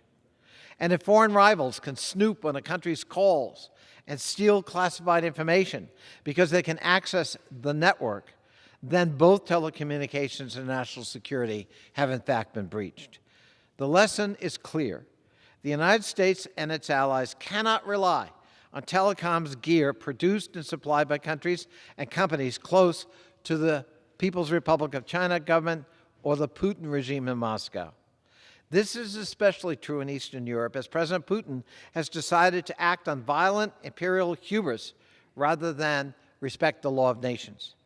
If the problem is PRC-affiliated technology and Russian aggression, then the Transatlantic Telecommunications Security Act is a key part in the solution to bolster our national security and that of our friends and allies. First and foremost, the bill allows the Development Finance Corporation to fund telecom security projects to ensure that all networks gear in Eastern Europe is safe. As Ukraine faces the immediate threat to its national security, projects in the region must and will receive priority assistance. Second, this bill authorizes the State Department to create a new position of campaign coordinator at the department to focus on upcoming elections in the UN body called the International Telecommunications Union. That election comprises of an American with significant experience with the ITU and a Russian with previously who worked for the Chinese company Huawei. What could go wrong with that? This is an election the free world can ill afford to lose, and we must do everything in our power to ensure corrupt actors are kept from its power. This includes a whole-of-government response, such as the State Department working with the Commerce and the FCC, as well as the Foreign Affairs Committee teaming up with our good friends on Energy and Commerce Committee to make sure the ITU promotes free and secure telecom systems around the globe. The TTSA is a critical bill that will deliver tangible security benefits for Ukraine and frontline NATO allies. We can and should and must get this bill to the President's desk quickly. I urge all of my colleagues to make that reality one step closer by voting for this legislation today. And with that, I reserve. The gentleman from Virginia reserves. The gentleman from Pennsylvania is recognized. I yield myself as much time as I may consume. Gentleman is recognized. Mr. Speaker, I rise today in support of this bipartisan bill, the Transatlantic Telecommunications Security Act. This legislation authorizes the U.S. Development Finance Corporation to provide financing for secure 5G and future generations telecommunications infrastructure development projects in select Central and Eastern European countries with upper middle income economies or high income economies. This authorization aims to push back against CCP efforts to dominate the 5G and future generations telecommunications networks of our strategic allies and partners in the region, many of whom are NATO allies. Ensuring the security of the telecommunication network of our NATO allies and partners in Central and Eastern Europe is unquestionably in the U.S. national security interest. Moreover, this bill targets the majority of countries in 3Cs initiative. Launched by 12 of our close friends in Central and Eastern Europe, the 3Cs initiative seeks to expand cross-border energy, transportation, and digital infrastructure, as well as boost economic development in the region. And though it is a regional initiative, it has global implications that serve not only European, but U.S. security and economic interests. We in Congress have expressed great concern that CCP is exporting corruption, debt traps, and poor labor and environmental standards to Europe and across the world through its 17+1 and Belt and Road initiatives. The 3Cs initiative seeks to address these concerns by providing positive alternatives to PRC investments in the region, including in its 5G and future telecoms networks. The last administration successfully convinced most of Central and Eastern Europe to opt not to use high-risk Chinese suppliers in the telecommunications networks. Supporting the 3C initiative's efforts to expand secure digital infrastructure in Central and Eastern Europe will carry forward this major foreign policy success and ensures the transatlantic community remains united in its clear-eyed assessment of the threat the CCP poses to telecommunications security. In addition, Russia's full-scale invasion of Ukraine must serve as a wake-up call to the dangers of allowing our adversaries to expand their influence in critical sectors of our economies. In particular, Europe's energy independence or Europe's energy dependence on Russia has made it difficult to rally the continent around tougher sanctions and is funding the Kremlin's war machine to the tune of about $1 billion every day. This is not in Europe or the United States' national security interest. We cannot wait for a potential conflict over Taiwan to assist our closest allies and partners in Europe and beyond in cutting out the CCP's malign influence now that it has been used to gain leverage over our democratic allies. This bill will help ensure we learn from our collective past mistakes. Lastly, this bill is important because it directs the Secretary of State to appoint a campaign director among existing personnel for the upcoming election at the International Telecommunications Union, the ITU. which sets global standards for technologies such as 5G. Russia's campaign to elect a Russian national who is a former Huawei executive to serve as the Secretary General of the ITU is indicative of Russia and China's efforts to use the international organizations to promote their interests and malign influence. The United States should ensure that we are coordinated in driving support for the U.S. candidate Doreen Bogdan Martin for the Secretary General of the ITU, but the State Department should also engage on the important down-ballot races at the ITU. There are 4 other posts of significance within the ITU's leadership structure, including the Director of the ITU Development Sector, also the ITU-D. The ITU-D plays a particularly vital role in supporting multilateral cooperation for fair and open Internet governance through trustworthy deployment of digital technologies in the developing world. The U.S. must be doing everything we can to ensure Russian and Chinese malign influence does not grow. This bill will help, and I urge my colleagues to support it. I reserve the balance of my time. The gentleman from Pennsylvania reserves. The gentleman from Virginia is recognized. I reserve, Mr. Speaker.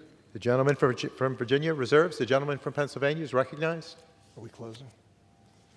We will close at this time. The gentleman is recognized. Mr. Speaker, the 3 Cs initiative seeks to address threats posed by the CCP by providing positive alternatives to PRC investments in the region, including in its 5G and future telecoms networks.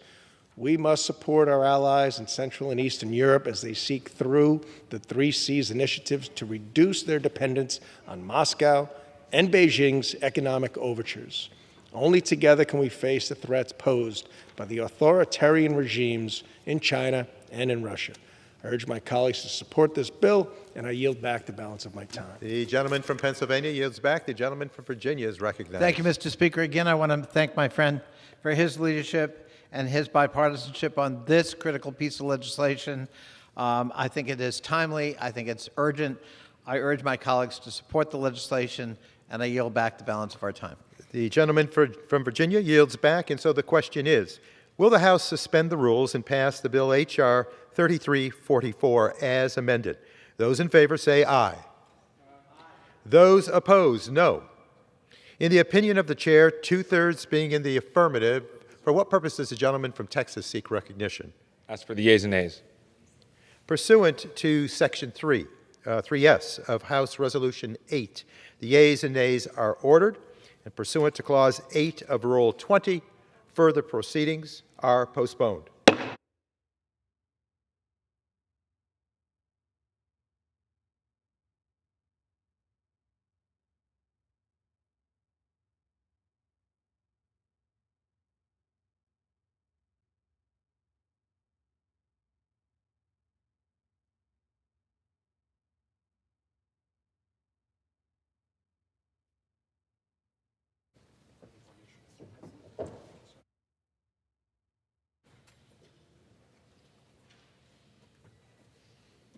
How you doing? Okay. Gentleman from Virginia. Does the gentleman from Virginia rise? Mr. Speaker, I move the House suspend the rules and pass H.R. 7311, the Countering Malign Russian Activities Africa Act, as amended. The gentleman is recognized. The clerk will report the title of the bill. H.R. 7311, a bill to direct the Secretary of State to develop and submit to Congress a strategy and implementation plan outlining United States efforts to counter the malign influence and activities of the Russian Federation and its proxies in Africa and for other purposes. Pursuant to the rule, the gentleman from Virginia, Mr. Connolly, and the gentleman from Pennsylvania, Mr. Muser, each will control 20 minutes. The chair now recognizes the gentleman from Virginia. I thank the Speaker, and I ask unanimous consent that all members have 5 legislative days in which to revise and extend their remarks and include extraneous material on H.R. 7311 as amended. Without objection, gentleman is recognized. Mr. Speaker, I yield myself such time as I may consume. The gentleman is recognized. I thank the Speaker. I rise today in support of H.R. 7311, the Countering Malign Russian Activities in Africa Act as amended, introduced by Representative Gregory Meeks, Chairman of the House Foreign Affairs Committee. As Putin pursues a violent, illegal, and unjustifiable war in the sovereign nation of Ukraine, we must remember he's also destabilizing fragile states in Africa to feed his ruthless war machine. As a matter of fact, the Russian Federation has conducted malign activities throughout Africa for several years now to raise funds and evade sanctions that would inevitably result from Putin's brutal war. From troll farms that spread disinformation to unaccountable private military contractors, the Kremlin continues to destabilize parts of Africa in order to achieve its objectives regardless of its consequences. And those consequences are deadly and draining African governments of sorely needed resources. For example, Putin has used his network of oligarchs to deploy the Wagner Group mercenaries to countries like Mali and the Central African Republic, where allegations of human rights abuses such as mass executions, forced disappearances, torture, and other unspeakable acts are mounting every day by those groups. That's why I call on my colleagues to support H.R. 7311, which would require the Secretary of State to submit to Congress a strategy and a plan outlining U.S. efforts to counter Russia's malign activities in the continent of Africa and that undermine U.S. interests. It would also require State Department to identify and hold accountable Russian and African officials who facilitate Russia's malign activities, including those that exploit the continent's natural resources and manipulate democratic processes in order to evade sanctions. I'm pleased to see the administration is taking several steps toward this end in recent days, including through designating several Russian companies involved in illicit activities in Africa that were in essence designed to evade sanctions. With H.R. 7311, I'm confident the State Department, with the support of our other federal agencies, will help Congress develop a clear picture of what Putin is in fact doing in Africa and how we can effectively push back to protect our interests and those of our partners throughout the African region. I support the bill and urge my colleagues to do the same. I reserve the balance of my time. The gentleman from Virginia reserves. For what purpose does the gentleman from Pennsylvania rise? I yield myself such time as I may consume. The gentleman is recognized. Mr. Speaker, I rise in support of H.R. 7311 to require the State Department to develop a strategy to counter Russian malign influence in Africa. As the world continues to watch Russia commit unspeakable atrocities and war crimes in the Ukraine, the U.S. and our allies and partners must fully assess the threat posed by Russian activities around the world. This bill requires the State Department to assess the threat of Russia's engagement in Africa and create a plan to counter the Russian Federation's growing influence on the continent. In particular, the bill requires a specific focus on extra-active industries, security assistance, and strategic basing agreements. In Sudan, Russia is pursuing an agreement to establish a military base on the Red Sea. Russian mercenaries are also active in the Central African Republic, Mali, and Libya.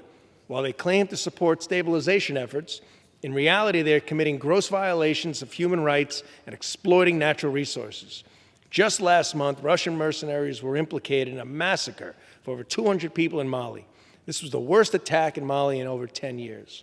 Further reports indicate that they attempted to blame the atrocities on French forces after French intelligence footage show Russian mercenaries burying victims' bodies outside a former French military base. Putin's complicity in these atrocities and war crimes around the world and disinformation campaigns to avoid accountability cannot go unanswered. I strongly condemn these attacks and the destabilizing role of Russia across the continent and the world. I reserve the balance of my time. The gentleman reserves. The gentleman from Virginia is recognized. We reserve, Mr. Speaker. The gentleman from Virginia reserves. The gentleman from Pennsylvania is recognized. Speaker, I have no more speakers, and I am prepared to close. The gentleman is recognized. The gentleman from Pennsylvania is recognized. In closing, I want to thank my colleagues, Chairman Meeks and Ranking Member McCall, as well as Chairwoman Bass and Ranking Member Smith of the Africa Subcommittee for offering this important measure. The assessment and strategy required by the bill is an important first step, but the U.S. must do more to counter Russian malign activity wherever it is present, and the atrocities and war crimes ongoing in Ukraine further underscores this urgency. I urge my colleagues again to support this bill, and I yield back the balance of my time. The gentleman yields back. The gentleman from Virginia is recognized. Mr. Speaker, I want to thank my friend again for his leadership and bipartisanship on this bill. I think it's a very important bill because Russia is spreading its malign influence all over the world, and it's having a particular impact in the African continent. So we need to be prepared. We need to respond. This bill will help do that. I urge my colleagues to support this important piece of legislation, and I yield back the balance of our time. The gentleman yields back. The question is, will the House suspend the rules and pass the bill H.R. 7311 as amended? Those in favor will say aye. Aye. Those opposed, no. In the opinion of the chair, 2/3 being in the affirmative. Does the gentleman from Texas rise? Ask for the yeas and nays. Pursuant to Section 3S of House Resolution 8, the yeas and nays are ordered. Pursuant to Clause 8 of Rule 20, further proceedings are postponed.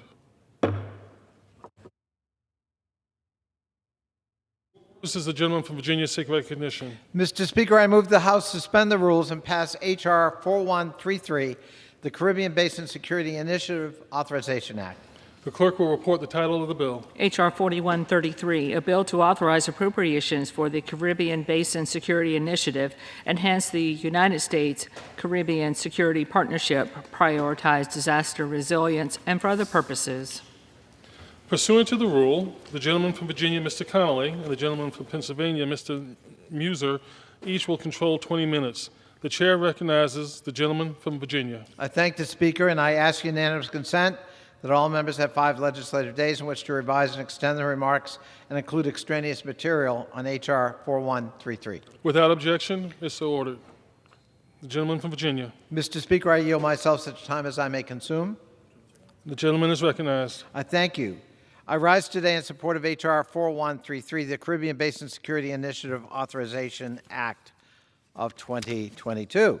I would first like to thank my colleague, Representative Espaillat, for drafting this important measure. CBSI has been essential in helping our partners in the Caribbean to improve their capacity to combat transnational crime, violence, and regional instability, while also enhancing our own security and strengthening our critical partnerships in the region. By supporting a multi-year authorization, we can effectively assist our Caribbean partners in promoting citizen safety, security, and the rule of law in the Caribbean Basin, reducing corruption and the malign influence of authoritarian regimes like Xi Jinping's China and Vladimir Putin's Russia, and strengthening the ability of countries in the region to prepare for and to respond to natural disasters. According to a status report in the State Department's U.S. Strategy for Engagement in the Caribbean, released in July of 2019, quote, rising crime and endemic corruption threaten government's ability to provide security and good governance in many of the nations in the region. With ongoing efforts to mitigate transnational organized crime in Central America and Mexico, the drug trade and other illegal activities likely will move further into the Caribbean, particularly as the regional economic outlook deteriorates due to the continuing economic impacts of the COVID-19 pandemic.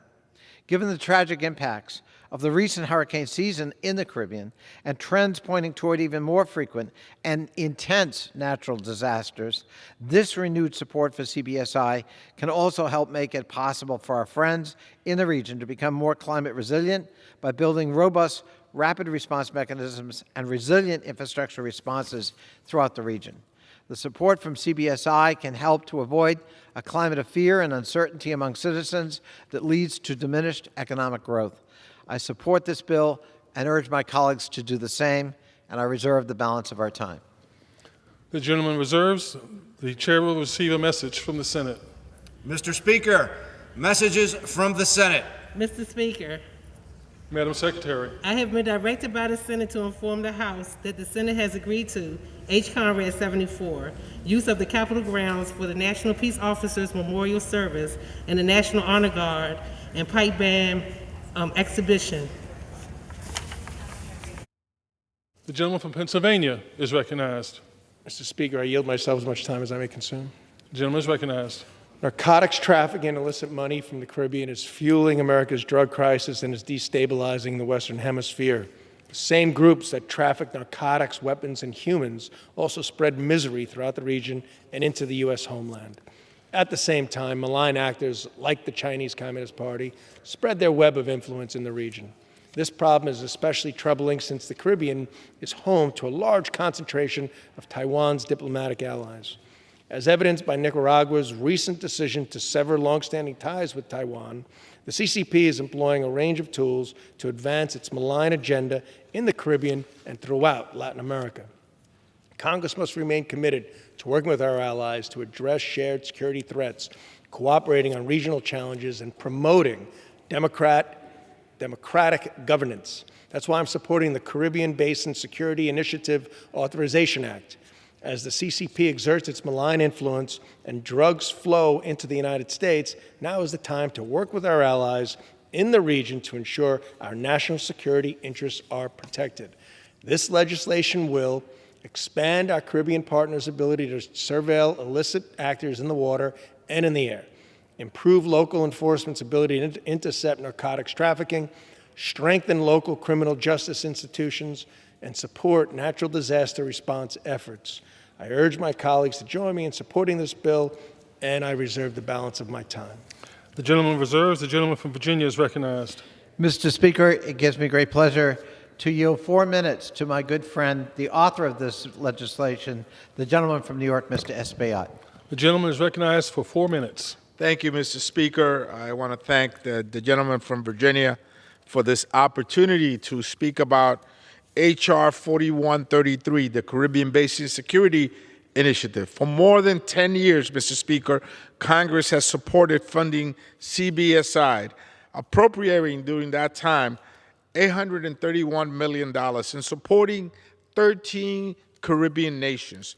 H.R. 4133, the Caribbean Basin Security Initiative Authorization Act, will authorize appropriations of $75 million each year from 2022 to 2026.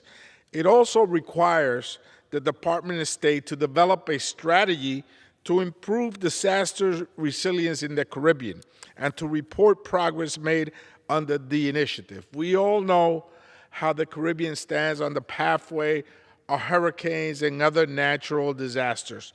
As such, they must really improve disaster resilience in those island nations.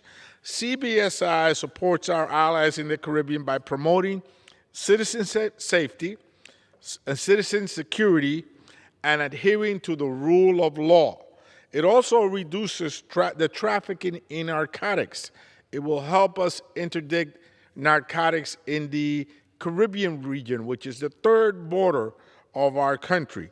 It also reduces corruption and the malign influence of foreign adversaries in the region. We all know how foreign adversaries are looking to ill-invest in that region and circumvent, in many cases, transparency measures.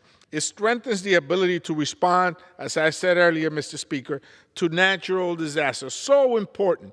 These island nations are in jeopardy.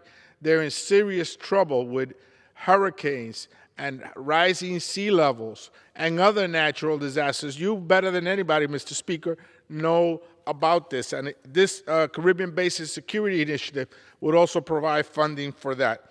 By empowering our neighbors in the Caribbean, we will in turn bolster the national security of the United States. Our allies in the Caribbean are facing many, many challenges brought about by the COVID-19 pandemic, strained global supply chains, and increased energy costs. That seems to be a common problem in island nations, increased energy costs. And as such, they are really up for grab by some of our adversaries who often take advantage of this crisis. We must do more to really help out our neighbors, our allies in that region. We must continue funding for CBSI, and it is critical to help Caribbean nations strengthen their economies and in turn strengthen our very own.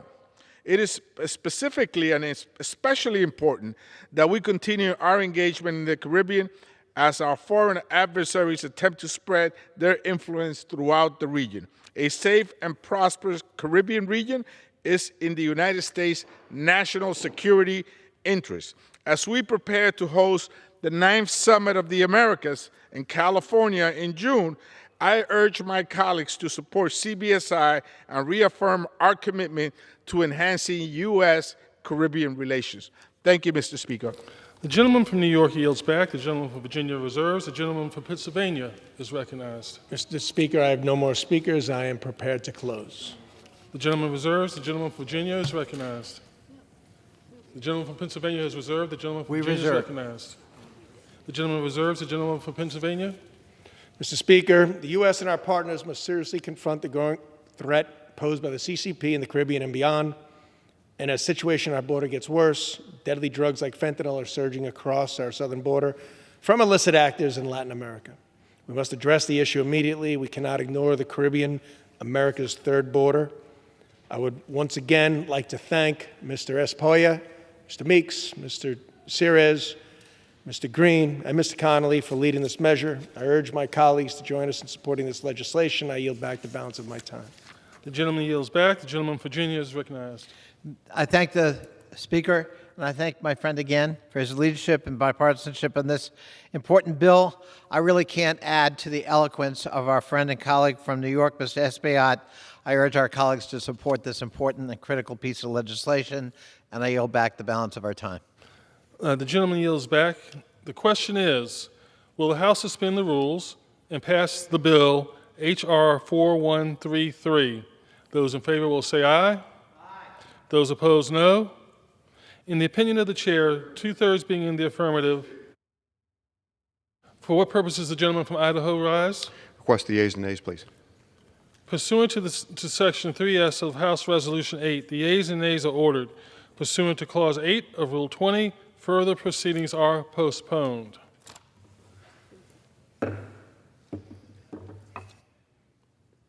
Does the gentleman from Virginia seek recognition? Mr. Speaker, I move the House suspend the rules and pass H.R. 6089, the Stop Iranian Drones Act, as amended.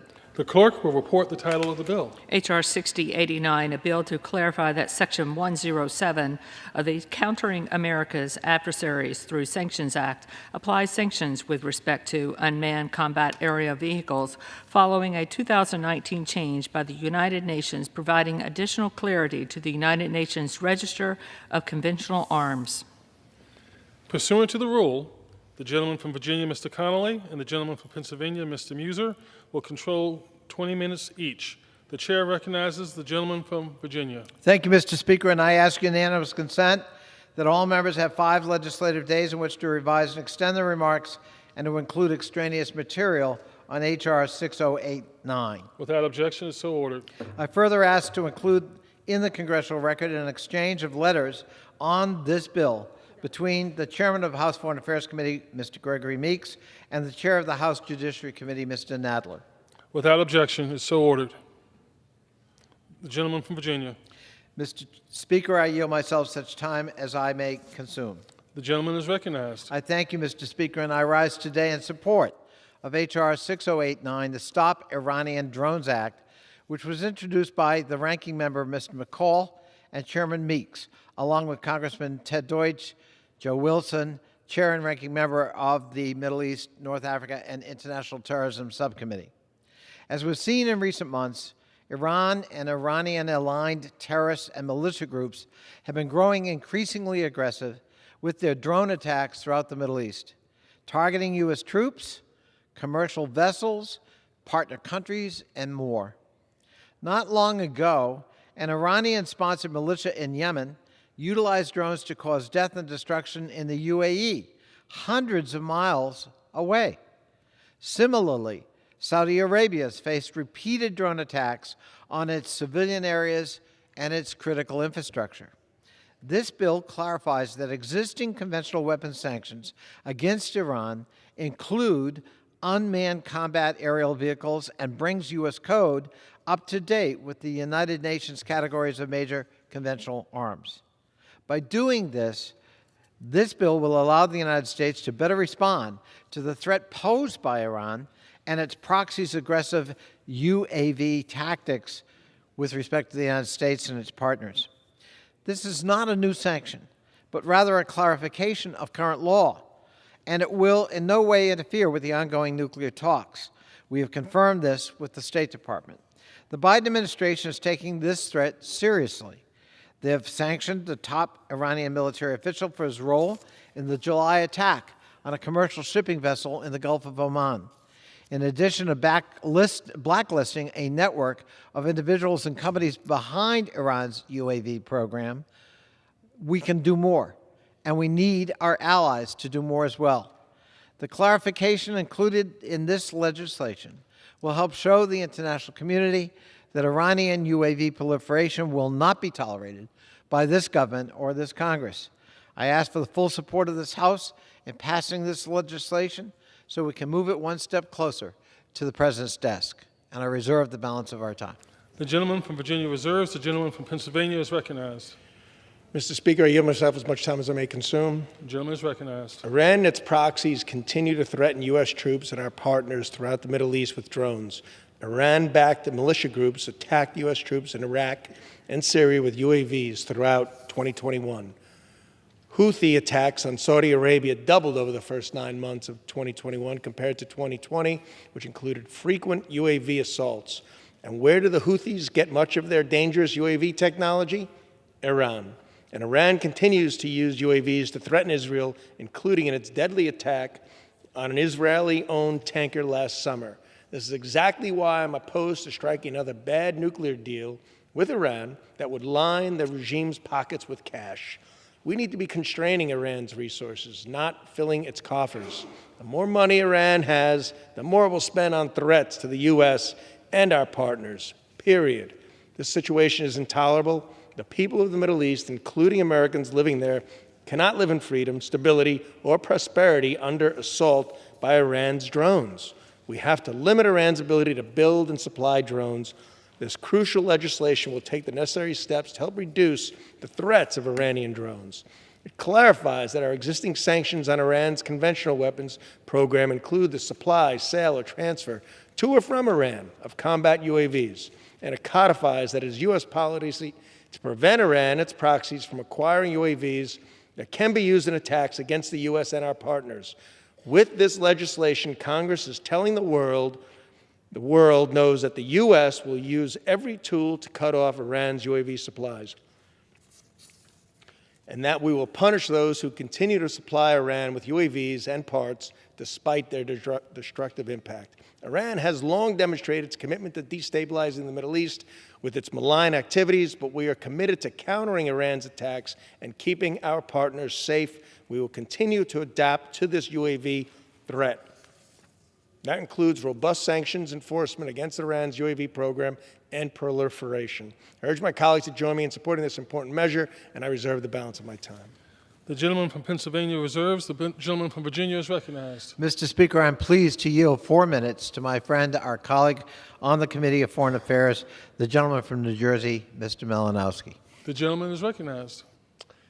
Thank you. Mr. Speaker, I rise in support of H.R. 6089, the Stop Iranian Drones Act, and to speak favorably about all of the important legislation the House is moving today to address Russia's illegal invasion of Ukraine.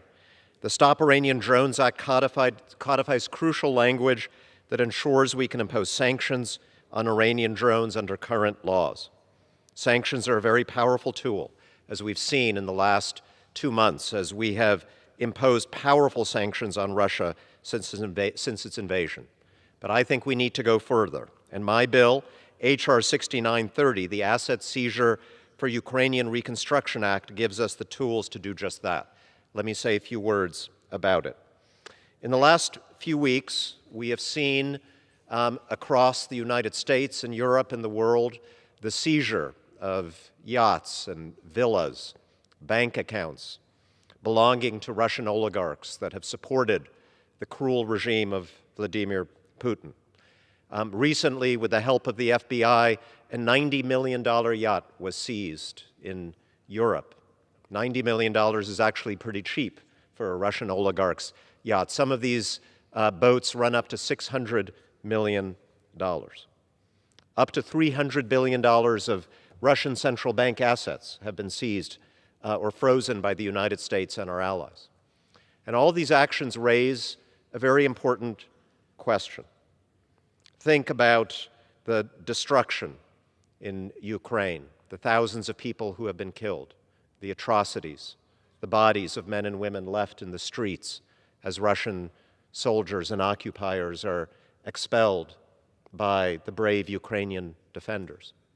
Can we imagine if there is, for example, a ceasefire that puts the immediate violence to rest? We hope that happens. But can we imagine at that moment giving all of this wealth, all of Russia's wealth, the yachts, the bank accounts, the villas, the planes, back to Putin and his cronies as Ukraine lies in ruin, as the Ukrainians bury their dead?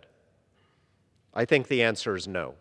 We cannot imagine doing that. We will not do that. I don't believe that the Biden administration intends to do that. But the law here is very complicated. These assets are not actually seized. They are merely frozen and blocked. And so this legislation, which I urge all of my colleagues to support today, bipartisan bill, asks the administration to come up with a mechanism that would enable us to take this wealth and to sell it, to dispose of it, and to use the proceeds to help the people and government of Ukraine rebuild their country. Yes, it is complicated.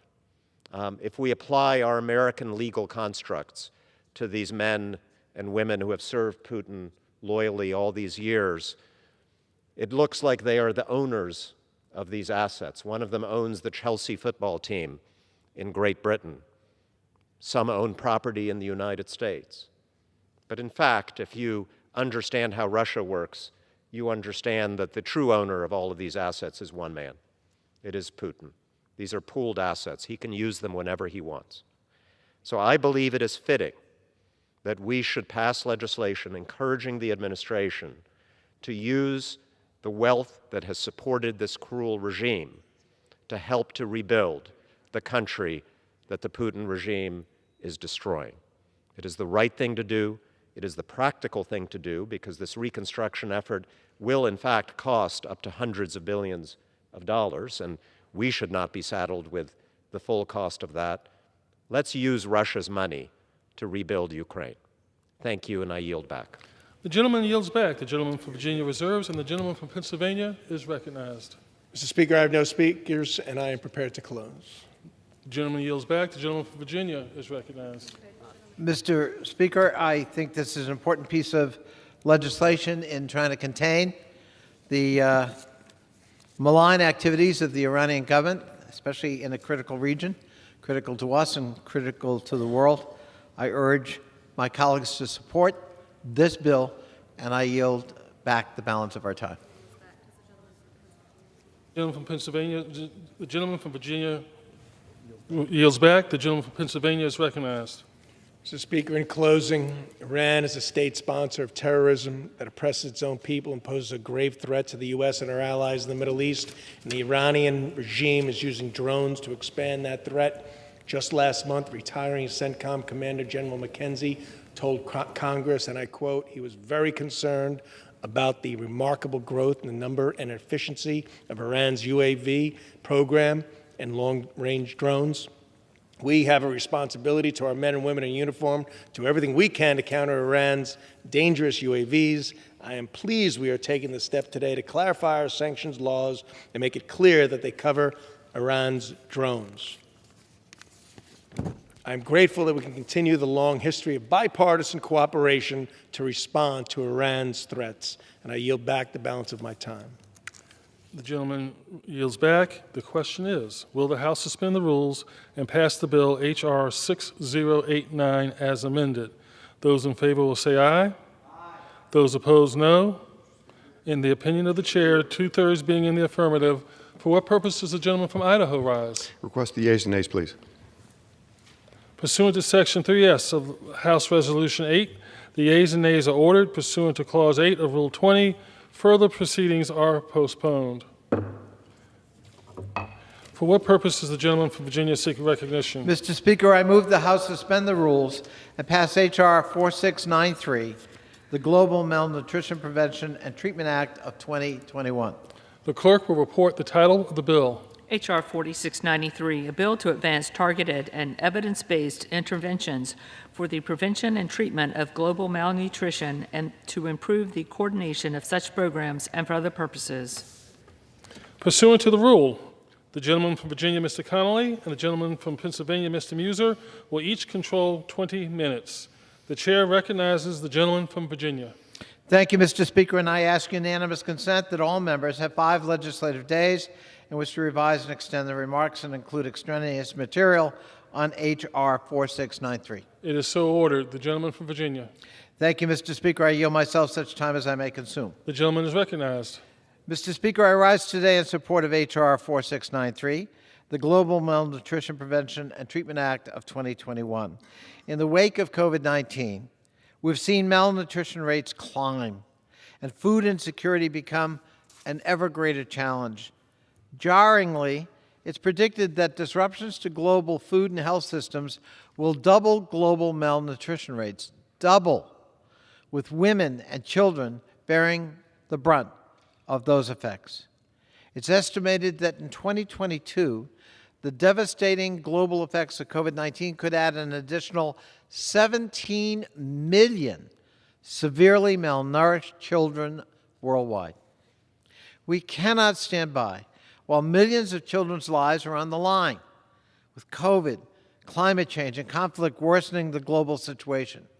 That's why the Foreign Affairs Committee took action with H.R. 4693, which will direct USAID to implement solutions to prevent and treat this global malnutrition.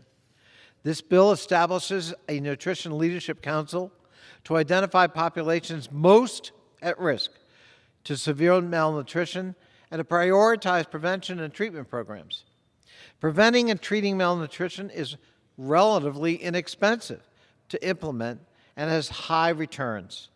With every $1 we spend, we improve health and increase cognitive and physical development, yielding the equivalent of a $35 return. By coordinating activities throughout the U.S. government with our partner countries, with the United Nations specialized agencies, civil society, private sector actors, and more, we can sustain nutrition interventions that save lives.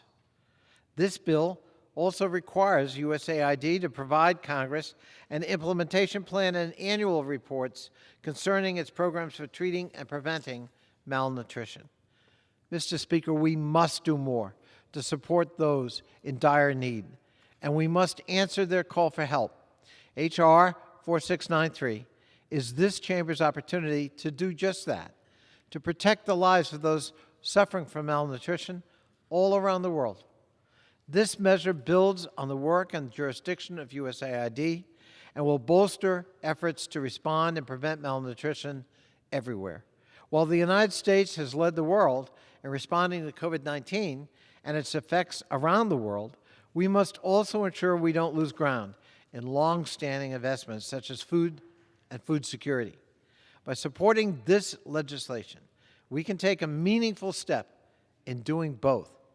I urge my colleagues to support this measure so we can move it one step closer to the President's desk.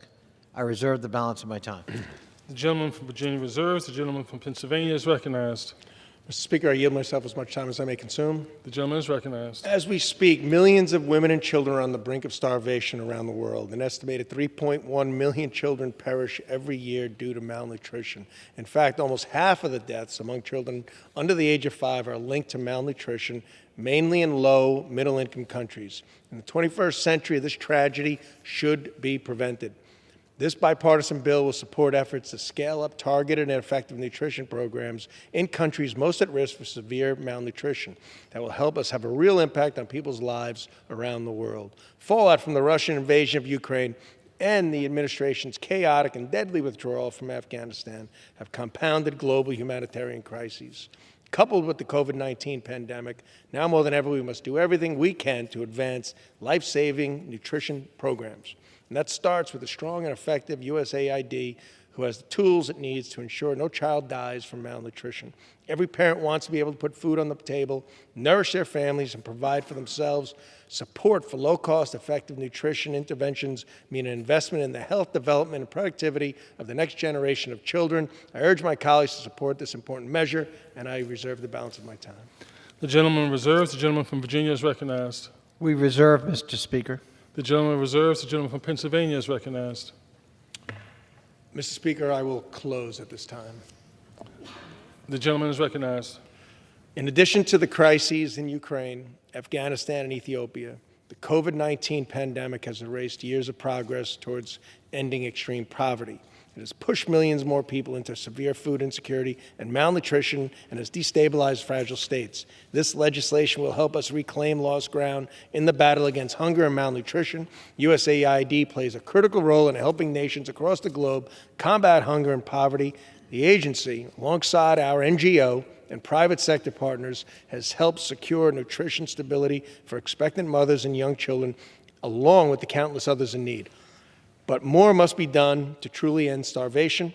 I want to thank members of the advocacy community, especially Bread for the World and Results, for their continued support of this legislative effort. I'm grateful we can continue the long history of bipartisan cooperation to help those in need around the world. And with that, I yield back the balance of my time. The gentleman yields back. The gentleman from Virginia is recognized. Thank you, Mr. Speaker. The United States has a long tradition on a bipartisan basis of dealing with the issue of food insecurity and malnutrition. Herbert Hoover led some of the early efforts by the United States government after World War I to feed a starving Europe. And he even provided food assistance to the Bolshevik regime in Russia because we understood that malnutrition didn't respect political ideology or labels. Through the Food for Peace program in the early Kennedy and Johnson years, the cooperation between the late Senator Bob Dole and the late Senator George McGovern to make sure that both domestic and international food security was a staple of U.S. policy and bipartisan support. This is an important piece of legislation. No child in 2022 should ever be malnourished, and certainly no child should ever die from malnourishment. This is an important statement by this Congress about our values as human beings and as a society, and reaffirms a long-standing commitment by the American people to not let this kind of tragedy happen anywhere. I urge passage of the bill, and I yield back the balance of our time. The gentleman yields back. The question is, will the House suspend the rules and pass the bill H.R. 4693? Those in favor will say aye. Aye. Those opposed, no. In the opinion of the chair, two-thirds being in the affirmative, the rules are suspended. The bill. And I'm sorry, the gentleman from Idaho, for what purpose does he rise? Thank you, Mr. Speaker. Request the yeas and nays, please. Pursuant to Section 3S of the House Resolution 8, the yeas and nays are ordered. Pursuant to Clause 8 of Rule 20, further proceedings are postponed. For what purpose does the gentleman from Virginia seek recognition? Mr. Speaker, I move that the House suspend the rules and pass S-812, a bill to direct the Secretary of State to develop a strategy to regain observer status for Taiwan in the World Health Organization and for other purposes. The clerk will report the title of the bill. Senate 812, an act to direct the Secretary of State to develop a strategy to regain observer status for Taiwan in the World Health Organization and for other purposes. Pursuant to the rule, the gentleman from Virginia, Mr. Connolly, and the gentleman from Pennsylvania, Mr. Muser, will each control 20 minutes. The chair recognizes the gentleman from Virginia. I thank the Speaker, and I ask unanimous consent that all members have 5 legislative days in which to revise and extend their remarks and to include extraneous material on S-812. Without objection, it is so ordered. The gentleman from Virginia. Thank you, Mr. Speaker. I yield myself such time as I may consume. The gentleman is recognized. Mr. Speaker, I rise today in support of S-812, a bill to direct the Secretary of State to develop a strategy to regain observer status by Taiwan in the World Health Organization and for other purposes. S-812 will help support Taiwan's effort to gain observer status at the World Health Assembly, the decision-making body of the World Health Organization. Since the end of 2019, the unprecedented COVID-19 pandemic has reminded the global community of the importance of international cooperation and collaboration on global health. Taiwan has been a leader in global health. While the People's Republic of China was actively censoring public discussion of and silencing doctors about the effect and outbreak of the virus in China itself, Taiwan was saving lives globally with its early detection and dissemination of information about the virus. Despite its proximity to the original outbreak in China, Taiwan employed a strategy of social distancing, border controls, mask mandates, quarantine, and contact tracing so that it succeeded in suppressing widespread transmission. Incredibly, with a population of 23.5 million, Taiwan experienced roughly 37,000 confirmed COVID-19 cases and even fewer than 900 deaths. That's a tremendous feat compared to everybody else. Taiwan was not only able to use its knowledge effectively to respond to the COVID-19 pandemic within its own borders, but it shared its expertise and medical supplies when the world badly needed it most. Taiwan donated millions of masks and PPE to many countries around the world, including here in the United States.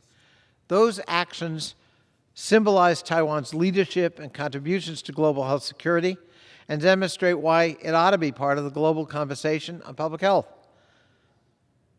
Unfortunately, China has tried to limit and constrain Taiwan's meaningful participation in all international organizations, including pressuring the WHO to strip Taiwan of its observer status in the WHO in 2017.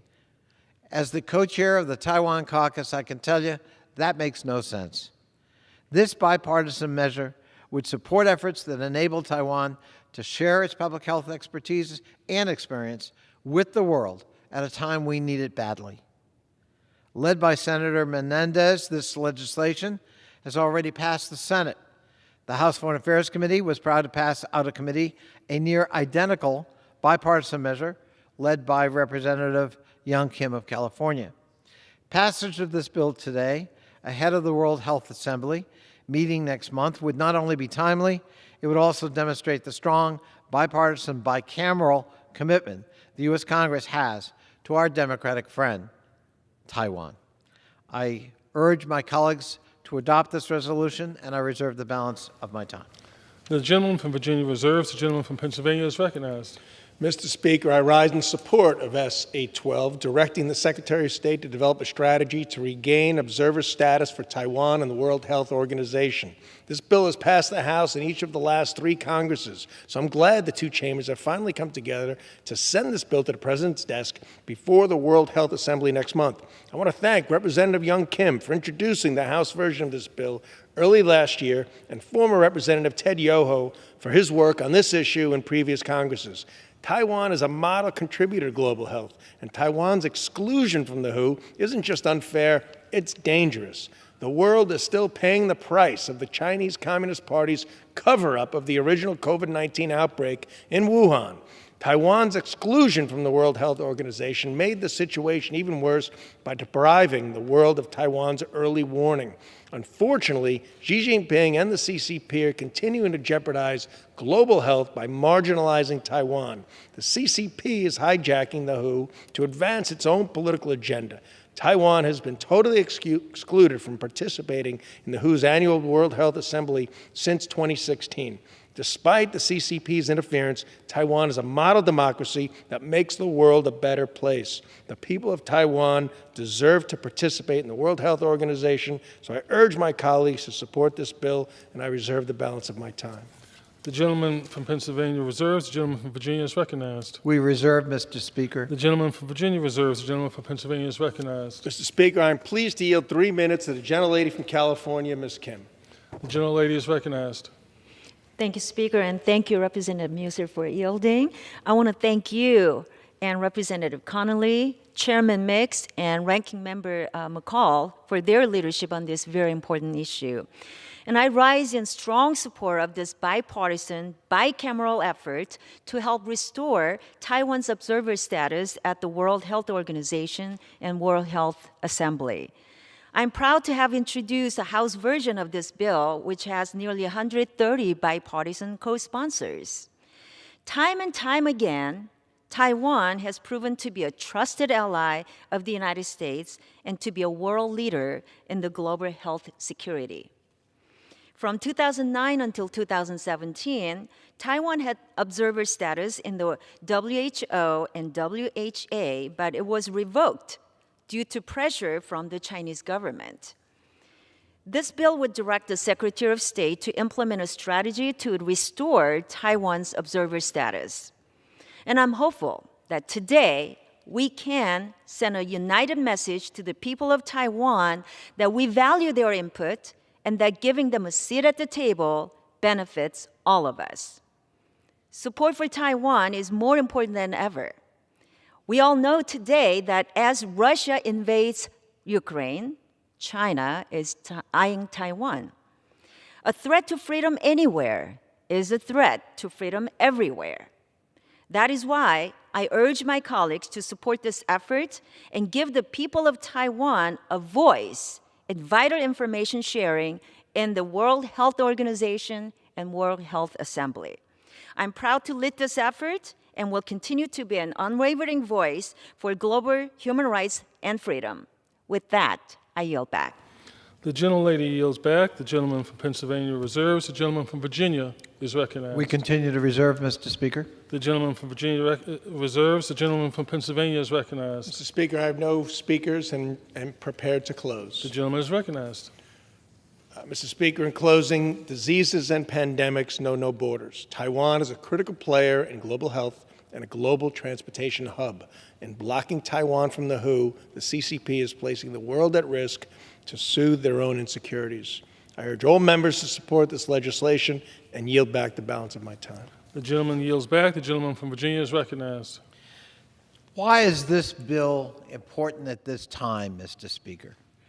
It's important because an authoritarian, delusional autocrat in Moscow is wreaking havoc, suffering, death on the ground and from the skies on an innocent people seeking freedom in Ukraine.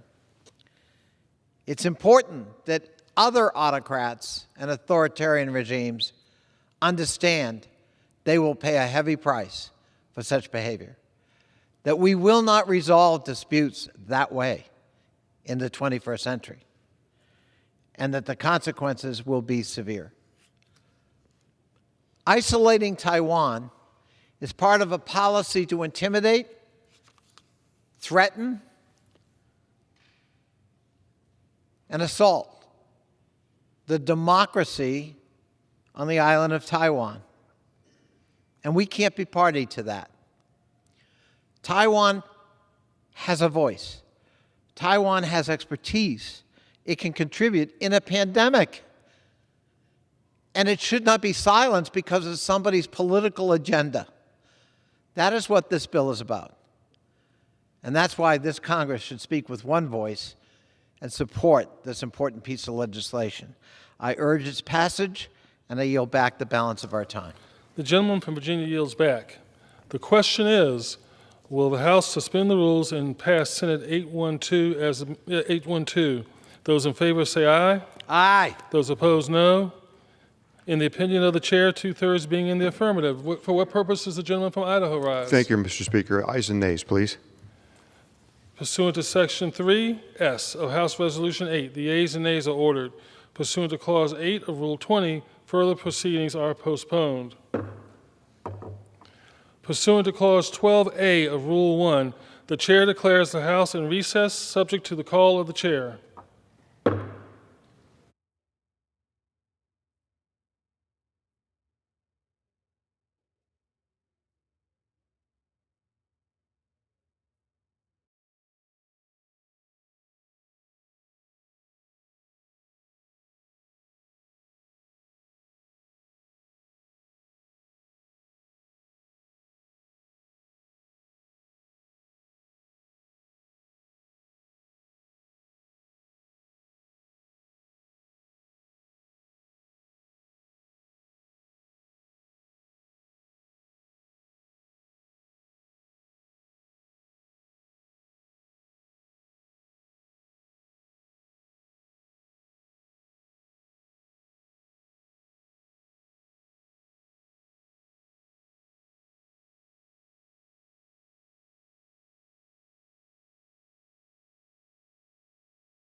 The House will be in order.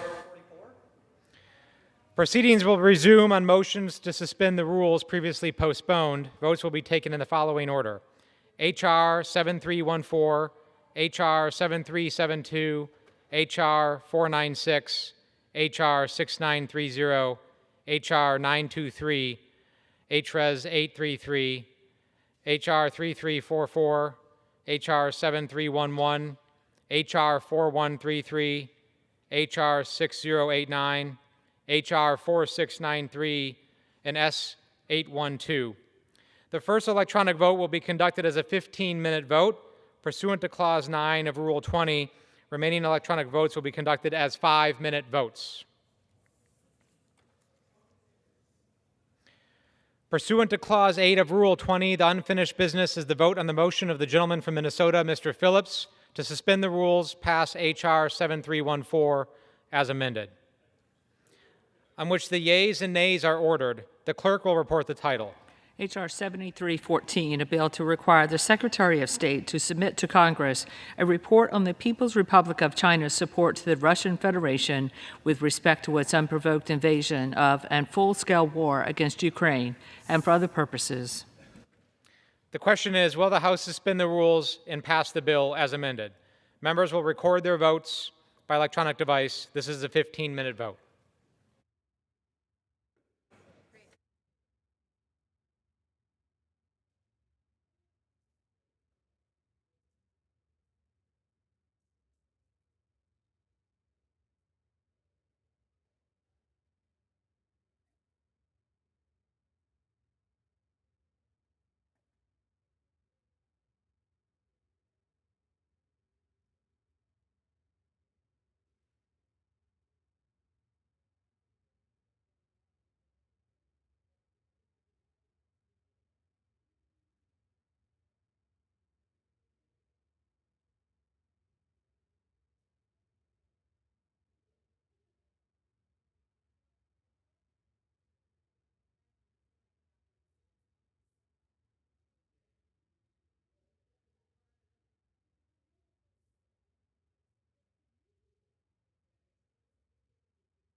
For what purpose does the gentlewoman from Indiana seek recognition? Mr. Speaker, as a member designated by Mr. Baird of Indiana, I inform the House that Mr. Baird will vote yes on H.R. 7314.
For what purpose does the gentleman from New York seek recognition? As the member designated by Chairwoman Eddie Bernice Johnson, Chairman David Scott, Congressman Morelli, Congresswoman Shontel Brown, and Congresswoman Marilyn Strickland, I inform the House that these members will vote yea on H.R. 7314.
For what purpose does the gentleman from Louisiana rise?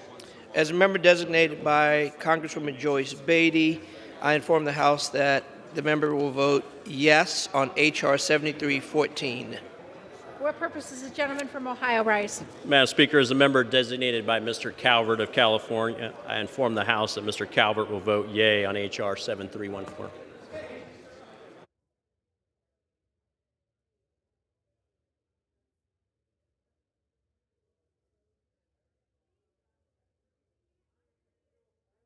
For what purpose does the gentleman from California rise?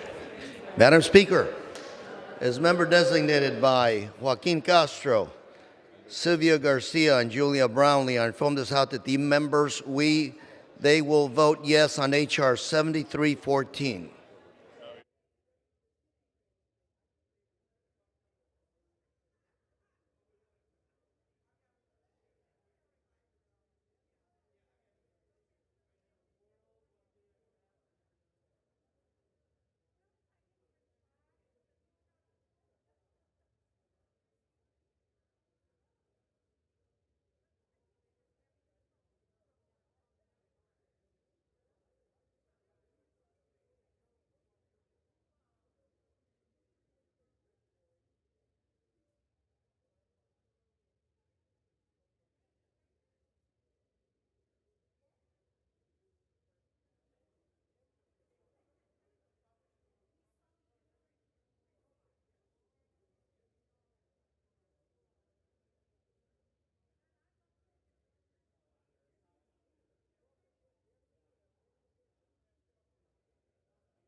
For what purpose does the gentleman from Kansas rise? Madam Speaker, as a member designated for Mr. Pfluger of Texas, I inform the House that Mr. Pfluger will vote yea on H.R. 7314.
Does the gentlelady from Florida rise?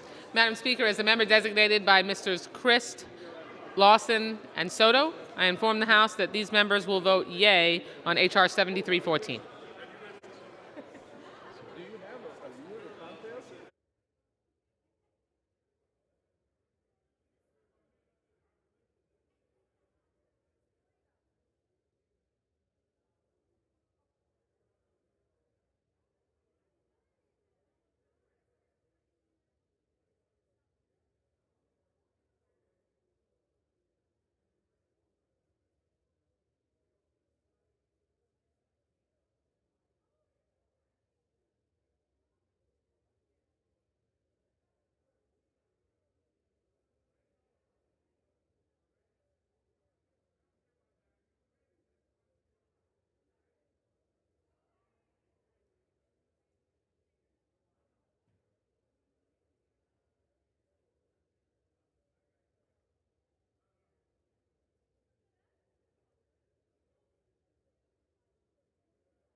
Does the gentleman from Virginia rise? Madam Speaker, is the member designated by Ms. Bass of California, Mr. Lowenthal of California, Mr. DeSanio of California, Mr. Levin of Michigan, Mr. Evans of Pennsylvania, Ms. Ross of North Carolina, Ms. Trahan from Massachusetts, and Mr. Swazi from New York. I inform the House that these 8 members will vote yes on H.R. 7314.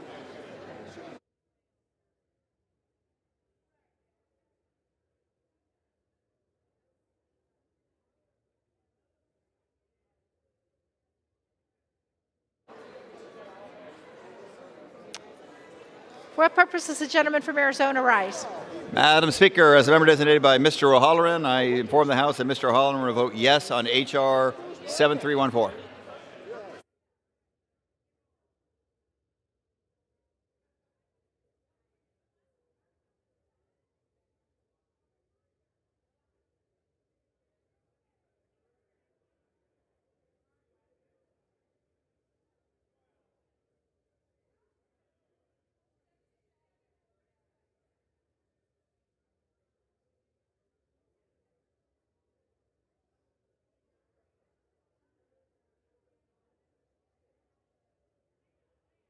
Does the gentleman from California rise?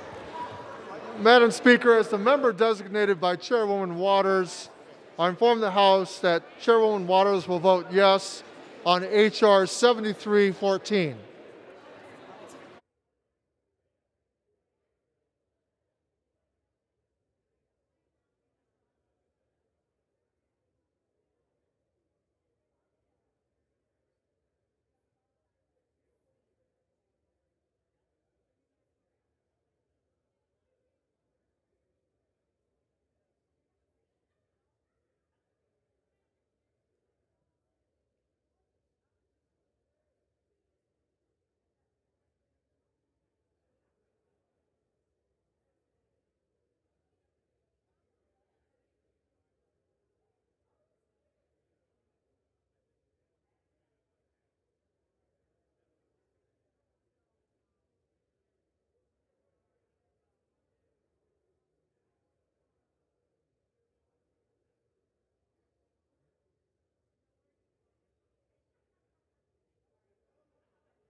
For what purpose does the gentleman from Ohio rise? Thank you, Madam Speaker. As the member designated by Mr. Carey, pursuant to House Resolution 8, I inform the House that Mr. Carey will vote yes on H.R. 7314.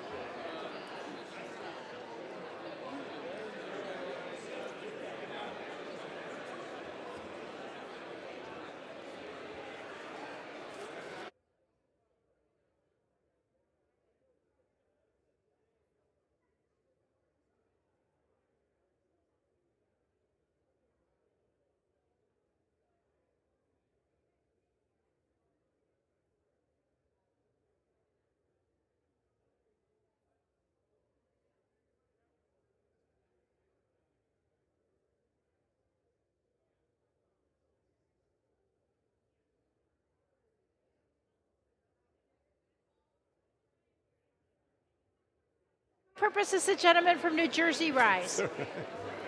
Madam Speaker, as the member designated by Mr. Albio Series, Mr. Donald Payne, Miss Angie Craig, Mr.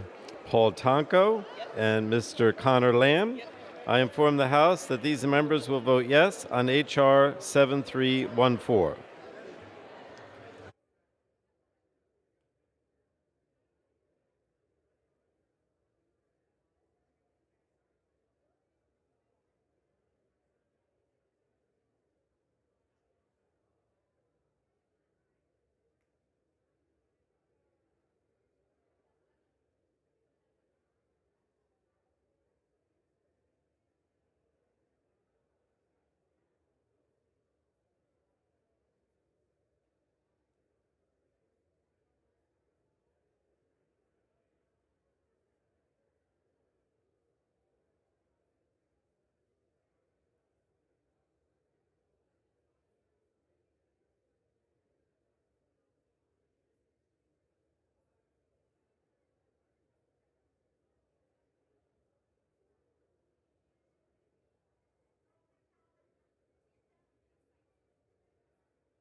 For what purpose does the gentlelady from Texas rise? Madam Speaker, as the member designated by Ms. Ocasio-Cortez, I inform the House that she will vote yes on H.R. 7314.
That's the right number? All right. For what purpose does the gentleman from Colorado rise? As the member designated by Mr. Perlmutter, I inform the House that Mr. Perlmutter will vote yay on H.R. 7314.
On this vote, the yeas are 351, the nays are 2. Without objection,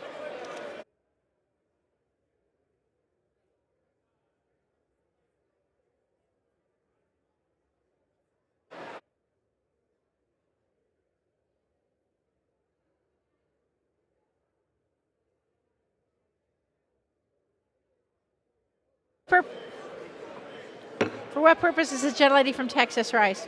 Madam Speaker, as the member designated by Mr. Van Taylor, I inform the House that Mr. Taylor will vote yea on H.R. 7314.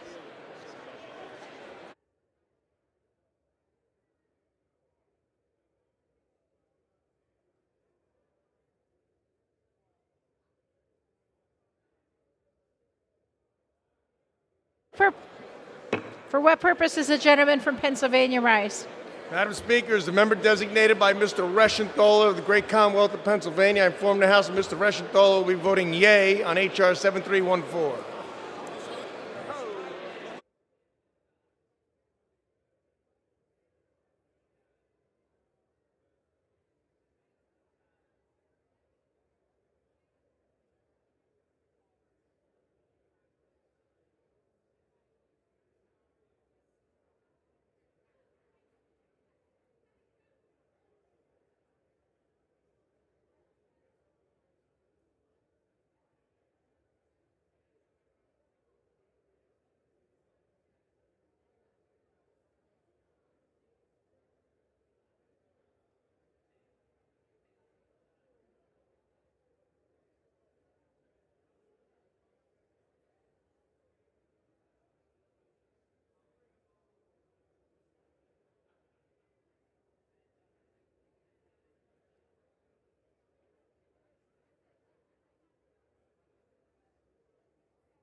On this vote, the yeas are 394, the nays are 3.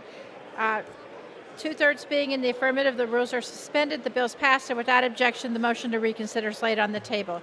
Pursuant to Clause 8 of Rule 20, the unfinished business is the vote on the motion of the gentleman from Minnesota, Mr. Phillips, to suspend the rules and pass H.R. 7372, on which the yeas and nays are ordered. The clerk will report the title. H.R. 7372, a bill to amend the Ukraine Freedom Support Act of 2014 to require the President to establish a semiconductor supply chain working group in response to the Russian invasion of Ukraine and submit reports to Congress on potential future disruptions to the supply chain. The question now occurs, will the House suspend the rules and pass the bill? Members will record their votes by electronic device, and this will be a 5-minute vote.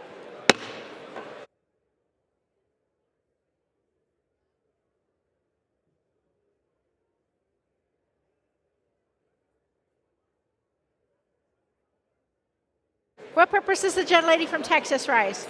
Madam Speaker, as the member designated by Ms. Ocasio-Cortez, I inform the House that she will vote yes on H.R. 7372.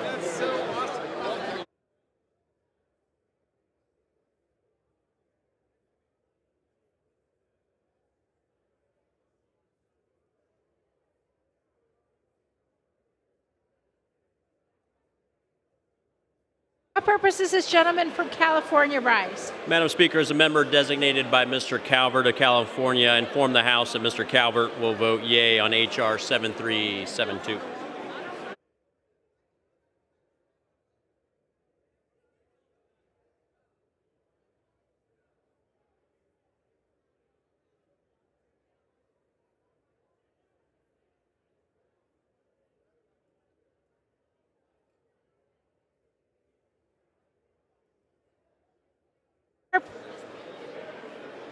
For what purpose is the gentleman from Ohio rise? Thank you, Madam Speaker. As the member designated by Mr. Carey, pursuant to House Resolution 8, I inform the House that Mr. Carey will vote yes on H.R. 7372. For what purpose is the gentleman from New York rise? As the member designated by Chairwoman Eddie Bernice Johnson, Chairman David Scott, Representatives Marilyn Strickland, Joe Morelli, and Chantel Brown, I inform the House that these members will vote yea on H.R. 7372. What purpose is the gentleman from Kansas rise? As a member designated by Mr. Pfluger from Texas, I inform the House that Mr. Pfluger will vote yea on H.R. 7372. What purpose is the gentleman from Virginia rise? Madam Speaker, as a member designated by Ms. Bass, Mr. Lowenthal, Ms. DeSagne, Mr. Levin, Ms. Swazi, Ms. Trahan, Mr. Evans, and Ms. Ross, I inform the House that these 8 members will vote yes on H.R. 7372. For what purpose is the gentleman from Arizona rise? Madam Speaker, as a member designated by Mr. O'Halloran, I inform the House Mr. O'Halloran will vote yes on H.R. 7372.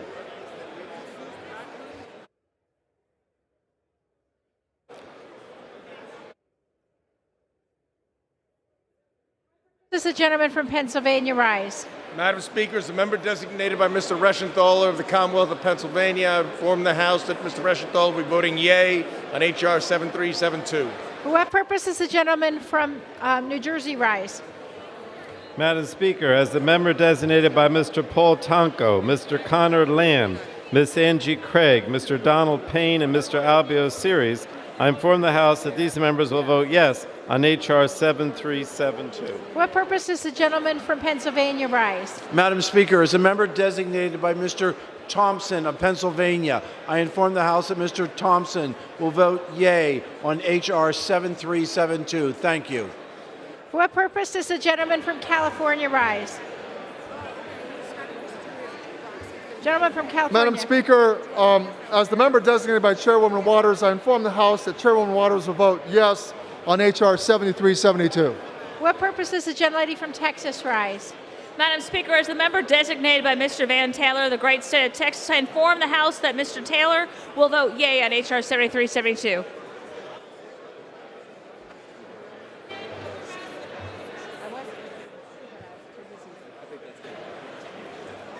One minute remaining. What purpose does the gentleman from Colorado rise? As a member designated by Mr. Perlmutter, I inform the House that Mr. Perlmutter will vote yea on H.R. 7372. For what purpose does the gentleman from California rise? Madam Speaker, as member designated by Joaquin Castro, Sylvia Garcia, and Julia Brownlee, I inform the House that these members will vote yes on H.R. 7372.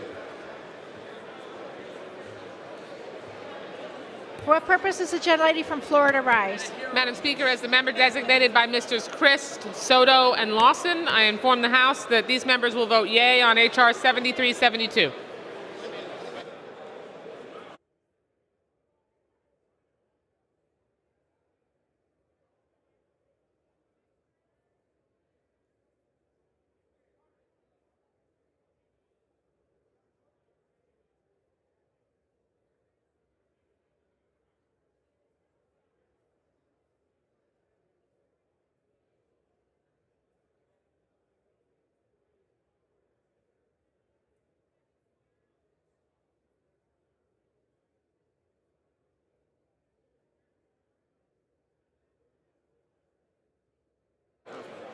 For what purpose does the gentleman from Louisiana rise? As a member designated by Congresswoman Joyce Beatty, I inform the House that the member intends to vote yes on H.R. 7372.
On this, on this vote, the yeas are 412, the nays are 9, two-thirds being in the affirmative. The rules.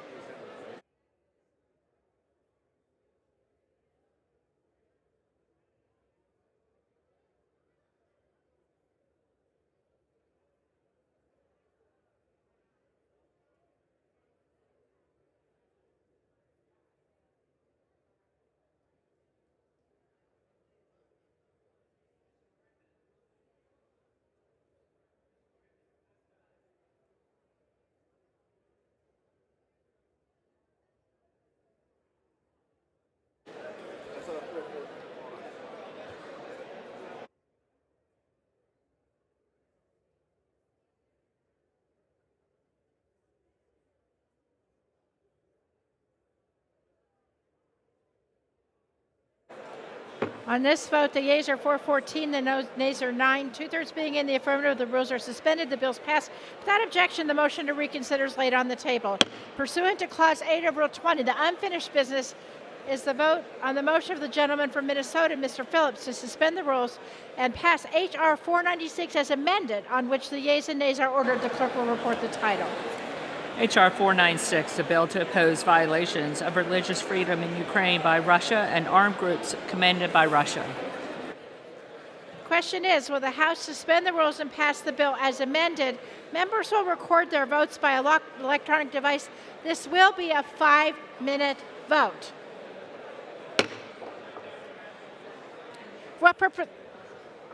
For what purpose does the gentleman from Arizona rise? Madam Speaker, as a member designated by Mr. O'Halloran, I inform the House Mr. O'Halloran will vote yes on H.R. 496. For what purpose does the gentleman from Pennsylvania rise? Madam Speaker, as a member designated by Mr. G.T. Thompson of Pennsylvania, I inform the House that Mr. Thompson will vote yay on H.R. 496. Thank you. For what purpose does the gentlelady from Texas rise? Madam Speaker, as the member designated by Ms. Ocasio-Cortez, I inform the House that she will vote yes on H.R. 496. For what purpose does the gentleman from Ohio rise? Thank you, Madam Speaker. As a member designated by Mr. Kerry pursuant to House Resolution 8, I inform the House that Mr. Kerry will vote yes on H.R. 496. For what purpose does the gentleman from Virginia rise? Madam Speaker, the member designated by Ms. Bass, Dr. Lowenthal, Mr. DeSaulnier, Mr. Levin, Ms. Ross, Mr. Hahn, Mr. Swazi, and Mr. Evans. Inform the House that these 8 members will vote yes on H.R. 496. For what purpose does the gentlelady from Texas rise? Madam Speaker, as the member designated by Mr. Van Taylor of the great state of Texas, I inform the House that Mr. Taylor will vote yea on H.R. 496. For what purpose does the gentleman from New Jersey rise? Madam Speaker, as the member designated by Mr. Albio Series, Mr. Paul Tonko, Mr. Connor Lamb, Ms. Angie Craig, and Mr. Donald Payne, I inform the House that these members will vote yes on H.R. 496. For what purpose does the gentleman from Pennsylvania rise? Madam Speaker, there's a member designated by Mr. Reschenthal of the Commonwealth of Pennsylvania. I inform the House that Mr. Reschenthal will be voting yay on H.R. 496. For what purpose does the gentleman from California rise? Madam Speaker, as the member designated by Chairwoman Waters, I inform the House that Chairwoman Waters will vote yes on H.R. 496. For what purpose does the gentleman from Kansas rise? Madam Speaker, as a member designated by Mr. Pfluger from Texas, I inform the House that Mr. Pfluger will vote yea on H.R. 496. For what purpose does the gentleman from California rise? Madam Speaker, as member designated by Joaquin Castro, Sylvia Garcia, and Julia Brownlee, I inform the House that these members will vote yes on H.R. 496. What purpose does the gentleman from California rise? Madam Speaker, as a member designated by Mr. Calvert of California, I inform the House that Mr. Calvert will vote yes on H.R. 496. What purpose does the gentleman from Louisiana As a member rise? designated by Congresswoman Joyce Beatty, I inform the House that the member intends to vote yes on H.R. 496.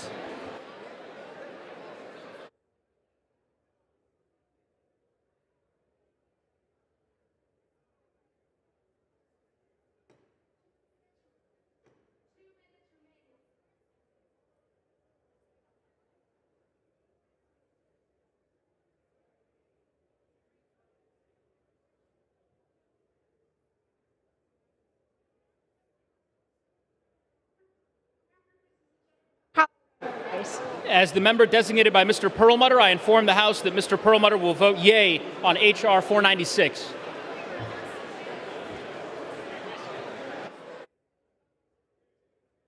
This is the gentlelady from Florida rise. Mr. Speaker, as the member designated by Mr. Soto, Lawson, and Christ, I inform the House that these members will vote yea on H.R. 496. What purpose does the gentleman from New York rise? As a member designated by Chairwoman Eddie Bernice Johnson, Chairman Scott, Representatives Strickland, Morelli, and Chantel Brown, I inform the House these members will vote yea on H.R. 496. 1 minute remaining.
On this vote, the yeas are 419, the nays are 3, two-thirds being in the affirmative. The rules are suspended. The bill's passed, and without objection, the motion to reconsider.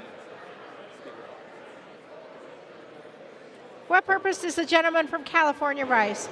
Madam Speaker, I wish from the House that Garcia votes no on H.R. 496. Thank you.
Yeas are 421.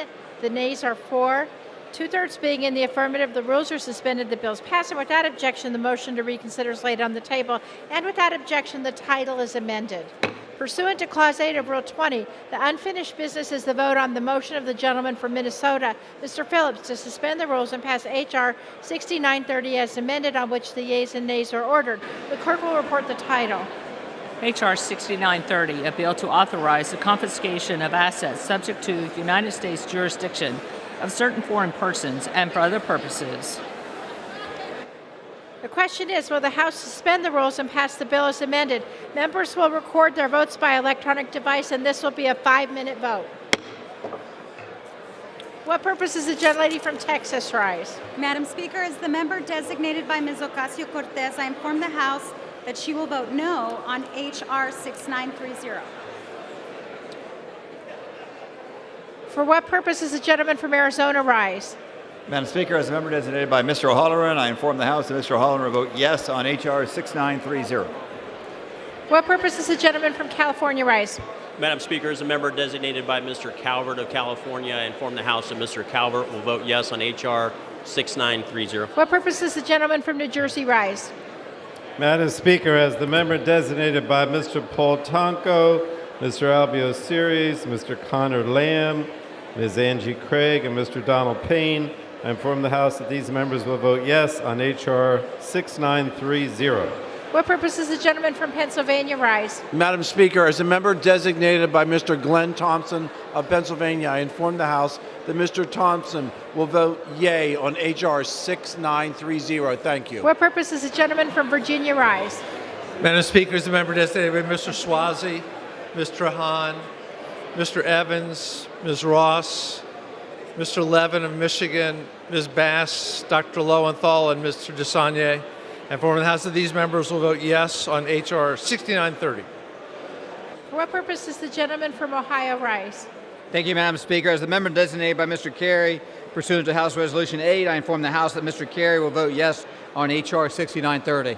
What purpose does the gentleman from California rise?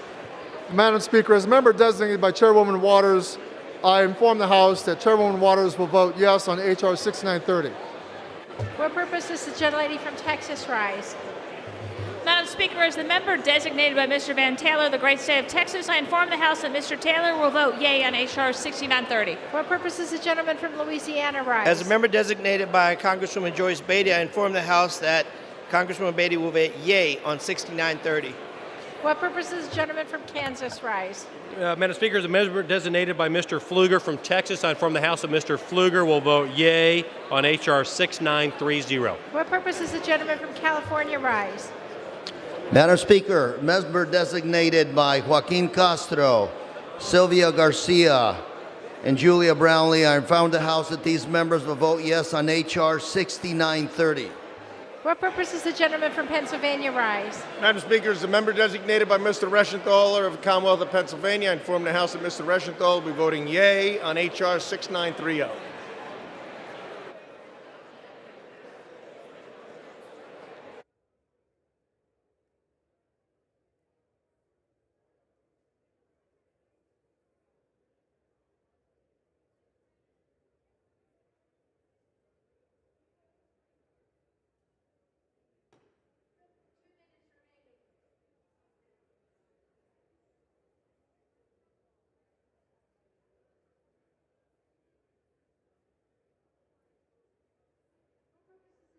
Florida rise. Madam Speaker, as the member designated by Mrs. Christ, Lawson, and Soto, I inform the House that these members will vote yea on H.R. 6930.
For what purpose does the gentleman from New York rise? As the member designated by Chairwoman Eddie Bernice Johnson, Chairman Scott, Representatives Morelli, Brown, and Strickland, I inform the House that these members will vote yea on H.R. 6930.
For what purpose does the gentleman from Colorado rise?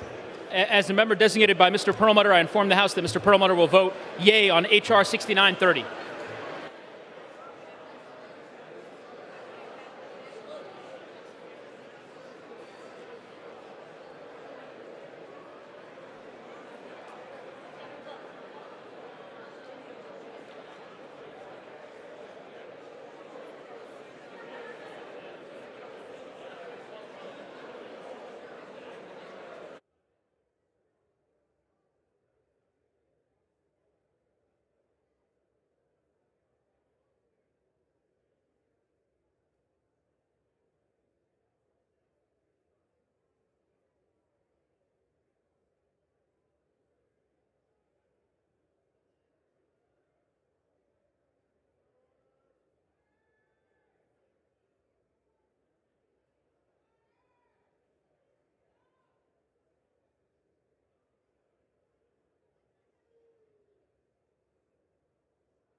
On this vote, the yeas are 417, the nays are 8. Two-thirds being in the affirmative, the rules are suspended, the bills pass, and without objection, the motion to reconsider is laid on the table. Pursuant to Clause 8 of Rule 20, the unfinished business is the vote on the motion of the gentleman from Virginia, Mr. Connolly, to suspend the rules and pass H.R. 923 as amended, on which the yeas and nays are ordered. The clerk will report the title. H.R. 923, a bill to support the independence, sovereignty, and territorial integrity of Georgia and for other purposes. Question is, will the House suspend the rules and pass the bill as amended? Members will record their votes by electronic device, and this will be a 5-minute vote. For what purpose does the gentlelady from Texas rise? Madam Speaker, as the member designated by Ms. Ocasio-Cortez, I inform the House that she will vote yes on H.R. 923. What purpose does the gentleman from Ohio rise? Thank you, Madam Speaker. As the member designated by Mr. Kerry, pursuant to House Resolution 8, I inform the House that Mr. Kerry will vote yes on H.R. 923. For what purpose does the gentleman from New Jersey rise? Madam Speaker, as the member designated by Mr. Albio Series, Mr. Connor Lamb, Mr. Paul Tonko, Ms. Angie Craig, and Mr. Donald Payne, I inform the House that these members will vote yes on H.R. 923. For what purpose does the gentleman from Kansas rise? Madam Speaker, as a member designated by Mr. Pfluger from Texas, I inform the House that Mr. Pfluger will vote yea on H.R. 923. For what purpose does the gentleman from Virginia rise? Madam Speaker, as a member designated by Ms. Ross, Ms. Trahan, Mr. Swazi, Mr. Evans, Dr. Lowenthal, Mr. Levin of Michigan, Mr. DeSaulnier, and Ms. Bass. And for the House, these 8 members will vote yes on H.R. 923. What purpose does the gentleman from Pennsylvania rise? Madam Speaker, as the member designated by Mr. Reschenthaler of Pennsylvania, I inform the House that Mr. Reschenthaler will be voting yes on H.R. 923.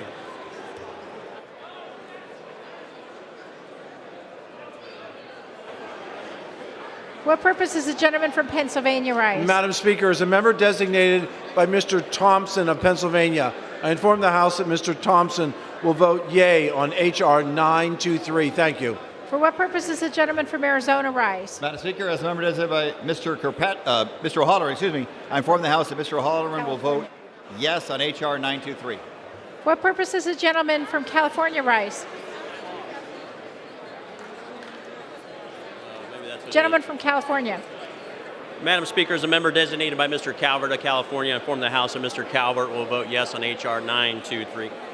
What purpose does the gentlelady from Florida rise? Madam Speaker, as a member designated by Mr. Christ, Lawson, and Soto, I inform the House that these members will vote yea on H.R. 923.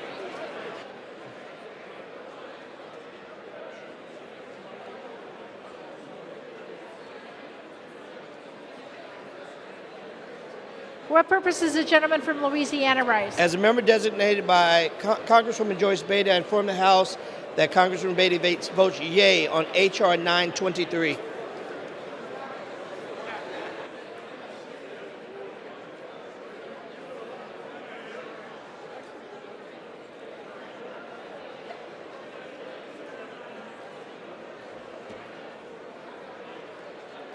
What purpose does the gentleman from California rise? Madam Speaker, as member designated by Sylvia Garcia, Sylvia Garcia, Joaquin Castro, and Julia Brownlee, I inform the House that these members will vote yes on H.R. 923. What purpose does the gentlelady from Texas rise? Madam Speaker, as the member designated by Mr. Van Taylor of the great state of Texas, I inform the House that Mr. Taylor will vote yea on H.R. 923. What purpose does the gentleman from California rise? As the member designated by Maxine Waters, I inform the House that Chairwoman Waters will vote yes on H.R. 923.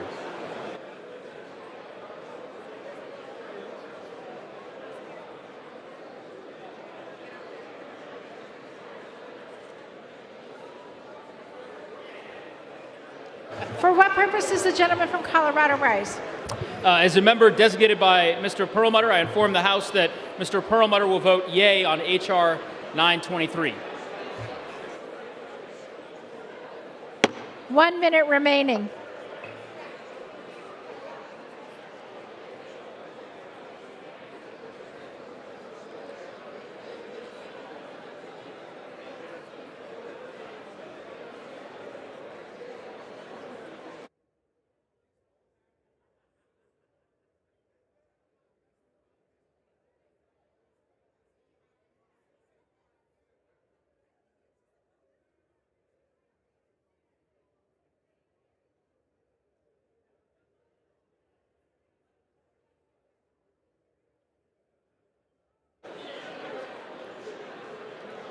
For what purpose does the gentleman from New York rise?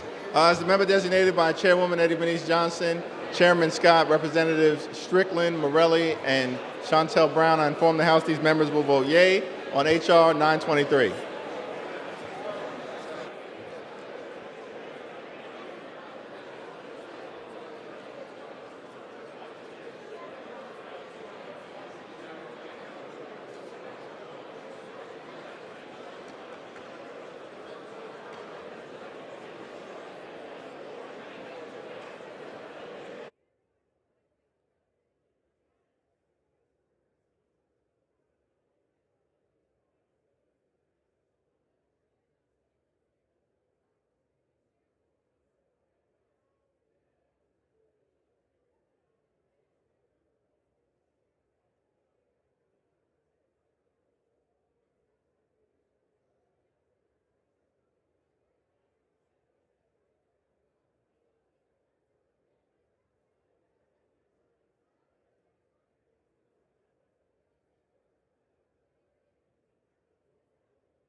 Vote the yeas are 406, the nays are 20, two-thirds being in the affirmative. The rules are suspended, the bills pass. Without objection, the motion to reconsider is laid on the table, and without objection, the title is amended.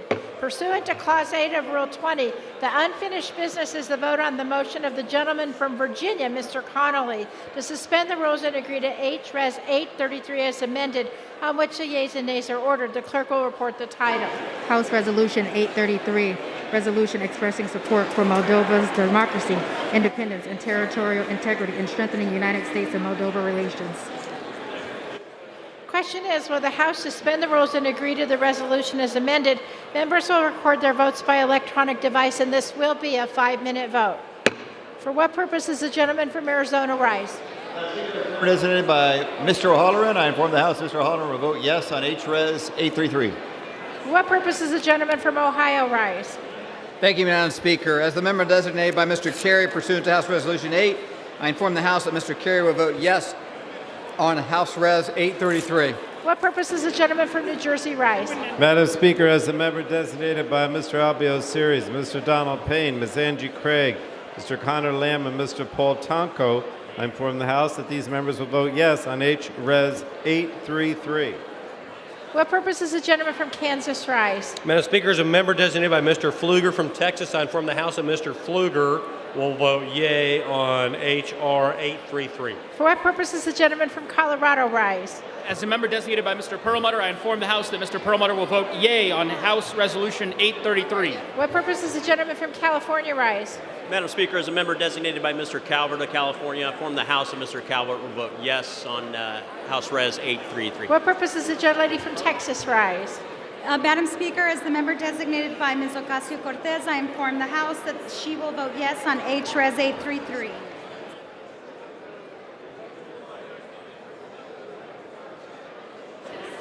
What purpose does the gentlelady from Florida rise?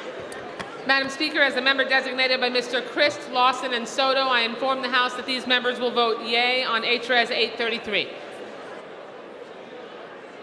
What purpose does the gentleman from Virginia rise? Madam Speaker, as a member designated by Ms. Ross, Mr. Hahn, Mr. Swazi, and Mr. Evans, Dr. Lowenthal, Mr. DeSagne, Ms. Bass, and Mr. Levin of Michigan, I inform the House that these members will vote yes on H.Res. 833. What purpose does the gentleman from California rise? Madam Speaker, as the member designated by Chairwoman Waters, I inform the House that Chairwoman Waters will vote yes on House Resolution 833. What purpose does the gentleman from Louisiana rise? As a member designated by Congresswoman Joyce Beatty, I inform the House that Congresswoman Beatty will vote yes on H.Res. 833.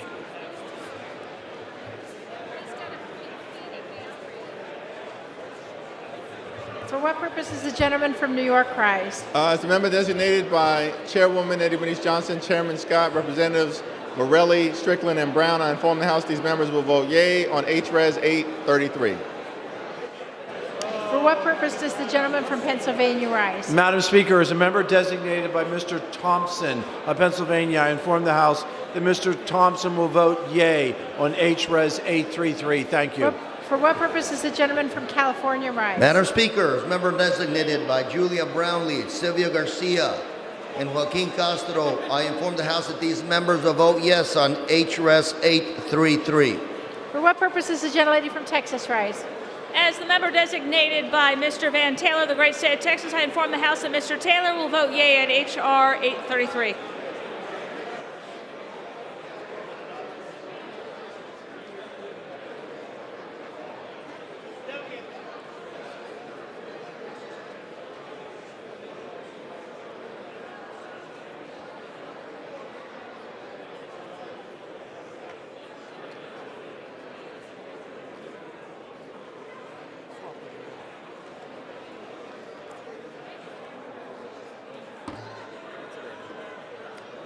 For what purpose does the gentleman from Pennsylvania rise? Madam Speaker, as a member designated by Mr. Reschenthal of Pennsylvania, I inform the House that Mr. Reschenthal will vote yea on H.Res. 833.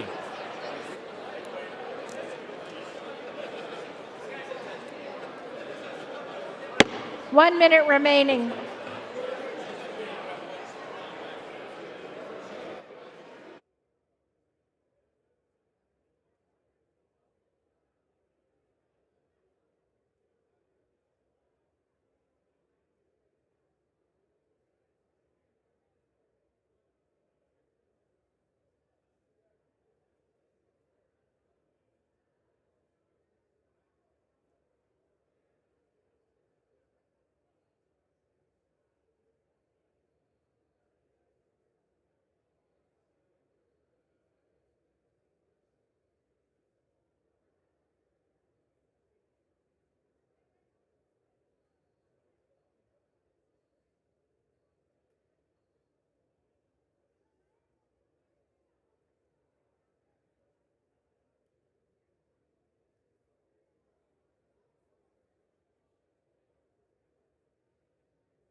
On this vote, the yeas are 409, the nays are 17, two-thirds being in the affirmative. The rules are suspended. The resolution is agreed to, and without objection, the motion to reconsider is laid on the table, and without objection, the title is amended.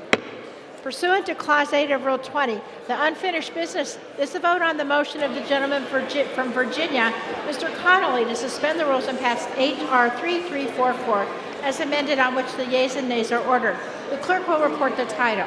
H.R. 3344, a bill to prioritize the efforts of and enhance coordination among the United States agencies to encourage countries in Central and Eastern Europe to improve the security of their telecommunications networks and for other purposes. Will the House suspend the rules and pass the bill as amended? Members will record their votes by electronic device, and this is a 5-minute vote. What purpose does the gentleman from New Jersey rise? Madam Speaker, as the member designated by Mr. Donald Payne, Ms. Angie Craig, Mr. Connor Lamb, Mr. Albio Series, and Mr. Paul Tonko, I inform the House that these members will vote yes on H.R. 3344. For what purpose does the gentleman from Kansas rise? Madam Speaker, as a member designated by Mr. Pfluger from Texas, I inform the House that Mr. Pfluger will vote yea on H.R. 3344. Does the gentleman from Ohio rise? Thank you, Madam Speaker. As the member designated by Mr. Carey, I inform the House that Mr. Carey will vote yea on H.R. 3344. What purpose does the gentlelady from Texas rise? Speaker, as the member designated by Ms. Ocasio-Cortez, I inform the House that she will vote no on H.R. 3344.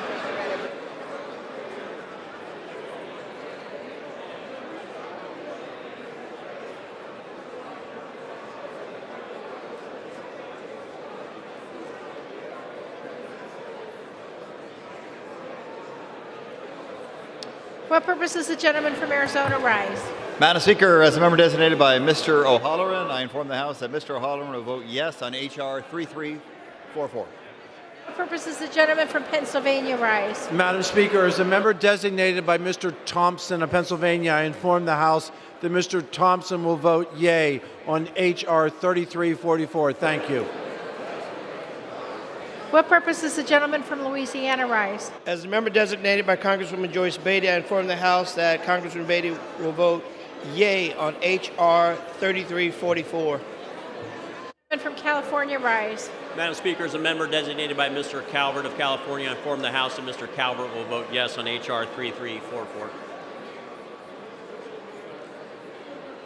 What purpose does the gentleman from California rise? Madam Speaker, as member designated by Julia Brownlee, Sylvia Garcia, and Joaquin Castro, I inform the House that these members will vote yes on H.R. 3344.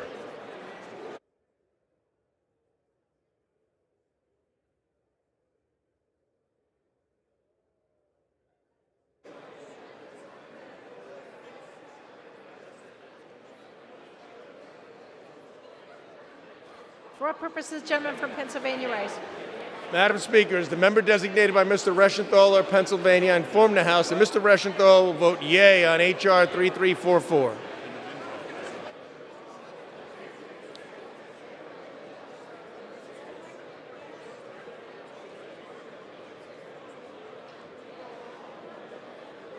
What purpose does the gentlelady from Texas rise? Madam Speaker, as the member designated by Mr. Van Taylor of the great state of Texas, I inform the House that Mr. Taylor will vote yea on H.R. 3344. 2 minutes remain.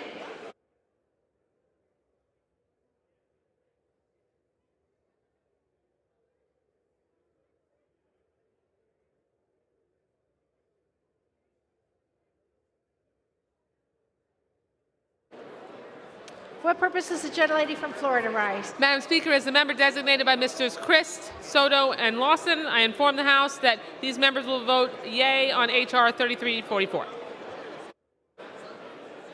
What purpose does the gentleman from California rise? Madam Speaker, as a member designated by Chairwoman Waters, I inform the House that Chairwoman Waters will vote yes on H.R. 3344.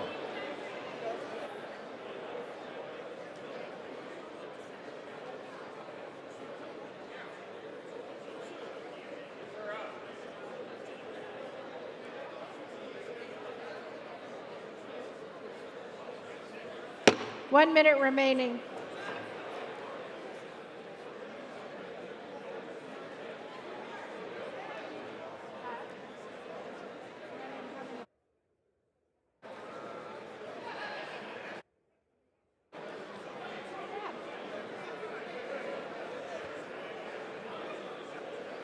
What purpose? Madam Speaker, as the member designated by Mr. DeSaulnier, Dr. Lowenthal, Ms. Bass, Mr. Levin of Michigan, Ms. Ross, Ms. Trahan, Mr. Swazi, and Mr. Evans. I inform the House that these members will vote yes on H.R. 3344. What purpose does the gentleman from New York raise? As the member designated by Chairwoman Eddie Bernice Johnson, Chairman Scott, Representatives Strickland, Morelli, and Brown, I inform the House that these members will vote yea on H.R. 3344.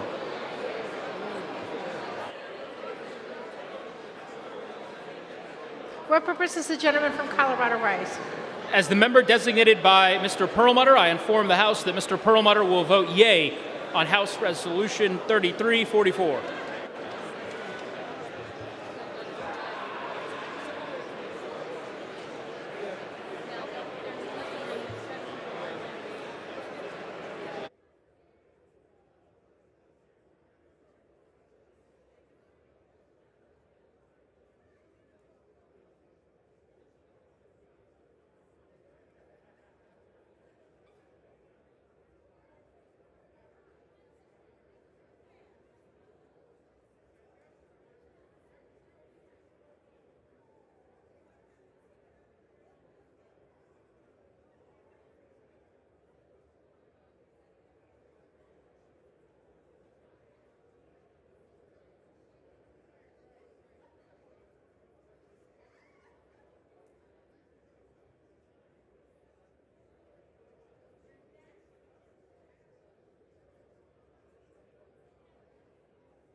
366, the nays are 59, two-thirds being in the affirmative. The rules are suspended. The bill is passed without objection. The motion to reconsider is laid.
The yeas are 366, the nays are 60, two-thirds being in the affirmative. The rules are suspended. The bill is passed without objection. The motion to reconsider is laid on the table.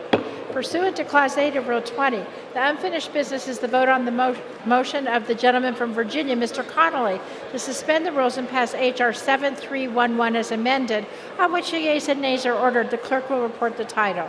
H.R. 7311, a bill to direct the Secretary of State to develop and submit to Congress a strategy and implementation plan outlining United States efforts to counter the malign influence and activities of the Russian Federation and its proxies in Africa and for other purposes.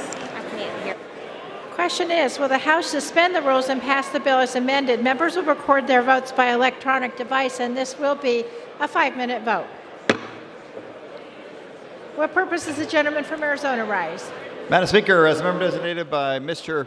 O'Halloran, I inform the House Mr. O'Halloran will vote yes on H.R. 7311.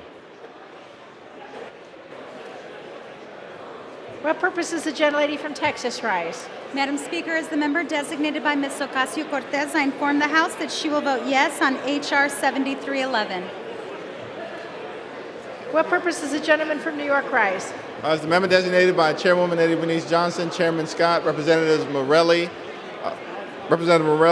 Brown, and Strickland, I inform the House that these members will vote yea on H.R. 7311. From Kansas. Madam Speaker, as a member designated by Mr. Pfluger from Texas, I inform the House that Mr. Pfluger will vote yea on H.R. 7311. What purpose does the gentleman from Ohio rise? Designated by Mr. Kerry pursuant to House Resolution 8, I inform the House that Mr. Kerry will vote yes on H.R. 7311. What purpose does the gentleman from New Jersey rise? Madam Speaker, as the member designated by Mr. Albio Series, Mr. Donald Payne, Ms. Angie Craig, and Mr. Connor Lamb, I inform the House that these members will vote yes on H.R. 7311. What purpose does the gentleman from California rise? Madam Speaker, as a member designated by Mr. Calvert of California, I inform the House that Mr. Calvert will vote yes on H.R. 7311. What purpose does the gentleman from Virginia rise?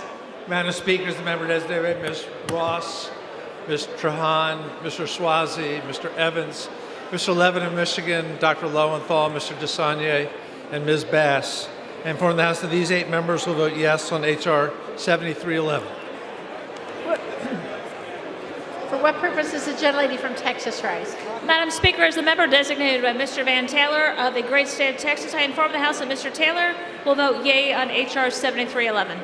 What purpose does the gentleman from Louisiana rise? As a member designated by Ms. Beatty, I inform the House that Ms. Beatty will vote yes on H.R. 7311.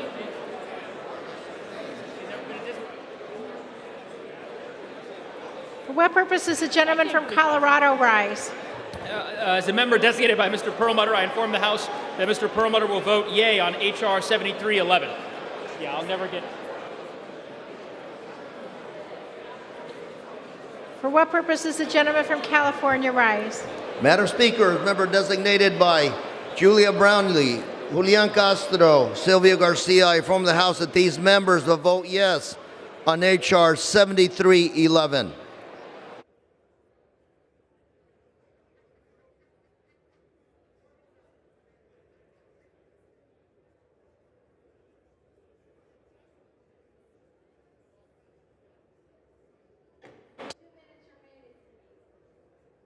Purposes, the gentleman from California rise.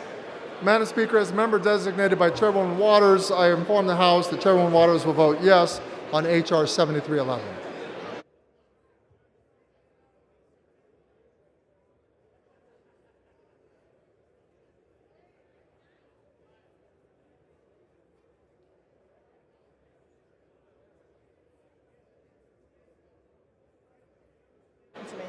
For what purposes, the gentleman from Pennsylvania rise? Madam Speaker, as the member designated by Mr. Reschenthaler of the Commonwealth of Pennsylvania, I inform the House that Mr. Reschenthaler will be voting yes on H.R. 7311. For what purposes, the gentlelady from Florida rise? As the member designated by Mr. Soto, Lawson, and Christ, I inform the House that these members will vote yea on H.R. 7311. For what purposes, the gentleman from Pennsylvania rise? Madam Speaker, as a member designated by Mr. Glenn Thompson of Pennsylvania, I inform the House that Mr. Thompson will vote yea on H.R. 7311. Thank you.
On this vote, the yeas are 415, the nays are 9. Two-thirds being in the affirmative, the rules are suspended. The bills pass without objection. The motion to reconsider is laid on the table.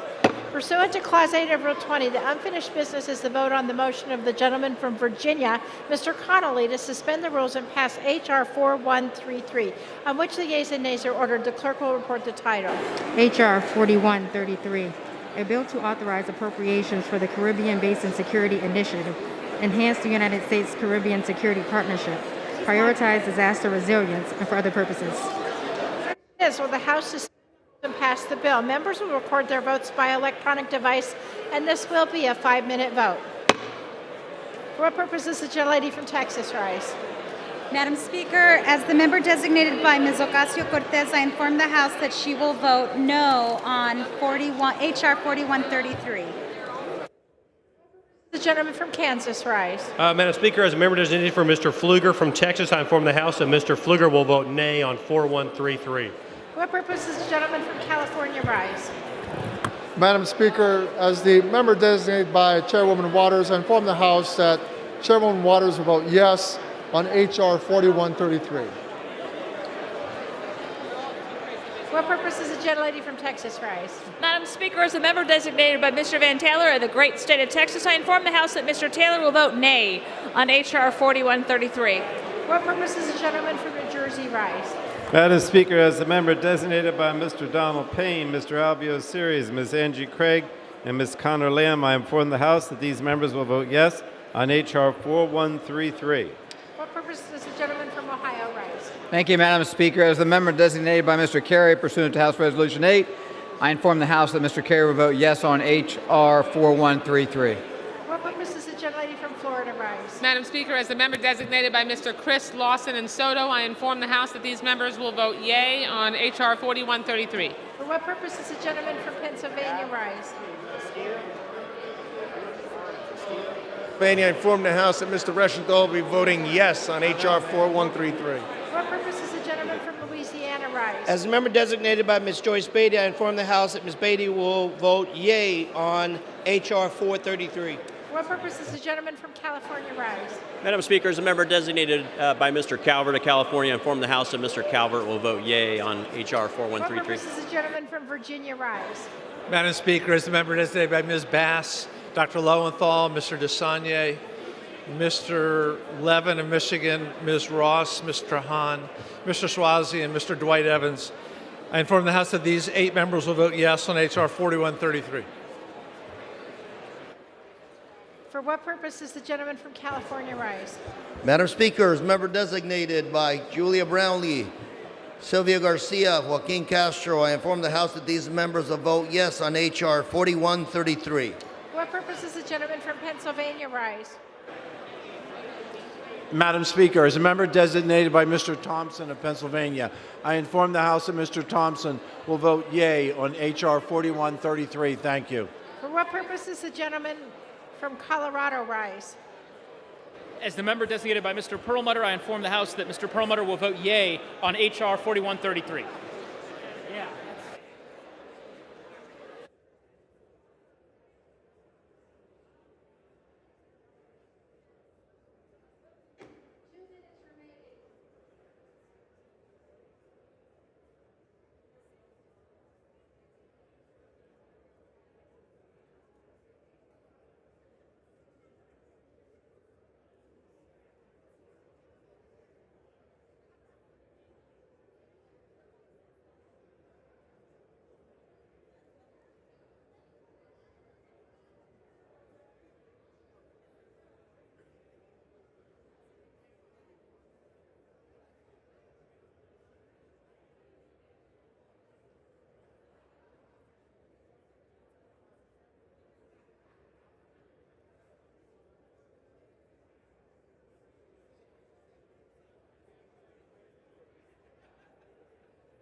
One minute remaining. Gentleman from Arizona rise. Madam Speaker, as a member designated by Mr. O'Halloran, I inform the House that Mr. O'Halloran will vote yes on H.R. 4133. I like how you calmed it. What purpose does the gentleman from New York rise? The member designated by Congressman Morelli, Congresswoman Brown, Congresswoman Strickland, Chairwoman Eddie Bernice Johnson, and Chairman Scott, I inform the House that these members will vote yea on H.R. 4133.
vote the yeas are 340, the nays are 86. Two-thirds being in the affirmative, the rules are suspended. The bills pass without objection. The motion to reconsider is laid on the table. Pursuant to Clause 8 of Rule 20, the unfinished business is the vote on the motion of the gentleman from Virginia, Mr. Connolly, to suspend the rules and pass H.R. 6089 as amended, on which the yeas and nays are ordered. The clerk will report the title. H.R. 6089, a bill to clarify that Section 107 of the Countering America's Adversaries Through Sanctions Act applies sanctions with respect to unmanned combat aerial vehicles following a 2019 change by the United Nations, providing additional clarity to the United Nations Register of Conventional Arms. Question is, will the House suspend the rules and pass the bill as amended? Members will record their votes by electronic device. This is a 5-minute vote. For what purpose does the gentlelady from Texas rise? Speaker, as the member designated by Ms. Ocasio-Cortez, I inform the House she will vote yes on H.R. 6089. For what purpose does the gentleman from Kansas rise? Madam Speaker, as a member designated by Mr. Pfluger from Texas, I inform this House that Mr. Pfluger will vote yea on H.R. 6089. Gentleman from New Jersey rise. Gentleman from New Jersey. Madam Speaker, as the member designated by Mr. Albio Series, Ms. Connor Lamb, Ms. Angie Craig, and Mr. Donald Payne, I inform the House that these members will vote yes on H.R. 6089. For what purpose does the gentlelady from Texas rise? Madam Speaker, as the member designated by Mr. Van Taylor, the great state of Texas, I inform the House that Mr. Taylor will vote yea on H.R. 6089. What purpose does the gentleman from Ohio rise? Thank you, Madam Speaker. As the member designated by Mr. Carey from Ohio, I inform the House that Mr. Carey from Ohio will vote yea on H.R. 6089. For what purpose does the gentleman from New York rise? As the member designated by Congressman Morelli, Congresswoman Brown, Congresswoman Strickland, Chairman Scott, and Chairwoman Eddie Bernice Johnson, I inform the House these members will vote yea on H.R. 6089. What purpose does the gentleman from Pennsylvania rise? Madam Speaker, I rise as the designated member to inform the House that Mr. Reschenthaler of Pennsylvania will vote yes on H.R. 6089. What purpose does the gentleman from Virginia rise? Madam Speaker, as the member designated by Ms. Bass, Mr. Lowenthal, Mr. DeSaulnier, Mr. Levin of Michigan, Mr. Hahn, Ms. Ross, Mr. Swazi, and Mr. Evans, inform the House that these members will vote yes on H.R. 6089.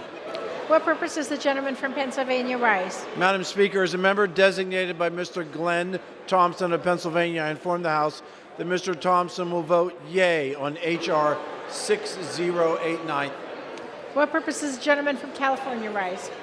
Madam Speaker, as member designated by Chairwoman Waters, I inform the House that Chairwoman Waters will vote yes on H.R. 6089.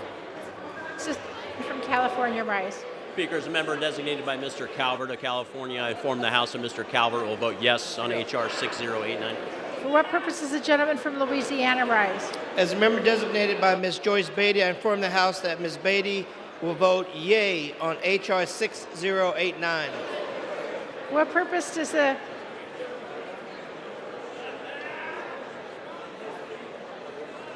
For what purpose does the gentleman from Arizona rise? Madam Speaker, as the member designated by Mr. O'Halloran, I inform the House that Mr. O'Halloran will vote yes on H.R. 6089. For what purpose does the gentlelady from Florida rise? Madam Speaker, as the member designated by Mr. Lawson, Christ, and Soto, I inform the House that these members will vote yea on H.R. 6089.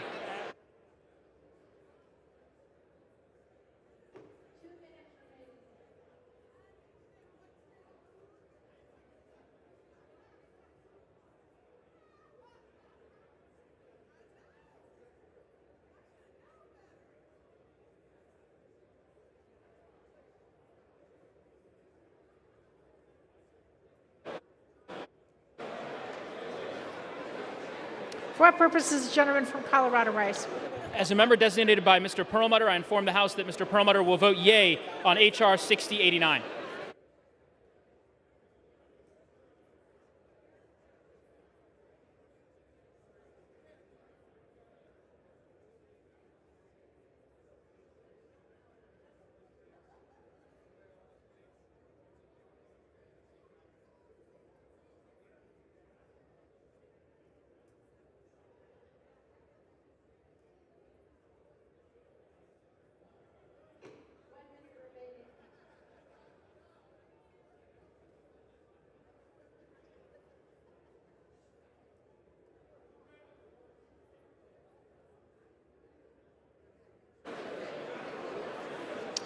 For what purpose does the gentleman from California rise? Madam Speaker, as member designated by Julia Brownlee, Sylvia Garcia, and Joaquin Castro, I inform the House that these members will vote yes on H.R. 6089.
On this vote, the yeas are 424, the nays are 2. Two-thirds being in the affirmative, the rules are suspended. The bill is passed without objection. The motion to reconsider is laid on the table.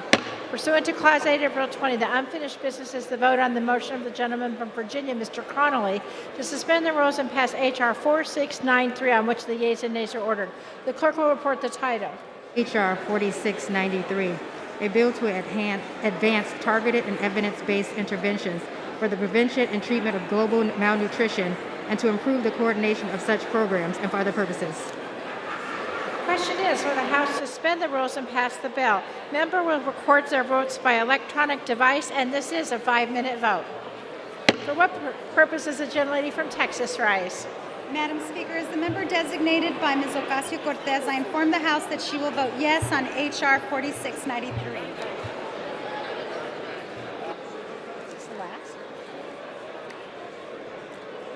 For what purpose does the gentleman from California rise? Madam Speaker, as the member designated by Chairwoman Waters, I inform the House that Chair Waters will vote yes on H.R. 4693.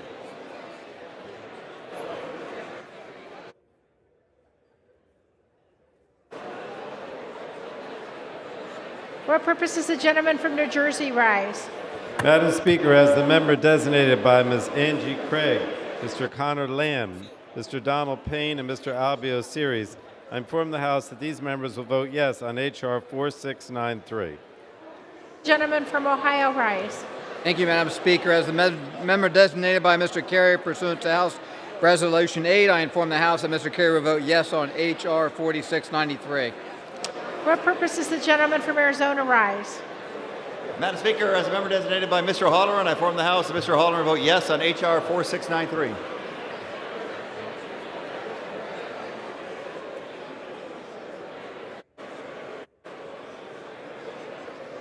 For what purpose does the gentleman from California rise?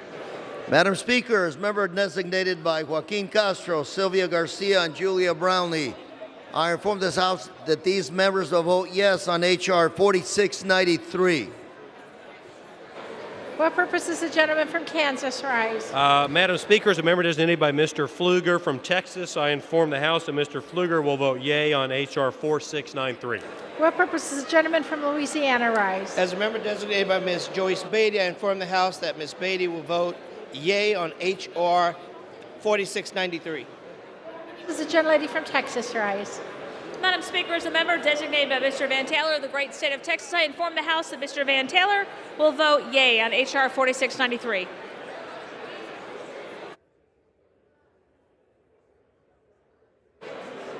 What purpose does the gentleman from Colorado rise?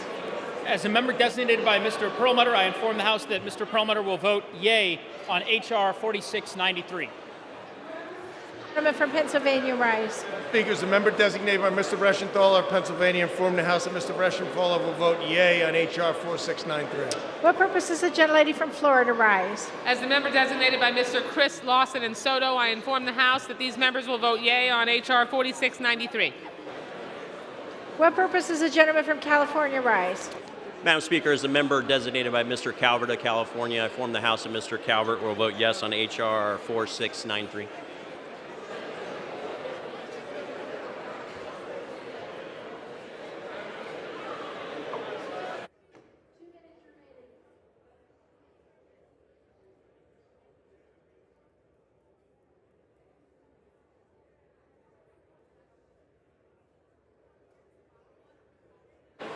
What purpose does the gentleman from Virginia rise? Madam Speaker, as a member designated by Ms. Trahan, Ms. Ross, Mr. Swazi, Mr. Evans, Ms. Bass, Mr. Levin of Michigan, Dr. Lowenthal, and Mr. DeSanya, I inform the House that these 8 members will vote yes on 4693.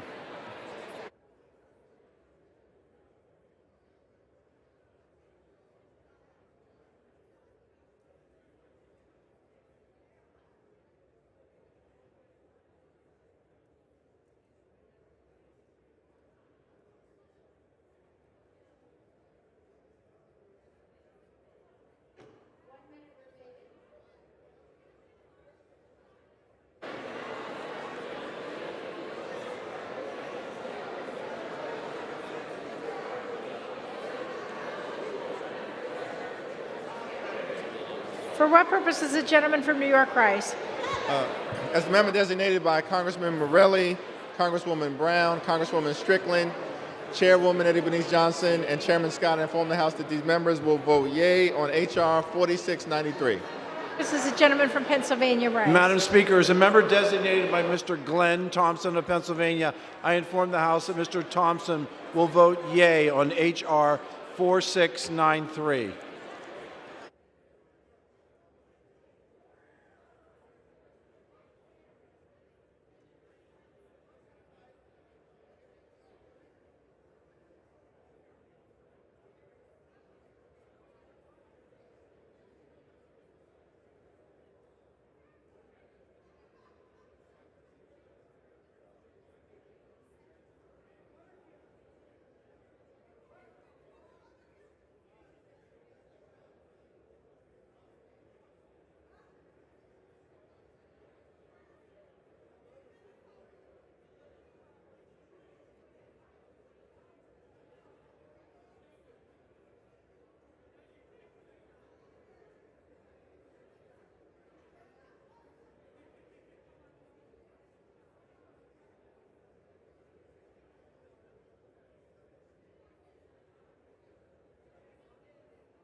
Have all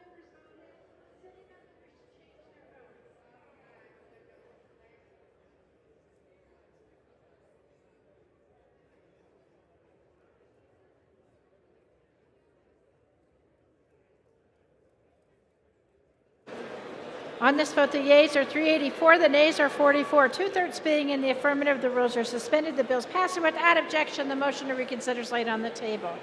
Pursuant to Clause 8 of Rule 20, the unfinished business is the vote on the motion of the gentleman from Virginia, Mr. Connolly, to suspend the rules and pass S. 812, on which the yeas and nays are ordered. The clerk will report the title. Senate 812, an act to direct the Secretary of State to develop a strategy to regain observer status for Taiwan in the World Health Organization and for other purposes. Question is, will the House suspend the rules and pass the bill? Members will record their votes by electronic device, and this will be a 5-minute vote. For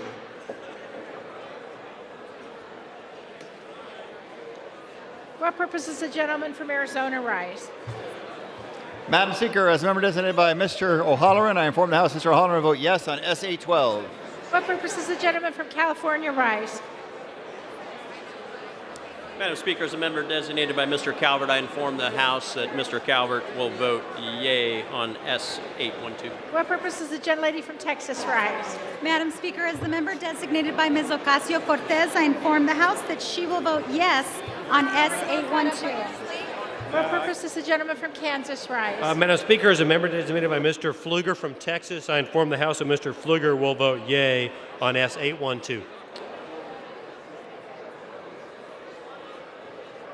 For what purpose does the gentleman from New Jersey rise? Madam Speaker, as the member designated by Mr. Albio Series, Mr. Donald Payne, Ms. Angie Craig, and Mr. Connor Lamb, I inform the House that these members will vote yes on S. 812. For what purpose does the gentleman from Pennsylvania rise? Madam Speaker, as a member designated by Mr. Glenn Thompson of Pennsylvania, I inform the House that Mr. Thompson will vote yea on S. 812. Thank you. For what purpose does the gentleman from California rise? Madam Speaker, as a member designated by Chairwoman Waters, I announce that I inform the House that Chairwoman Waters will vote yes on S. 812. For what purpose does the gentleman from Ohio rise? Madam Speaker, as a member designated by Mr. Carey, pursuant to House Resolution 8, I inform the House that Mr. Carey will vote yes on S. 812. For what purpose does the gentleman from Colorado rise? As a member designated by Mr. Perlmutter, I inform the House that Mr. Perlmutter will vote yea on S. 812. For what purpose does the gentlelady from Texas rise? Madam Speaker, as a member designated by Mr. Van Taylor of the great state of Texas, I inform the House that Mr. Taylor will vote yea on Senate Bill 812. For what purpose does the gentleman from Louisiana rise? As the member designated by Ms. Joyce Beatty, I inform the House that Ms. Beatty will vote yea on S. 812.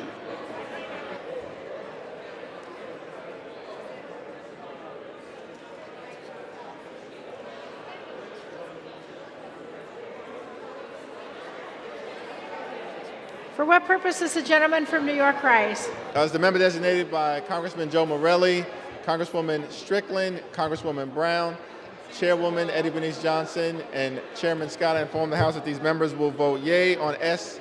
812. For what purpose does the gentleman from Pennsylvania rise? Madam Speaker, as the member designated by Mr. Reschenthaler of Pennsylvania, I inform the House that Mr. Reschenthaler will vote yea on S. 812.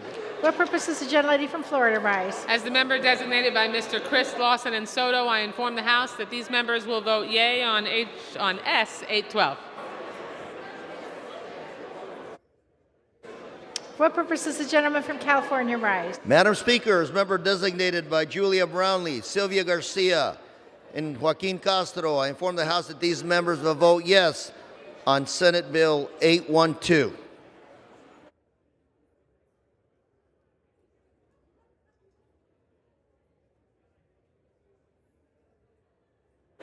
For what purpose does the gentleman from Virginia rise? Madam Speaker, as a member designated by Ms. Trahan of Massachusetts and Ms. Ross of North Carolina, Mr. Swazi of New York, Mr. Evans of Pennsylvania, Mr. Levin of Michigan, Mr. DeSaulnier, Dr. Lowenthal, and Ms. Bass of California. And for the House that these 8 members will vote yes on S. 812.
On this vote, the yeas are 425, the nays are 0.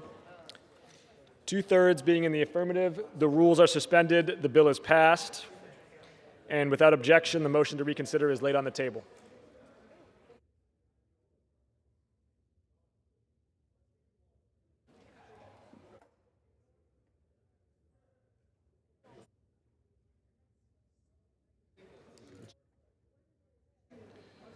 The House will be in order. The House will be in order. For what purpose does the gentleman from Georgia wish to be recognized? Mr. Speaker, I'd like to request permission to address the House for 1 minute and revise and extend my remarks. Without objection. Mr. Speaker, as Dean of the Georgia delegation, I regret to inform the House that our former colleague, the Honorable James Roy Rowland, Jr., passed away. He was a beloved husband, father, and friend. I had the honor of working with him and serving with him in the Georgia State Legislature as well as here in this House of Representatives. He was courageous in his convictions and a steadfast advocate for better health care for all Americans, especially our military veterans. He served in the House from 1983 through 1995. During that time, he was a member of several committees, including the Veterans Affairs, Armed Services, Public Works and Transportation, and Government Operations, as well as the Select Committee on Narcotics, Abuse and Control, and the Select Committee on Children, Youth, and Families. We were both distinguished Eagle Scouts, and I had the pleasure of presenting him with that award in 2014. In attendance were many current and former congressional colleagues, both Democrats and Republicans. It was a testament to the warmth and care he embodied, as well as his bipartisanship. I noted at the time that the trail that Eagle Scouts walk never ends. Such was the life of J. Roy Rowland, who became an Eagle Scout in 1942. He went on to serve the U.S. Army and was a veteran of World War II. He was a physician, an author, a philanthropist, and a public servant who made our community and our world a better place to live in so many ways. He led a distinguished and honorable life, and he will be greatly missed. Our thoughts and prayers go out to his wife, Luella, his children, and his entire family. Mr. Speaker, at this time, I would ask that this House observe a moment of silence in remembrance of the late Honorable James Roy Rowland, Jr.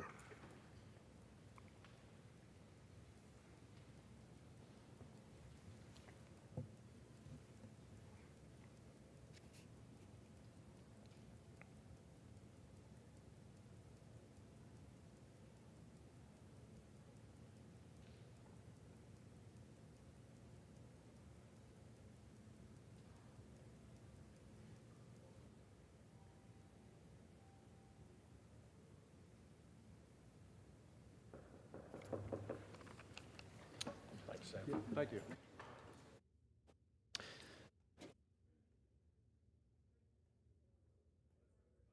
I will now entertain requests for 1-minute speeches. The gentleman from Rhode Island seek recognition.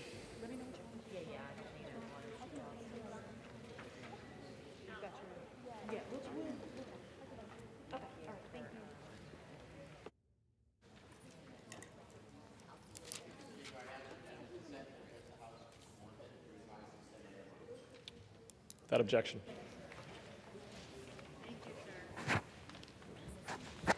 Mr. Speaker, I rise today to recognize Holocaust Remembrance Day in memory of the 6 million Jews who were systematically hunted down, rounded up, and murdered in cold blood by the Nazi regime and their evil collaborators. Millions of other innocent civilians were also targeted by the Nazis, including people with disabilities, members of the LGBTQ community, Roma, Sinti, Slavs, and any other person deemed inferior by Adolf Hitler and his co-conspirators. And yet, Mr. Speaker, anti-Semitism that fueled the Nazis' genocidal campaign is sadly still alive and well today.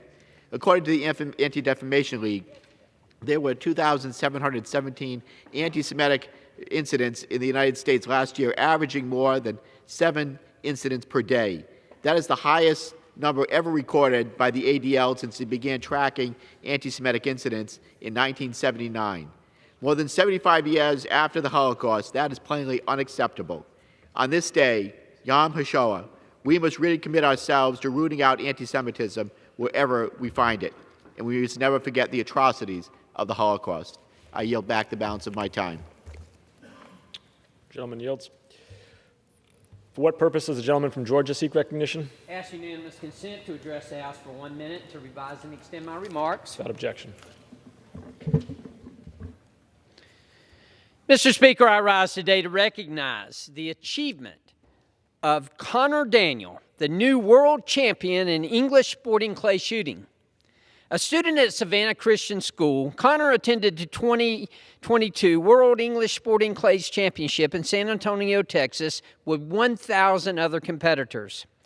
The event, held at the National Shooting Complex, pitted some of the top shooters in each classification against one another in the spirit of competition.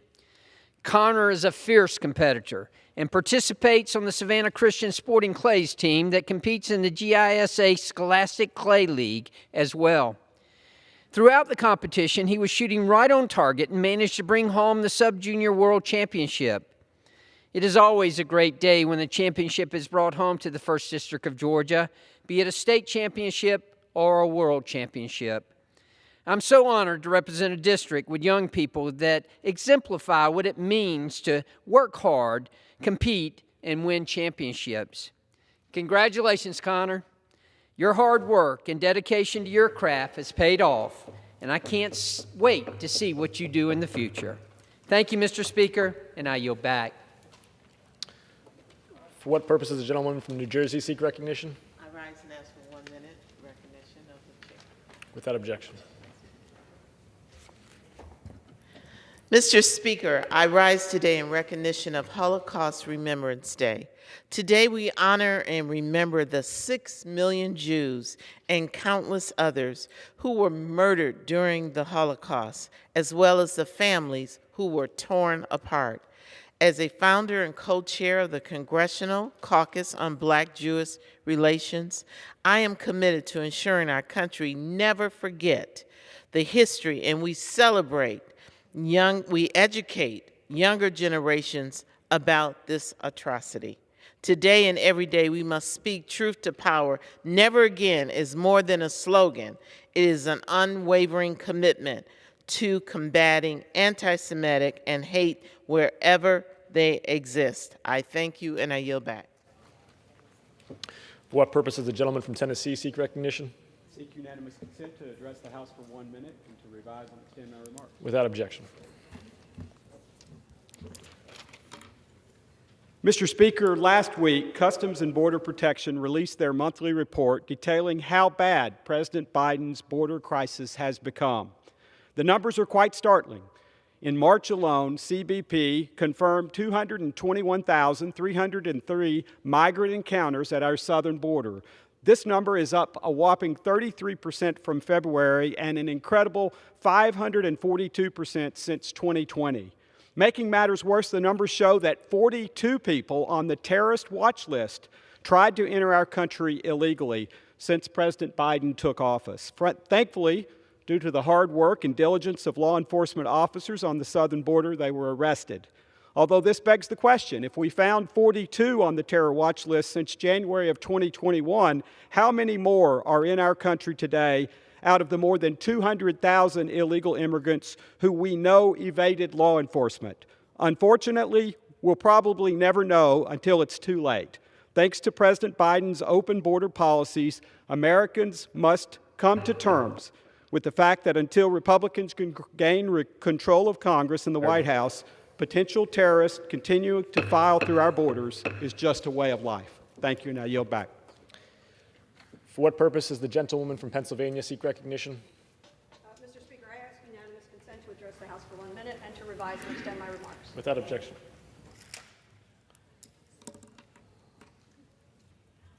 Mr. Speaker, our nation has lost a lifelong leader and trailblazer, Madeleine Albright.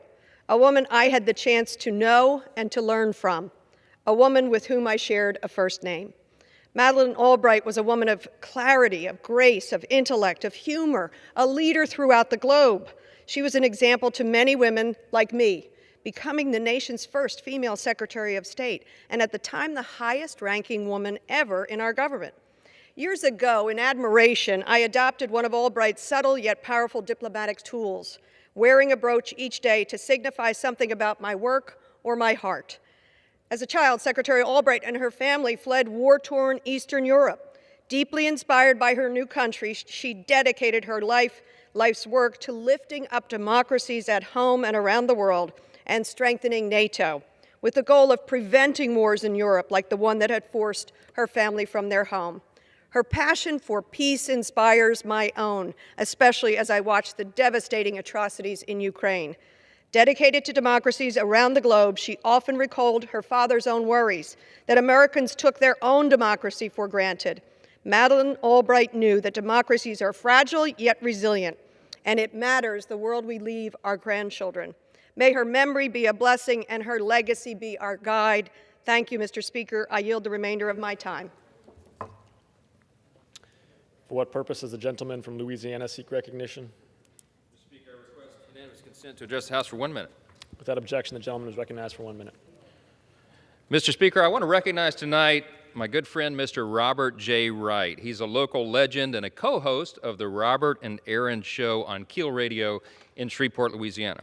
After 50 years on the air and an illustrious career, Robert has decided to retire, and he will be sorely missed in our area. It is truly difficult to imagine our region without his voice on the airways. He is a consummate professional broadcaster, always informative, entertaining, and genuinely tuned in to the people and the issues of Louisiana. 50 years in any career field is an extraordinary accomplishment, but 50 years of consistently compelling radio is an achievement that few others can ever boast. Robert, congratulations on your retirement and for a half-century of devotion to your craft. We all hope you'll finally be able to get some sleep in the mornings. You've earned it, my friend. God bless. I yield back. For what purpose does the gentlewoman from Connecticut seek recognition? I ask unanimous consent to address the House for 1 minute and revise and extend my remarks. The gentlewoman is recognized.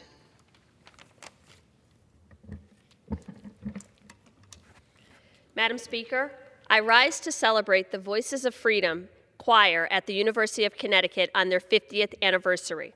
Voices of Freedom is a unique ensemble of approximately 80 or more students, which provides personal elevation and enlightenment of the gospel and spiritual music of the Black Experience Church. Gospel music promotes a spirit of hope. Music has healing power, and the existence of this choir on this campus at this time is more important now than ever.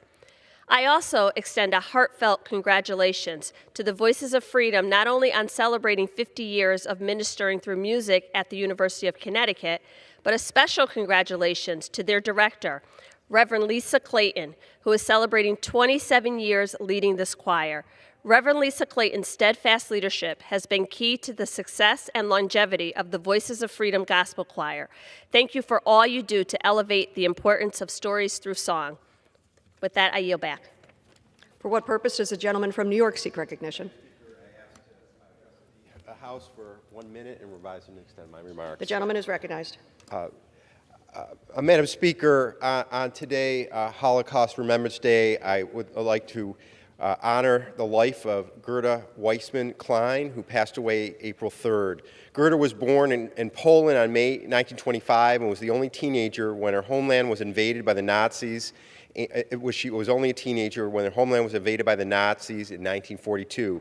She was sent to the Gross-Rosen camp system. In 1945, Gerda was taken on a 3-month death march through Czechoslovakia. Luckily, the failed ignition of an incendiary device saved Gerda and 120 other women who were liberated soon after. After the war, Gerda immigrated to Western New York, my home, to raise her family and traveled the country sharing her story. Gerda's first book, All But My Life, told her story and was adapted into an Oscar-winning documentary called One Survivor Remembers. Gerda has received numerous honors and awards, including the Presidential Medal of Freedom. Gerda also spoke before the United States General Assembly on the first International Holocaust Remembrance Day. Gerda is survived by her 3 children, 8 grandchildren, and 18 great-grandchildren. May her memory be a blessing to us all. I yield back. For what purpose does the gentleman from Massachusetts seek recognition? Madam Speaker, I ask unanimous consent to address the House for 1 minute. The gentleman is recognized. Madam Speaker, I rise today to encourage my colleagues to pass a bill recognizing that viruses don't respect borders and that the United States has a moral imperative to lead the world in vaccine diplomacy. The only way to reach our goal of a 70% vaccination rate worldwide is to fund global vaccination efforts. We have the best vaccines in the world, and plenty of them, but we lack the political will to use them. Without this funding, people around the world will die, and future variants and surges will be more likely here at home. I implore my colleagues to fund global COVID vaccinations and treatments. A supplemental relief bill that does not fund global vaccinations is not a bill that prevents and prepares for COVID surges. It would be a humanitarian setback and a threat to the American recovery. I yield back.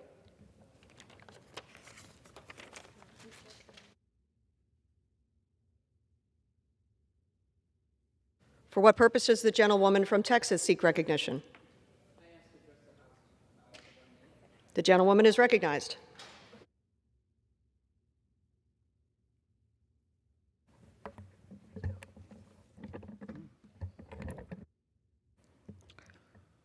Today, Madam Speaker, former Secretary Madeleine Albright was funeralized at the National Cathedral. I rise today to pay tribute to a great American and a woman who exuded the confidence and the knowledge of worldwide diplomacy. She was appointed by President Clinton and became a champion for women's rights around the world. I remember meeting her on the border of Bangladesh, meeting with young girls who had just been trafficked and returned to their native land. How empathetic she was to these young girls who had been traumatized, Bangladesh citizens. I understand as well that she cared about ensuring that human rights was heard around the world. And she was a fighter against anti-Semitism because of the history of her own life and family, fleeing Europe during that time.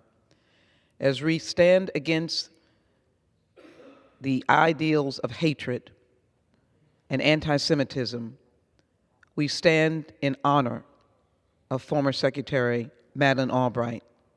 May she rest in peace, and may her legacy be one of worldwide diplomacy, the rights of women, peace, and solutions to hatred, of which we never hope to have in this land and in this world. I yield back. May she rest in peace and rest in power. For what purpose does the gentleman from Georgia seek recognition? Without objection, the gentleman is recognized for 1 minute.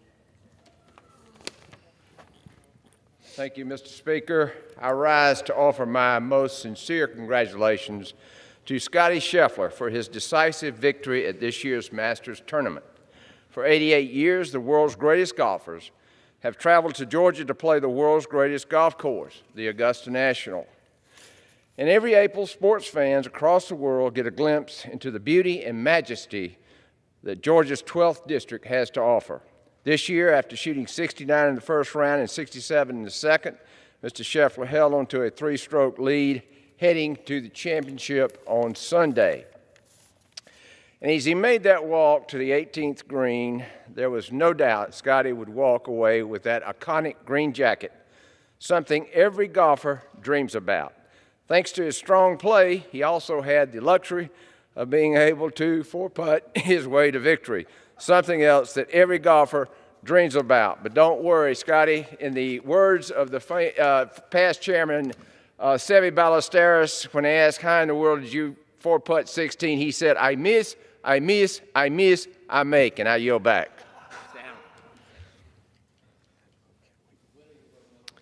Under the Speaker's announced policy of January 4th, 2021, the gentleman from Louisiana, Mr. Johnson, is recognized for 60 minutes as the designee of the Minority Leader.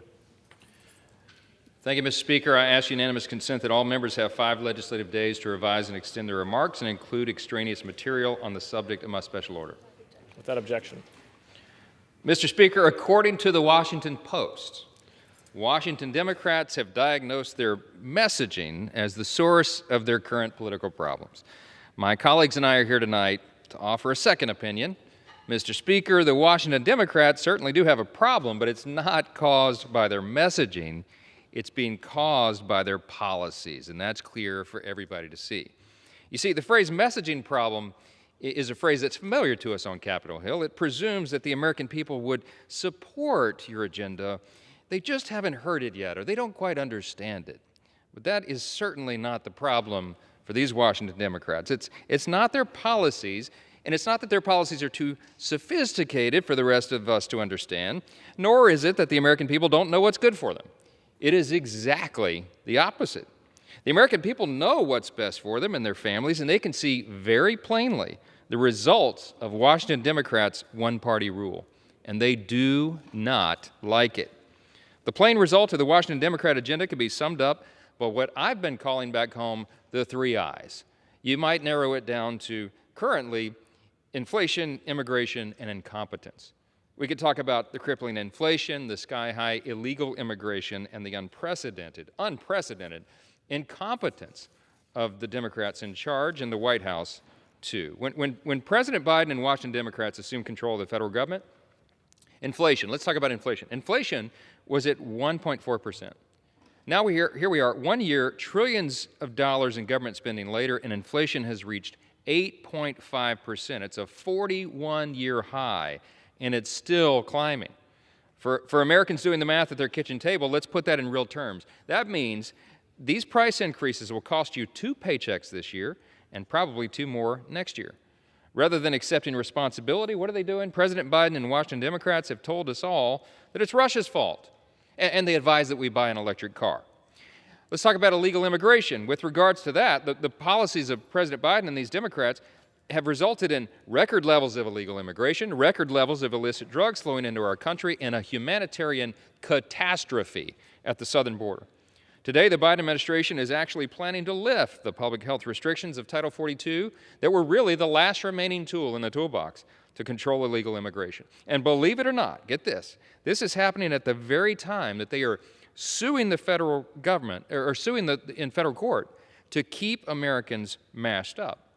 According to the Biden administration, if you're an illegal immigrant, COVID restrictions are over. But if you're an American citizen, hey, you better buckle up because these COVID restrictions are going to be around for a while. Incompetence, I don't think we need to elaborate too much. Everyone can see this with their own eyes. But it wasn't so long ago that Washington Democrats tried to cast themselves as the party of competence. Remember that in the election cycle? But many congressional Democrats still can't be bothered to even show up here to work. Many haven't voted in person in a long, long time. Some phone into committee hearings from bed, literally. The story at President Biden's agencies isn't much better. Another tax season has come and gone, and yet Biden's Treasury Department is still working through getting last year's tax returns out to the American people. Remember the fatal troop withdrawal, the debacle from Afghanistan. No one at Biden's Defense Department has been fired or held accountable for the chaos that left 13 American soldiers dead. The president himself, he continues to confuse basic policies from the White House podium on a near daily basis. The American people deserve competence in government, but they have received by far, with this administration, the most incompetent government of our lifetimes. Mr. Speaker, again, there's a reason that politicians like to blame their problems on messaging. It implies that if only the American people heard our message, they would support it. But in this case, it's the American people that are hearing very clearly the Democrat message, and they reject it. I thank my colleagues for joining me on the floor this evening, where we'll be talking about the broad array, the panoply of crises created by this administration. And Mr. Speaker, I yield first the gentleman from Wisconsin, Mr. Grothman. Thank you very much. I don't like to consider myself as an overly partisan congressman, so I'll lead off my speech by quoting 2 Democrats, kind of as a background for the rest of this speech. In Political, so you know it's true, An unnamed Democrat quotes Barack Obama as saying, "Don't underestimate Joe's ability to blank things up."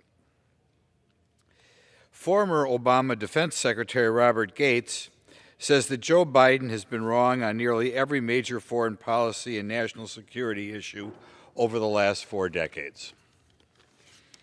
So I want my Democrat friends to think about that. Now, I'm not an expert on foreign policy, but it seems a goal in the Ukrainian-Russian war should be to end hostilities. On the internet, you can find numbers from 2,000 to 20,000 civilians that have died so far. And of course, it appears as though tens of thousands of military personnel have passed away as well. Every day, the number of Ukrainian and military deaths continues to go up. I'll point out that Ukraine has the second lowest birth rate of the 100 largest countries in the world. And Russia also has a low birth rate. And when I happened to be in San Diego about a year ago, in that sector at that time, just that sector in that time, the second most common nationality to enter the United States was Russian. So in other words, both Russia and Ukraine should be desperate to hold on to the young people that they have. We have helped the Ukraine, and fortunately Ukraine has staved off this inexcusable aggression, and every day that there are good reports from Ukraine, we should be glad for the successes that Ukraine has had. However, obviously a goal should be to end this war, and we should be working towards the end of the war to save the lives and to save the economic devastation that we will leave behind in Ukraine. President Biden and Defense Secretary Austin should stop and think whether their statements are more or less likely to bring Russia to the negotiating table. I encourage my Democrat friends to give a little bit of guidance to this administration as to how to end this war. Thank you. Thank you, my friend. Some wise counsel there. I wish they would heed it. Mr. Speaker, I am happy to yield next to the gentleman. Okay, here we go. I was looking for Mr. Burchett, but he's not. He was supposed to go second. Okay. How about Mr. Joyce of Pennsylvania? You're next. Can you do that next real quick? You ready? Mr. Burchett from Tennessee. Sorry, I'm trying to keep the trains running. Thank you, Mr. Speaker. I expect much more from our chairman, but I've come to appreciate his lackluster approach to this very important issue. It's Johnson, right? Yeah. Okay. Folks on the left have accused us good Republicans of complaining about inflation. They say we have no plan for lowering the cost of food, clothes, or gasoline. Of course, the Democrats have controlled Congress for the last 15 months, Mr. Speaker, as you well know. During that time, they've successfully rammed through trillions in unnecessary federal spending. Let's look at where that's got us, folks. Prices for goods and services Americans rely on rose by 8.5% in March 2022 compared to March 2021. That's unacceptable for working Americans, especially for East Tennesseans. Mr. Vice Chairman, that's not even the worst of it all. Even after all this, spending raised costs for American families, the Democrats still don't think it was enough. They still think the multi-trillion-dollar high-tax Build Back Better Act, which we've called the Build Back Broke, whatever, you can call it whatever you want, is a good idea. That bill would be catastrophic for price stability. Right now, our country is dealing with the consequences of reckless government spending. All we seem to be doing is saddling more debt on the shoulders of future generations. We used to say we're piling it on our kids. Now it's our grandchildren and great-grandchildren, which some of the folks in this body, I'm sure, have multiples of those. And that's not right. So the critics on the left who complain that Republicans don't have a plan to address inflation, I ask you this. What is wrong with a plan to spend less taxpayers' dollars, to be smarter about the money we do spend? This kind of fiscal responsibility is a legitimate solution to fixing the unstable prices that are worrying families in East Tennessee and across the country. Republicans should not be afraid to say that fiscal responsibility is our plan. My folks instilled in me a lot of values, and one of those is don't spend it if you don't have it, and just because you have it doesn't mean you got to spend it, dadgummit. Thank you, Vice Chairman Johnson, as always, for your lackluster leadership, and I yield the remainder of my time. All right. Well, I told my friend that I'd be faithful to him because he's been faithful to participate in all the special order hours, so I kept the trains running on time. But I slighted the gentleman from Pennsylvania, Mr. Keller, and so I'd invite him now, yield to him, to talk more about all these crises that we're facing. I thank the gentleman from Louisiana, the vice chair of our conference. And Mr. Speaker, as a member of the Congressional Western Caucus, we were hosted by Congressman August Pfluger and Jody Arrington recently in West Texas. We went there to explore, as they say it, food, fiber, and fuel. And I'm going to talk a little bit about the fuel part of that trip and how West Texas is poised and to really contribute to America's energy dominance. Just like northeastern Pennsylvania, West Texas' energy is world class. We toured oil and gas drilling sites on the Permian Basin and heard from producers about some of the cutting-edge solutions they're implementing to reduce carbon emissions and get American energy to market more cleanly and efficiently. From Midland, Texas to Montrose, Pennsylvania, and much of the land between, America is blessed with an abundance of natural resources. American energy, oil and natural gas, is right beneath our feet, ready to power our nation and the world. Instead of embracing this fact, President Biden has thrust our nation into an energy crisis by tying the hands of America's energy producers. This administration has made it very clear where it stands on the future of American energy. Make no mistake, American oil and natural gas is the key to lowering prices at the pump, stopping inflation, and building a stronger workforce. It all starts with harnessing American energy from West Texas to Northeast Pennsylvania, but that's only possible if this administration gets out of the way and allows American producers to take the lead. Thank you, and I yield back.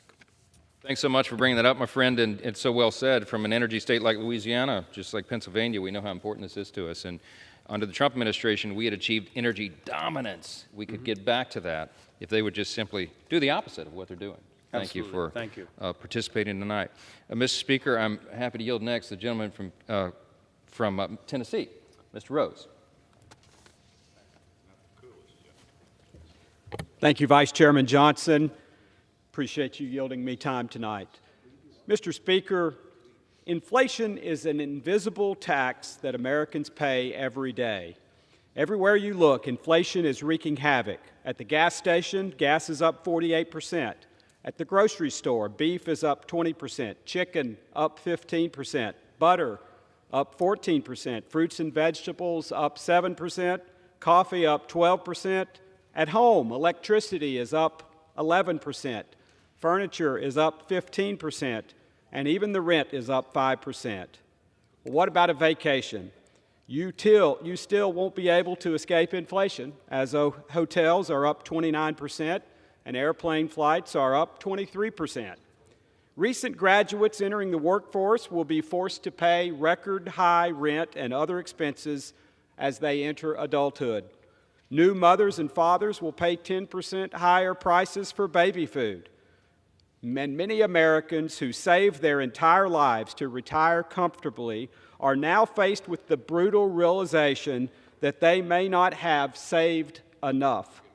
Even the Nashville airport, which is renovating and expanding, was hit hard by inflation when the price of a new satellite concourse jumped from $92 million just last March to over $134 million today.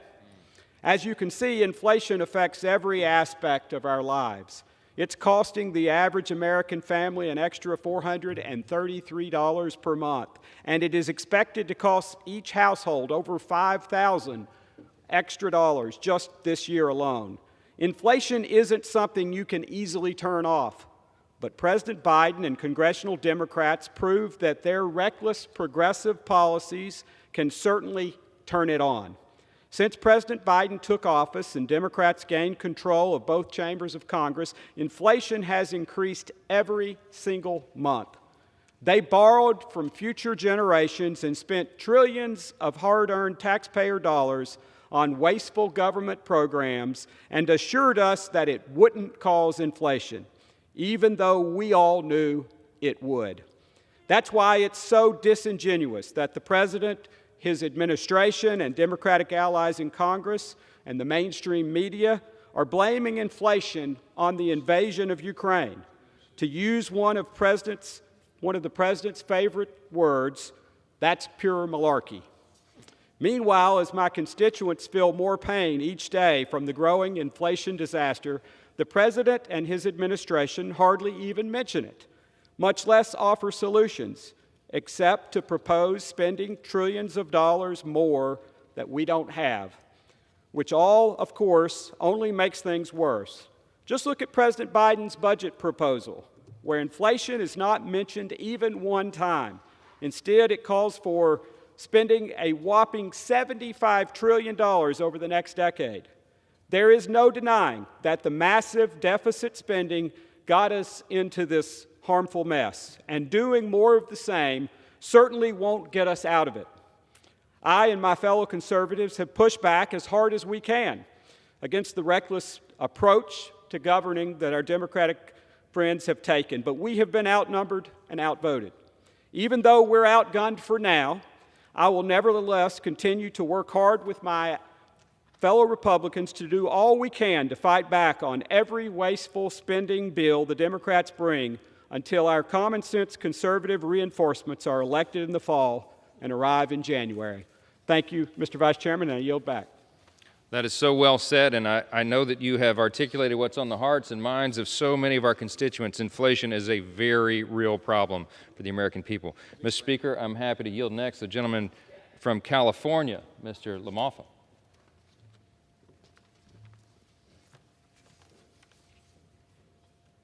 Well, I appreciate my colleague, Mr. Johnson from Louisiana, leading this order once again. Thank you for helping us get these important messages out. You know, it's been about 2 months since Russia invaded our ally, Ukraine.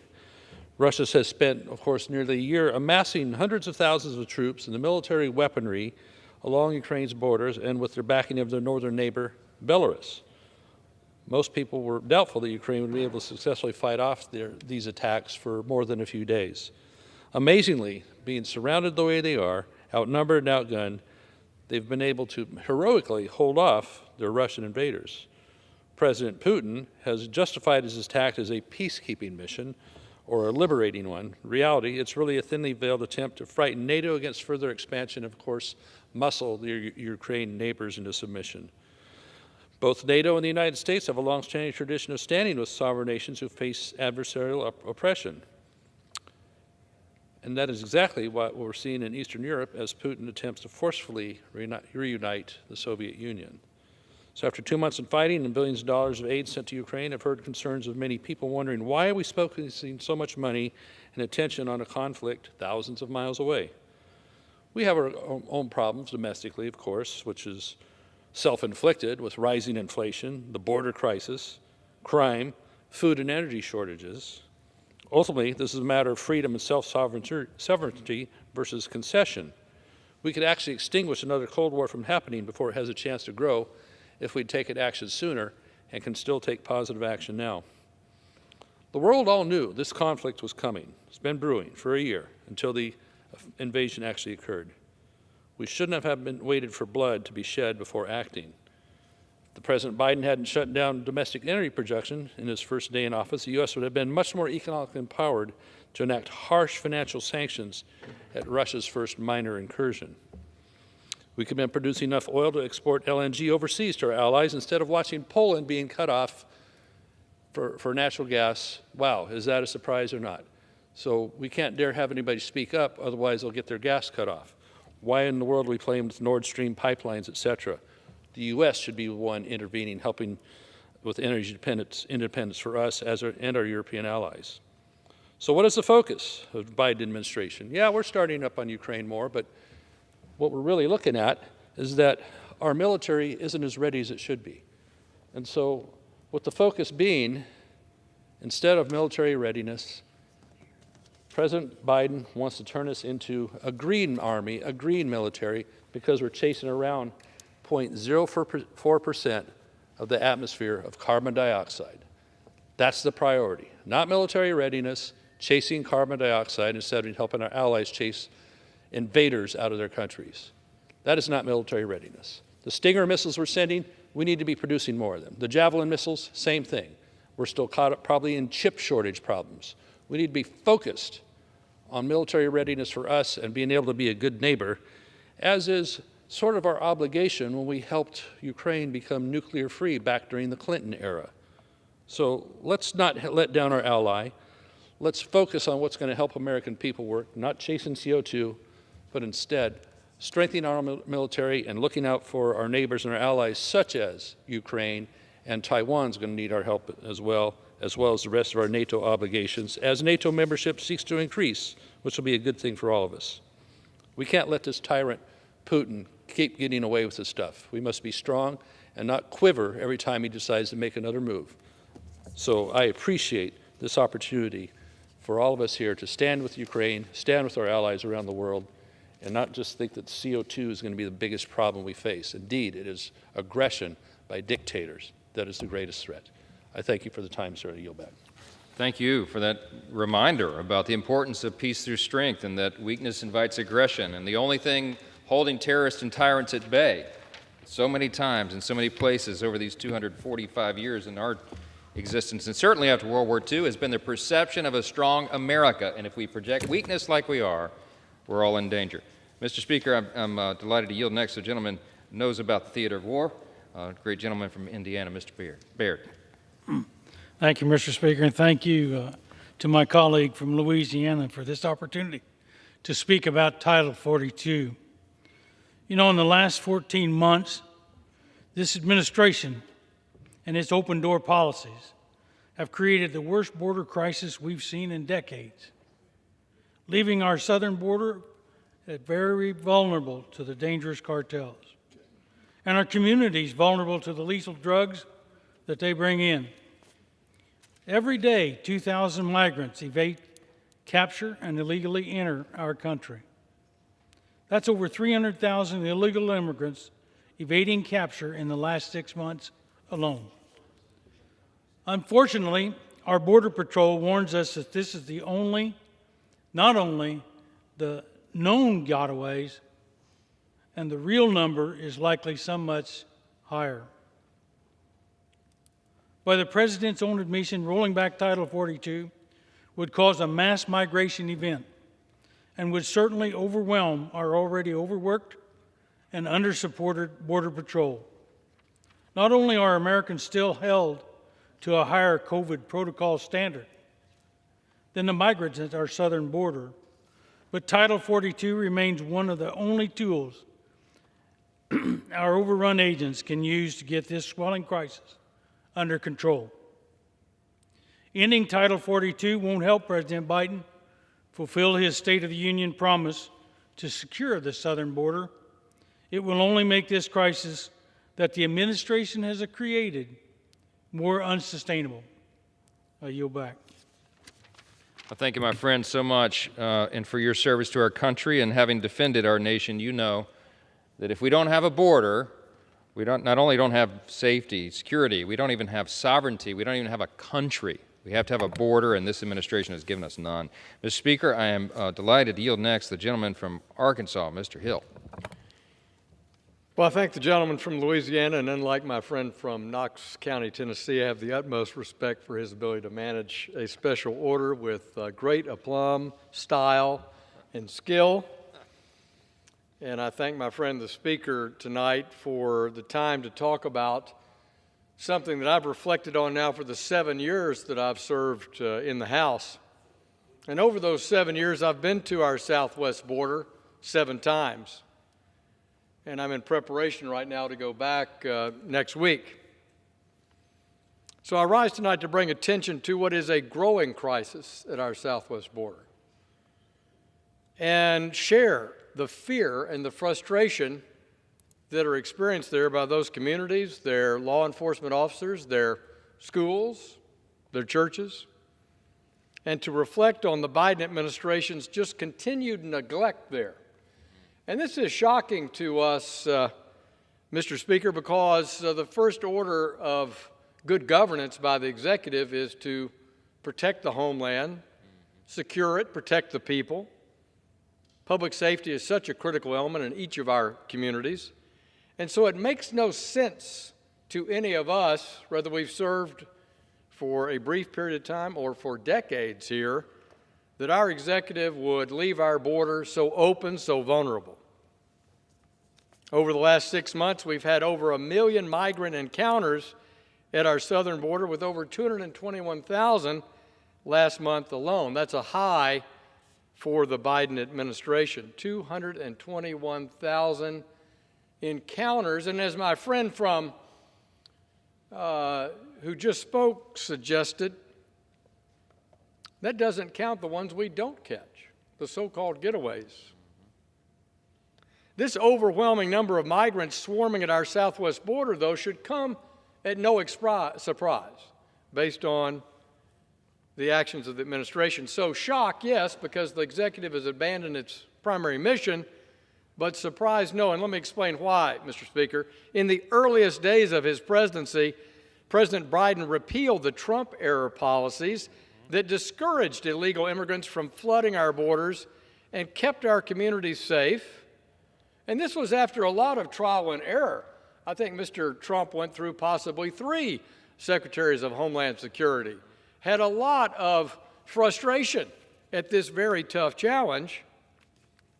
But in President Biden's decision to do away with those Trump policies that were ultimately working so effectively, he replaced them with nothing. Right. Nothing. Now, here again, I have to express shock, perhaps not surprise. This is a crisis-oriented administration, but certainly shock because no successful manager ends a working policy and replaces it with nothing. If you buy a business and you want to change the HR policy, you just don't say, hey, starting tomorrow, there is no HR policy. I'll let you know what it is in a few months. It's nuts. President Biden's efforts to suspend and terminate the border wall construction are costing taxpayers between $1.8 and $2 billion because we're still paying those contractors to build the wall that's not being built due to contract penalties. And, of course, the state of Texas has stepped in, and perhaps they're going to take on some of that and build it itself using Texas taxpayer dollars for a international border.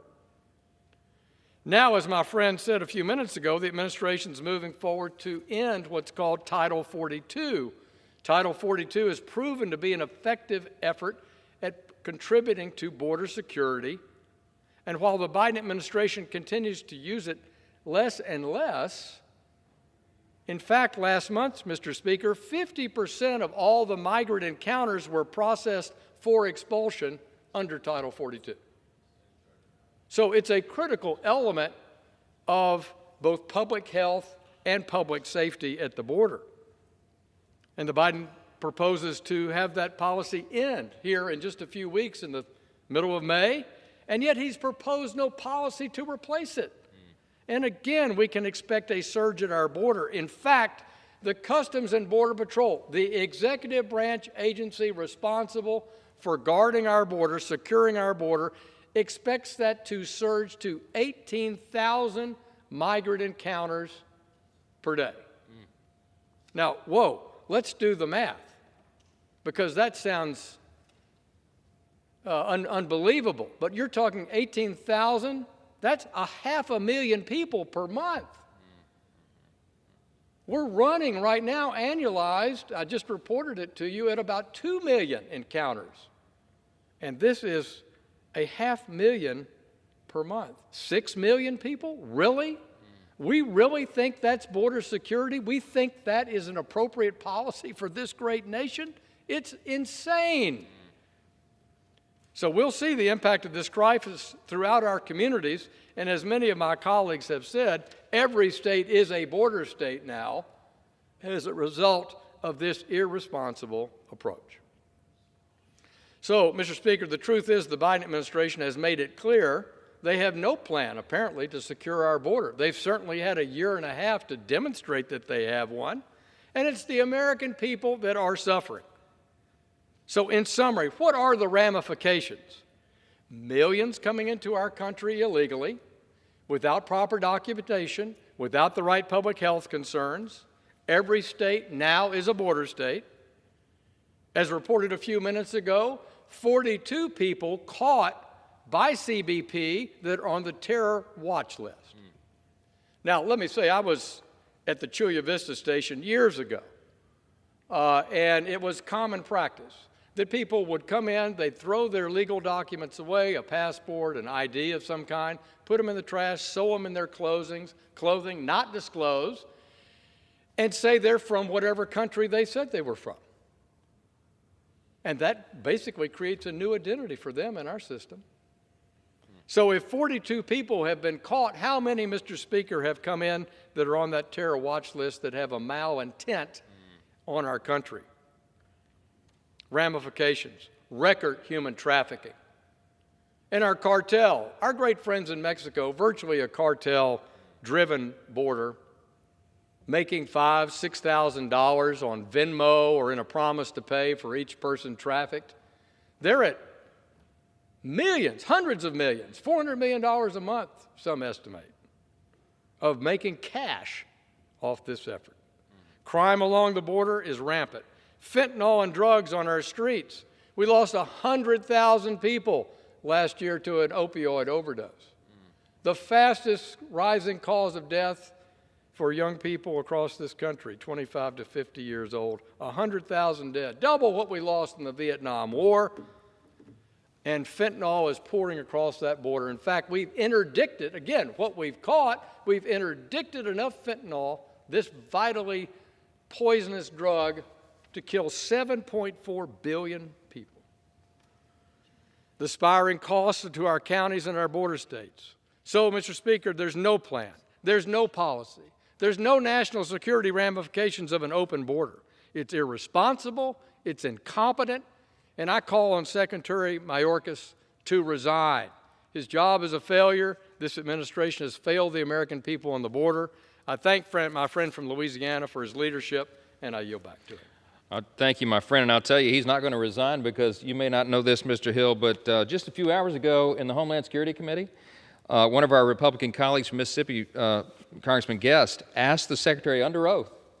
He said, "Are you testifying as you sit here today that the southwest border is secure?" Quote, "Yes, I am." The Secretary of Homeland Security actually said under oath that that border is secure. So we must just be imagining all this. It's really unbelievable, as was said. Mr. Speaker, I am happy to yield next to the gentleman from Pennsylvania, Dr. Joyce. I thank the gentleman from Louisiana for holding this special order and for his leadership, for having these discussions at such an important time. Right now, millions of refugees have been displaced from their homes. Children are being forced to go without food, clothing, and shelter, and thousands of civilians murdered in the streets. These are the effects of the Russian Federation's war against the free and sovereign people of Ukraine. The human cost of this war, it's devastating. We need to bring an end to the hostilities. The United States must stand ready to support the people of Ukraine with the tools and the weapons necessary to fight against and defeat the Russian army. There is another component to our mission that cannot be overstated. As our NATO allies continue to support President Zelensky in Ukraine, they will face economic retaliation from Russia. Just this morning, Russia announced that it would halt the sale of natural gas to Poland and Bulgaria. While this decision will create difficulties for the people living and working in these NATO countries, it also provides the United States an opportunity to stand with our allies and show Putin that his cheap and dirty gas is not needed to power this war. President Ronald Reagan once said, "We know only too well that war comes not when the forces of freedom are strong, but when they are weak. And it is then that tyrants are tempted." Unfortunately, President Biden's energy policies have so far not shown the strength that this moment requires. It's time to approve the permits needed to bring more American energy like coal, oil, natural gas, and Marcellus Shale to the market. We need to supply our neighbors and our allies with affordable American energy. It's time to promote American energy dominance and show Russia that its energy reserves do not need to give Putin a blank check to attack his neighbors. America can provide the energy that our friends and allies need. It's time to come to the aid of Poland and Bulgaria, and it's time to produce and supply American energy. Again, I thank Mr. Johnson for his leadership, and I yield back. Thank you, Dr. Joyce. Appreciate that so much. And you are exactly right. It's time to shift back to American energy dominance, which we had under the previous administration. Mr. Speaker, I'm happy to yield next to another doctor, the gentleman from Texas, Dr. Babbitt. Thank you. I really want to say thanks to my good friend and a neighbor from Louisiana. I represent 36th District in East Texas. Thanks for having this. Mr. Speaker, President Biden and his followers here in Congress seem to believe that their policies cannot cause inflation or cause shortages of food or even shortages of baby formula now. Instead of accepting their well-deserved blame and providing a sensible path forward for the American people, they deflect. They blame President Trump, who has been out of office for more than 15 months now.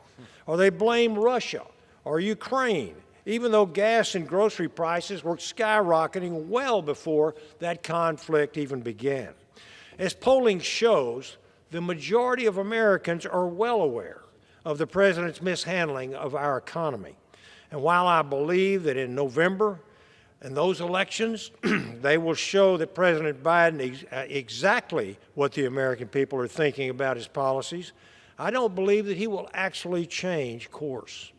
As long as he occupies the Oval Office, it is his duty to serve the American people. And I call on President Biden to immediately get with the program, Mr. President. President Biden, please worry less about who is in charge of Twitter or whether school children are wearing masks, and stop trying to force socialist woke policies onto a public that does not want them. Uphold your oath of office, the rule of law, and do your job. I yield back. Thank you, my friend. We have been calling on this president to do his job since he entered that office, and he hasn't done it. I appreciate your leadership on all these issues, my friend. And Mr. Speaker, I'm happy to go next to another good friend, the gentleman from Georgia, Mr. Clyde. Thank you, Vice Chairman Johnson. Mr. Speaker, it's no secret that Biden's self-inflicted border crisis continues to spiral out of control, and it's only getting worse. President Biden's reckless immigration agenda may be easy for the left to dismiss because it's what they want, but the heartbreaking and illegal consequences of his failed policies are impossible to ignore. Last week, at just 22 years old, Texas Army National Guard Specialist Bishop Evans made the ultimate sacrifice while trying to save 2 illegals from drowning. And you know, those 2 illegals turned out to be alleged drug smugglers. This young man served his country and his state honorably while fighting on the front lines of President Biden's border crisis. To my knowledge, the president still hasn't said one word about this young soldier's tragic death. The president's silence is deafening and disappointing. Keep in mind, it only took the president a matter of hours to accuse Border Patrol agents on horseback of misconduct, when dealing with a rush of Haitian illegals just a few months ago. Simply put, the president's lack of interest and empathy reveals the sinister but undeniable fact that the chaos at our southern border is intentional. Since stepping foot into the White House, Joe Biden has eagerly destroyed our border security, putting Border Patrol agents at risk and threatening every community across the country with an invasion of illegal aliens. From illegally defying a federal court order to reinstate the Remain in Mexico policy, to fighting to terminate Title 42 next month, the Biden administration has egregiously worked to undermine President Trump's successful solutions that protected our southern border. Biden's border crisis also represents a significant economic burden on the American people. According to a recent study written by the Federation for American Immigration Reform, or FAIR, the number of illegal aliens living in the United States increased by 1 million in President Biden's first year in office, bringing the estimated total of illegal aliens in the country to 15.5 million. Additionally, FAIR's fiscal analysis finds that the millions of illegal aliens currently residing in our great nation are imposing a net fiscal burden of at least $143 billion, an increase of almost $10 billion since Joe Biden took office. Keep in mind, this comes at a time when American taxpayers are footing the bill for Democrats' senseless spending and battling the consequences of 40-year high inflation. The bottom line is that President Biden's radical open border agenda is illegal, intentional, and disastrous for our economy. It's no wonder over 60% of Americans disapprove of Biden's handling of immigration. Americans simply know the truth. President Biden, aliens first and Americans last. And the Biden administration is actively working to cover up that truth. Today, we learned that Biden's Department of Homeland Security is creating a disinformation governance board, which will be led by political hack Nina Jankowicz. This is nothing more than a blatant attempt to install a ministry of truth in order to push Biden's propaganda, lies, and radical agenda while concealing and censoring the truth about what is really happening at the southern border. Mr. Speaker, this is seriously dangerous and wholly unconstitutional, which is why I am demanding that Congress immediately investigate President Biden and Secretary Mayorkas' Disinformation Governance Board. We need answers now, Mr. Speaker. Thank you, and I yield back. Thank you, my friend, for your clear voice and the clarion call for competence and common sense. Mr. Speaker, what my colleagues have articulated tonight is our view, the American people's view, on the debacle that is the unified government by the Democrats of the Congress and the White House. We have crippling inflation. We have sky-high illegal immigration. We have unprecedented incompetence at every level. It has yielded us, as you heard tonight, an energy crisis, a crime crisis, a foreign policy crisis, and an agenda that seems almost intentional in its design to put the American people last instead of first. This is the opposite of what was pursued under the previous administration, the opposite of the strides, the incredible achievements that we had accomplished over the first 2 years of the Trump administration with Republicans in charge of this House and the Senate. And Mr. Speaker, I think the American people have had enough of this wildly progressive America Last agenda. I think that they're going to let their voices be heard in this upcoming election. And it is our prayer that we can survive between now and November and in January when we take control again. Mr. Speaker, I'm grateful to my colleagues for participating and joining me on the floor this evening, and I yield back the balance of my time. Gentleman yields. Members are reminded to refrain from engaging in personalities towards the President and to address your remarks to the Chair.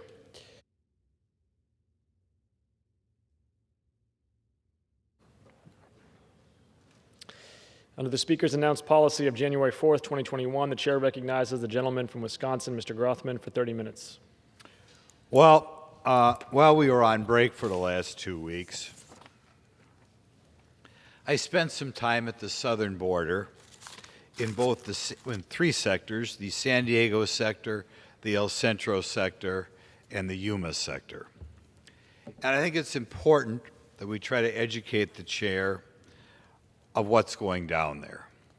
I'll start off by just talking about raw numbers that were recently released. And so our listeners understand when you talk about the border, there are two groups. There are people who want to find the Border Patrol and check in and get a future date for a hearing as they ask for asylum.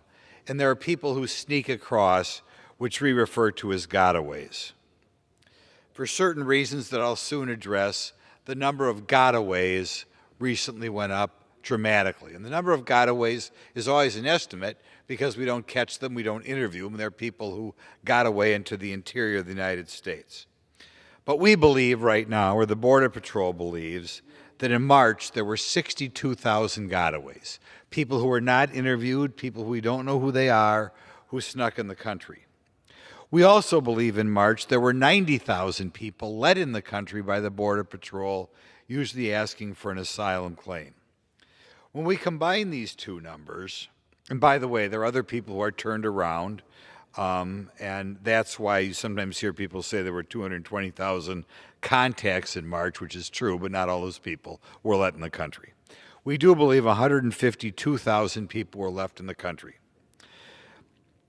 At least in the last 3 years, and as far as I know forever, that is the highest number of people who have been let in the United States in 1 month. By way of comparison, a year ago in March, we were at 63,000. So we went up from 63,000 to 153,000. And if you go before March 2001, March 2000, coincidentally a different president, we were at 11,000. So we've gone from 11,000 in March of 2020 to 63,000 to 152,000. That is a crisis by any standard. Now you might say, why are there so many more gotaways? Because when so many people are turning themselves in at the border, and by the way, there are about 10,000 unaccompanied minors who were let in his March as well, and it takes the Border Patrol a longer period of time to process the minors. When there are so many people that have to be processed, the Border Patrol spends all their time doing paperwork and not guarding the border. There was a time when the Border Patrol reported to work and they guarded the border. Now, we were told in the sectors that I was at that 70% of the Border Patrol, when they show up at work, start doing paperwork. By the time their shift is over, 90% of the Border Patrol is doing paperwork, which is one of the reasons why so many more people are sneaking across the border. By the way, if you wanted to take illegal drugs into the country, how would you do it? Would you turn yourself into the Border Patrol, or would you try to sneak across? Which is why right now, we believe, there are many more illegal drugs, including fentanyl, coming into the country now than there were in the past. There are less drugs being confiscated, way less drugs being confiscated. And for the same reason, if the Border Patrol is not guarding the border, more people sneak across with the drugs, and less people are caught. So in any event, that by itself is enough that should just alarm the people of this body, as well as the American public, as saying what is going on from 11,000 2 years ago to 63,000 a year ago to 153,000 today. We also want to talk, like I did, about the number of drugs. When I got this job, which seems just like yesterday, but it was 7 years ago, there were about 47,000 Americans who died every year of illegal drugs. And that was a big number. All of us politicians were supposed to say something and have a plan, because what are we going to do? 47,000 Americans dying every year of illegal drugs. And we passed more money and we passed things out for treatment. And 7 years later, we've gone from 47,000, by way of comparison, 57,000 Americans died in the Vietnam War. We're now at 110,000. 110,000 people. For people my age, that's twice as many as the number of people, combat troops, died in Vietnam in a 12-year period. That was 57,000. Protest in the street. We've got to stop this. 57,000 Americans have died. Now, every year, 110,000 Americans are dying of illegal drug overdoses. What should we be doing? We could use more technology so when people do come in and try to sneak in drugs where the Border Patrol is monitoring things, they are more likely to catch the drugs. I personally love the dogs. The dogs do a tremendous job at the border when people try to sneak across the San Diego sector and put fentanyl or drugs in a truck or a car. Those are things that should be unquestionably in the budget. And if we would do that sort of thing, maybe it would put a little bit of brakes on the illegal drugs. Another thing we learned down at the border is the increasing variety of countries that are coming here. We have to ask ourselves why that is. 2 Monday nights ago, I was at the border, and we saw 2 groups of people in a relatively short period of time come into Yuma, groups of 70 or 80 people. Where are they from? You know, I think the average American thinks Cuba, Guatemala. No. From Peru, Colombia, Venezuela, Cuba, Bangladesh, India, Uzbekistan. Okay, from all around the globe. Now you might say, why are people coming here from all around the globe? Well, first of all, why would anybody not like to be an American? But secondly, because the Mexican drug cartels, I am told, and have been told by every Border Patrol agent in every sector over the last year and a half, the Mexican drug cartels are right now making more money smuggling people across the border than drugs across the border. And that is because, depending upon where you're coming from, 8,000, 9,000, 15,000, I'm told from Asia, $20,000 to get somebody in here. So when you're making that kind of money, it's not surprising that the Border Patrol would be educating the whole world that now is the time to come to the United States. And they have pointed out to me, these are not necessarily poor, desperate people by the standards of their home countries. In fact, some of them appear to the Border Patrol to be relatively well off. They do not look poorly fed. The Border Patrol estimates 90 to 95% of them have a cell phone. There was a time in the not too distant past that meant you were well off. I am not good at judging clothes, but we are told that the shoes or the purses or whatever, the Border Patrol can tell, are a sign that these are not necessarily poor people. They are just people who realize they're better off in the United States than their home country.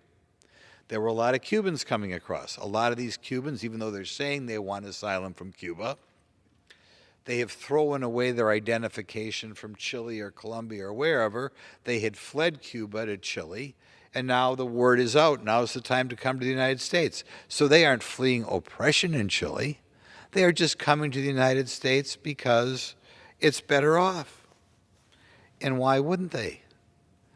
But we have to realize if we're going to continue with the current policy, an unlimited number of people would come here. You look around the globe, China, Indonesia, Brazil, large countries. Almost everybody would be better off in America, which is why tens of thousands, hundreds of thousands from some of these countries are going to continue to flow here unless we begin to put the brakes on the current policies. One other thing of interest we found, when these gotaways sneak across the southern border in Arizona, they will pay young people, kids, over $1,000 to come up and get them at the border and drive them to Phoenix, which is just kind of interesting, isn't it? Another thing for people back home to remember, if they think the current hodgepodge system is humanitarian, the day we were on the San Diego sector, where you have a wall that goes, I'm guessing, maybe 100 yards into the Pacific Ocean, they found 2 people on the American side had drowned trying to get around there. I guess the ocean is a lot more difficult to get around than people think, and they look out 100 yards, they figure I can swim out there, I can get around, and they can't get around. Or they get in a boat, which is more not as seaworthy as they think it is. So many people drown in the ocean trying to come here. And the Mexican government tells us that more people wind up washing up on the Mexican shore than the American shore because their boats sink before they even, get around to the American side. Of course, it's not just in the ocean you see people die coming here. In the Arizona sector, it is not unusual to have people dehydrate to death in the summer sun. Americans, good-natured as we are, they sometimes put out gallons of water in the desert, hoping that people who are dehydrating to death find the gallons of water, but frequently they don't. And as you get further down the border, in the past when I've been on the Rio Grande border, it is again not unusual to have people drown in the Rio Grande. It looks like a shallow river, and they don't realize, the undertow and that sort of thing, and they wind up dying. Women who try to come across, particularly women who try to be with groups that are gotaways and sneak across, the sheriff of one of the counties, and this is another number I find hard to believe, but it's the sheriff, he tells me, one of the sheriffs in Arizona, he believes 80% of the women who are part of these groups that try to be gotaways and sneak across without checking at the Border Patrol, 80% are raped. Isn't that kind of a horrible thing? But the word is out around the world, now's the time to come across, and that's what happens. So, in any event, I encourage the American public and encourage people of all parties here, and especially the Biden administration, to get them going a little and realize we right now 150,000 people a month. And if they change the policy in June like they're talking, the Border Patrol believes that you're going to be working your way up to like 400, 500,000 a month, which again I find hard to believe, but you got to figure the Border Patrol are the experts on this sort of thing. It shouldn't be that difficult to find a good system, and no other country would stand for this. Another thing I've made the point about a year ago, it may be tardy now, but I do think to allow unlimited people to come here makes the American government and the current administration look weak.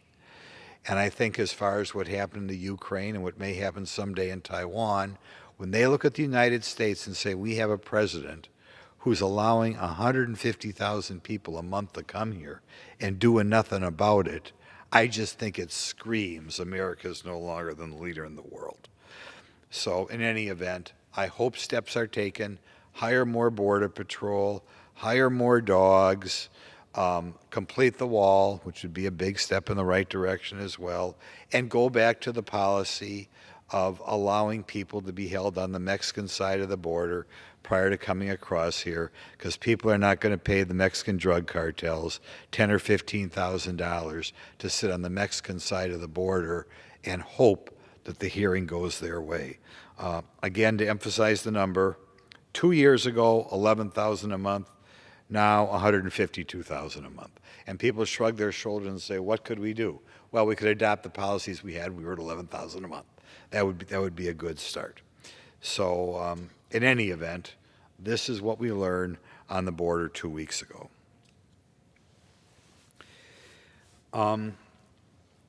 We earlier today addressed the Ukraine situation, and I am continually disappointed in the media in this country in not addressing the Ukrainian famine of 90 years ago.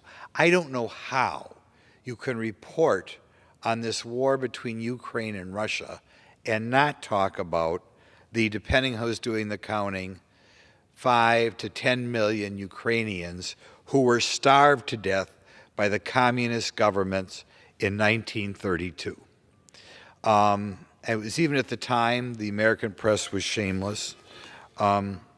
We were in a situation in which a reporter for the New York Times, Walter Duranty, hid this great starvation from the American public and the Western world. And as the result, without the West being able to weigh in or the world being able to weigh in, about 5 to 15 million people, I'm guessing more like 5 or 6 million, starved to death. When we talk about why are the Ukrainians fighting so hard, how can you talk about that without talking about the history between the then communist government of Russia and also the communists, quite frankly, who ran Ukraine at the time, and the civilians who wind up starving to death. And when you read first-person accounts of all the people dying, you realize how 90 years later that must still be something that everybody learns about in that country. But like I said, one of the great disappointments is the mainstream media has not talked about it. Why don't they talk about it? Is because they didn't talk about it in 1932 because their reporters were so left of left, they apparently didn't want to embarrass the Soviet Union with what's going on? Is it because our reporters today are so left of left and so in love with left-wing governments that they don't want to embarrass them by pointing out the mass murder that they were responsible for 90 years ago? In any event, I encourage all Americans to Google the Ukrainian famine and read some first-person accounts of what were going on down there. And I encourage any members of the media who sometimes, I think, spend time on non-issues and educate the American public a little bit on what was going on between Russia and Ukraine 90 years ago this year. Now, the final issue which we have to talk about, and I think is the most important issue of America under normal circumstances, when our country is not being overrun at the southern border and when we are not facing world war in the Ukraine, and that is the continuous policy encouraged more by the Biden administration in their Build Back Better bill and other things he's doing, to have a means-tested welfare program that discourages work and encourages the breakdown of the family. So you understand the qualifications, and there are over 80 means-tested programs, some of the more well-known ones: food stamps, TANF, which is a cash grant, public housing, earned income tax credit, Pell Grants. All of these programs are based on whether or not you are considered to be in poverty. And if you have a married couple in which both are working or one has a somewhat middle-class job, will not be considered in poverty and you're not eligible for these programs.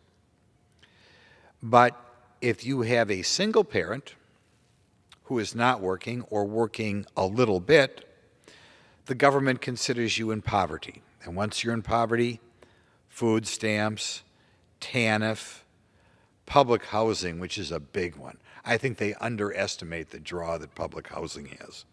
And I can talk about that in a second. The earned income tax credit, which can easily be a check of $6,000 or $7,000 or $8,000 coming in every tax season.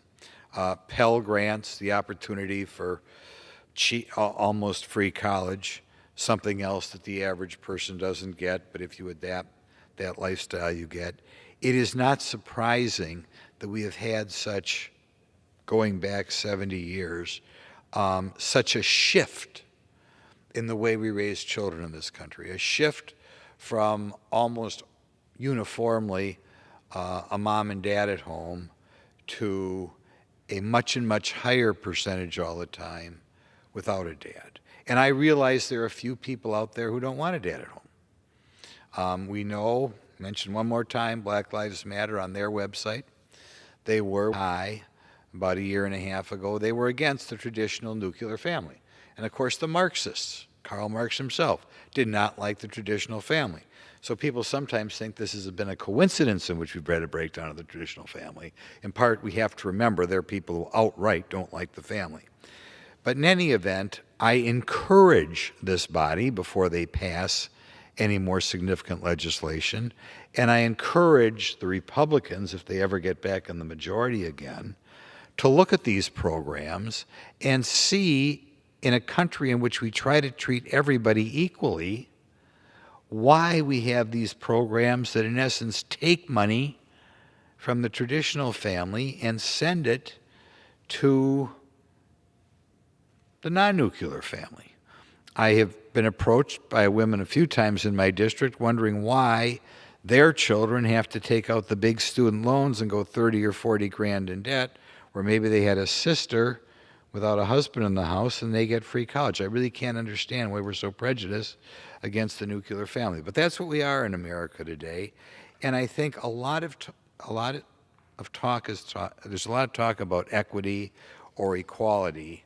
We should talk about the degree to which we discriminate against nuclear families in this society and see what we can do about trying to put people more on an equitable basis. That would be a good thing for the Republican Party to work on if they ever do get the majority back, and I hope they do, think they will.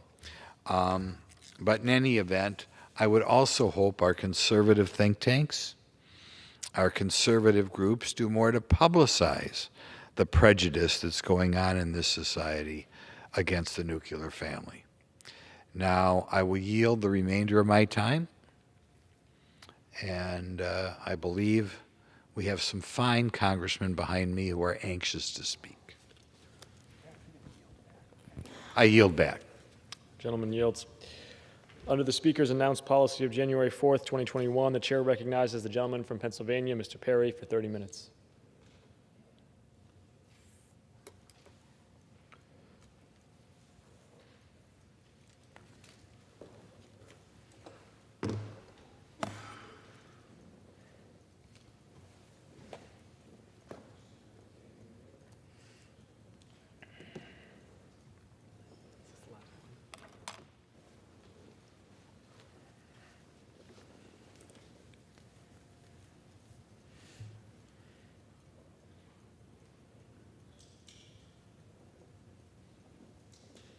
Ready? Yeah. The gentleman is recognized. Say that again, sir. The gentleman is recognized. Thank you, sir. Mr. Speaker, joined here this evening by the other members, some of the other members of the Freedom Caucus, to talk about, quite honestly, what everybody's talking about, or one of the things that everybody's talking about, which is the unmitigated disaster, the calamity, the crisis at the United States southern border. You know, today, Secretary Mayorkas was here on the Hill, and I think the terms he used is that the border was effectively managed. Effectively managed, Mr. Speaker. Now, I think maybe we're asking the wrong question, because effectively managed seems very different in the minds of many Americans than apparently it does to the good Secretary. It seems to me that just looking at the numbers, and I think we oftentimes talk too much in numbers, the toll is in real human lives, but we do need to talk about the numbers a little bit just to emphasize the scale, but effectively managed. So for us, for Americans who think that we should have a sovereign country that has a border where the United States of America determines who gets to walk across the border and what the process is, of course, that's obliterated right now. That's totally gone. And so I think when the Secretary says that it's being effectively managed, I think that's in terms of the new left's version of the border of America, which is to allow it to be as open as possible, to be violated as many times as possible, and to make as efficient as possible those violations on a daily basis. In other words, let's move across as many people we can, legally or illegally, without regard to the safety of the country, without regard to the health of the country, without regard to the financial circumstances of the country. Any of that stuff is out. And quite honestly, without regard to the sentiment of the American people, which we all serve, our bosses. And so in his mind, apparently, it is effectively being managed. And, you know, every time we allocate more money, the charge is, well, it's to more effectively manage or secure our border.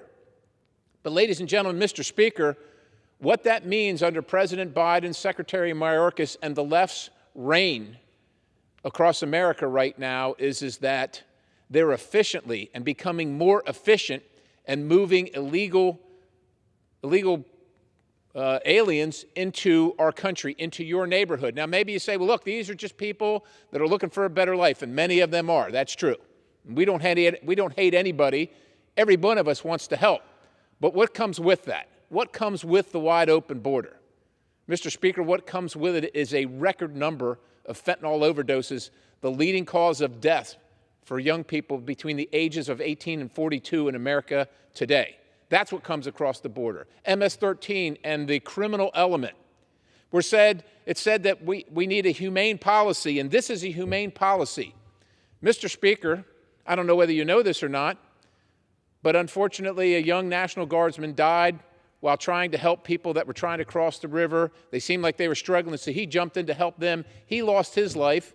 I don't know if it's true, but it's reported that after those people came across or got across, then they were arrested for drug trafficking. When they found the young service member's body, it was with another person who happened to be an illegal alien that was trying to cross. And of course, it's not reported, but I think it's literally hundreds and hundreds of dead illegal aliens that have tried to cross the border in the last 14 months. How humane is that?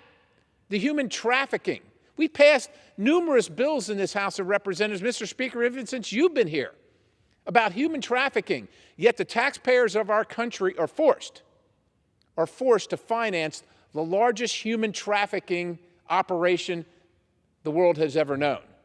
And these are the same people paying the taxes. You know, I went to the grocery store before I came here. I bought, I think, 7 items. One was a loaf of bread, there was some cheese, normal things. 2 little bags, $50. $50. These are the same people that are paying $50 for the groceries for 2 little bags. They got to pay for all this. Pay for all this. These are the same people. I got a regular sized car, got about 292,000 miles on it, $75 to fill it up. And we're telling them, under penalty of law, unless you pay for this, you will go to jail. You will lose your house if you don't pay your taxes. Mr. Speaker, this is unconscionable. We're currently at 8,000 per day, 8,000 illegal crossings per day. And we're here to talk about Title 42, which is only going to at least double that. And that's according to this Department of Homeland Security. Double that. There's already a crisis at 8,000 per day. I come from a town of about 2,000 people. So every day, 4 times that many people come across the border illegally and reside in the United States and take away and steal our opportunities, steal away the American opportunity for education, for safe streets, for a starting job, your first job out of high school. All that's stolen. Stolen. I would contend, Mr. Speaker, that Secretary Mayorkas should be arrested for violating the law, because indeed he is violating the law. He's not enforcing the law. He swore an oath. It's in the law. People saying we need new laws. Mr. Speaker, members of your party saying we need new legislation to combat this. What is any legislation going to matter if the administration refuses to faithfully execute the laws of this land? It's listed right in the Constitution, Mr. Speaker. It's right in there. It's right in there. Faithfully execute the laws of the land. Yet we have a president, we have a secretary that refuses to do. I'm joined here by my great colleagues, and right now I'd like to recognize the good gentleman from Virginia, Mr. Good. Thank you, Chairman Perry. I appreciate your leadership on this issue. Secretary Mayorkas' testimony today in a hearing was that the border is secure. You have to ask yourself, what would an unsecure border look like as defined by this administration, by this president, and by this Democrat majority? I wish the Democrats were with us across the aisle tonight to try to defend the indefensible. I wish the Democrats were here tonight to tell the American people why they are intentionally, willfully, purposefully facilitating this border invasion. Many of us thought the president would open the border, would rescind the policies that were making the border secure under the Trump presidency, but most of us probably underestimated how effective he would be in facilitating the invasion at the border. To your point, some 7,000 to 8,000 a day now that we encounter, that we apprehend before we bus or fly them into the interior of the country. Never in the history of the country has our own president done more to intentionally harm the United States than what this president has done in his first 16 months. If we secured the border now, if we today secured the border, we have done irreparable, untold harm to the country that will only be shown in the days, the weeks, the months, the years ahead, because we've got 2,000 a day criminal aliens evading apprehension. Think about this.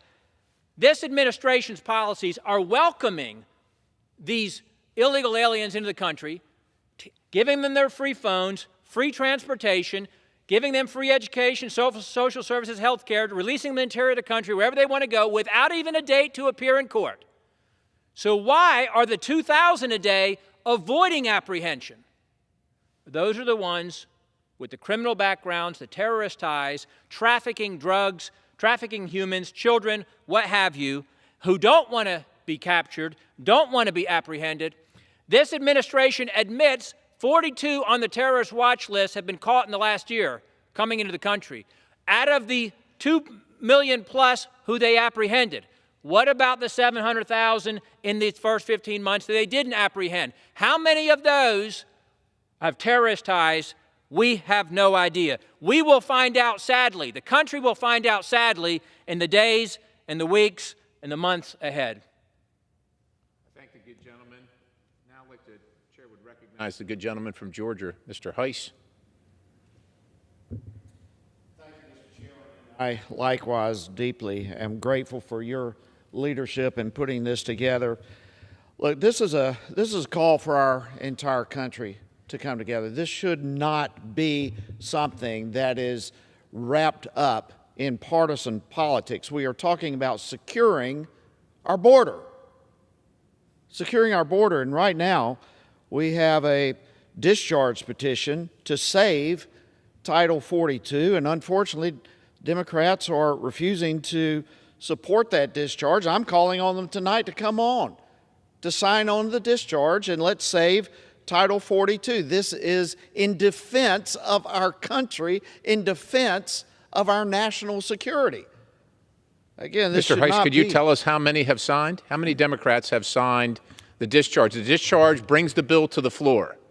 How many have signed? Mr. Chairman, there are 0, to my knowledge. Now, there are Democrats that are out there talking about the border crisis and saying we got to fix it, but yet they won't sign it. And I'm calling on them tonight, we are calling on them tonight to sign it. This is a national security issue. What is the problem here? It makes no sense to me that we have no Democrats who have signed on to this discharge petition. And as you mentioned, Mr. Chairman, I mean, we are now watching, and Mr. Good from Virginia as well, we are watching now the numbers soar to the point of doubling, more than doubling the maximum that we have had in the years past. In the year 2000, we had 220,000 apprehensions. Now it's going to soar over 500,000. And we are sitting back here in the People's House doing nothing about it. We are responsible as the governing body of this country to defend our borders.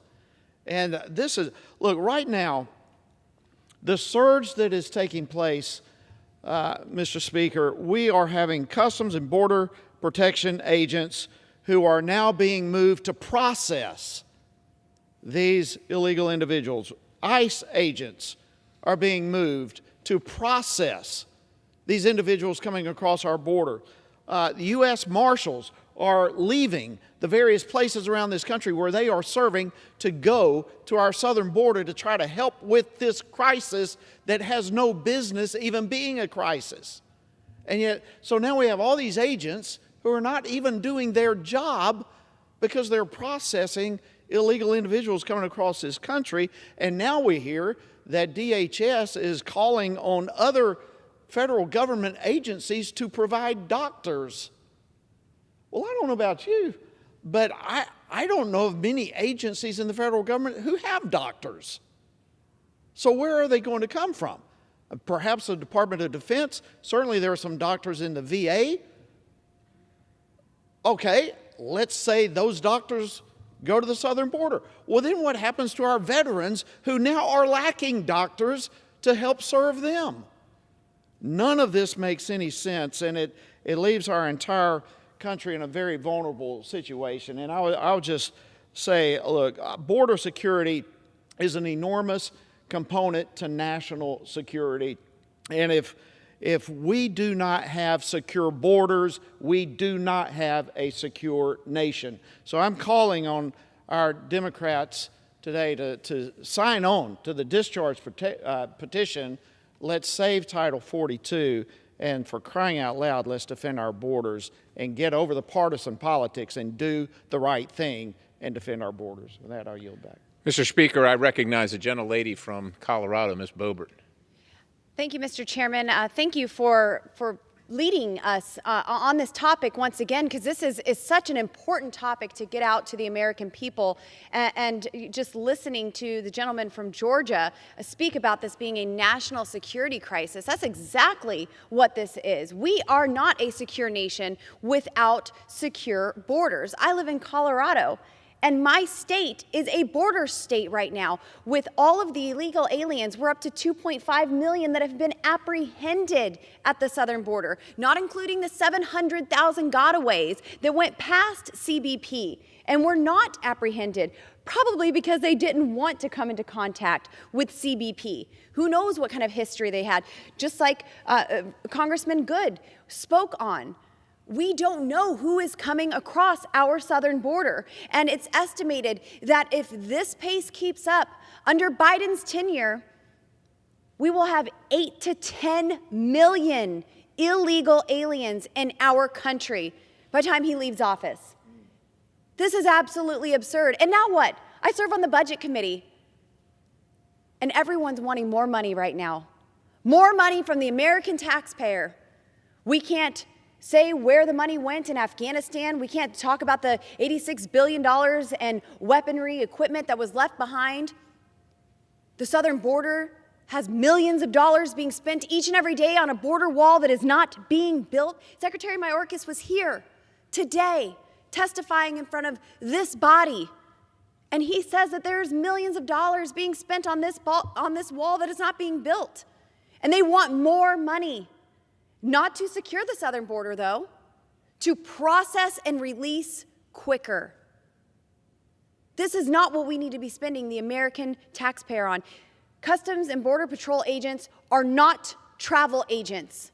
Secretary Mayorkas needs to be held accountable for what is going on. And I just want to say one thing. He did mention that it's Congress's responsibility to fix what's happening at the southern border. Well, we want to do that. We want to be a part of the solution, and we want to secure our border, stop the human trafficking, stop the flow of fentanyl that is coming into our country, killing record amounts of Americans. We want this to end. We want our nation secure. That's why we have the Title 42 discharge petition to force a vote on the House floor under Speaker Pelosi's House of Representatives, where she won't voluntarily bring that up. We want to be a part of the solution. And I'm proud to be serving with you all here, speaking about this, informing the American citizens back home. Thank you, Mr. Chairman, for doing this tonight. Well, I thank the gentlelady from Colorado. And before I recognize the gentleman from Texas, Mr. Cloud, you know, Ms. Boebert talked about the wall that's not being built. Unfulfilled contracts, Mr. Speaker, unfulfilled contracts costing, as Secretary Mayorkas told us today, $72 million. $72 million to not build the border wall, to not honor the contracts that the United States has made with the contractors. $72 million, yet they're asking for more money. And Ms. Boebert also knows that even though we've contracted for more beds to deal with the influx, we actually leave them empty while we pay NGOs, non-governmental organizations, to put these people up in hotels. And I'll remind you, Mr. Speaker, that the folks that I serve, my bosses, can barely afford their groceries or their gas, but they're forced to pay for this. We'll talk about national security because border security is national security, but I want to recognize the good gentleman from Texas, Mr. Cloud. Thank you, Chairman. This issue is so important, and thank you for putting this together, because this is a message that we need to continue to speak about.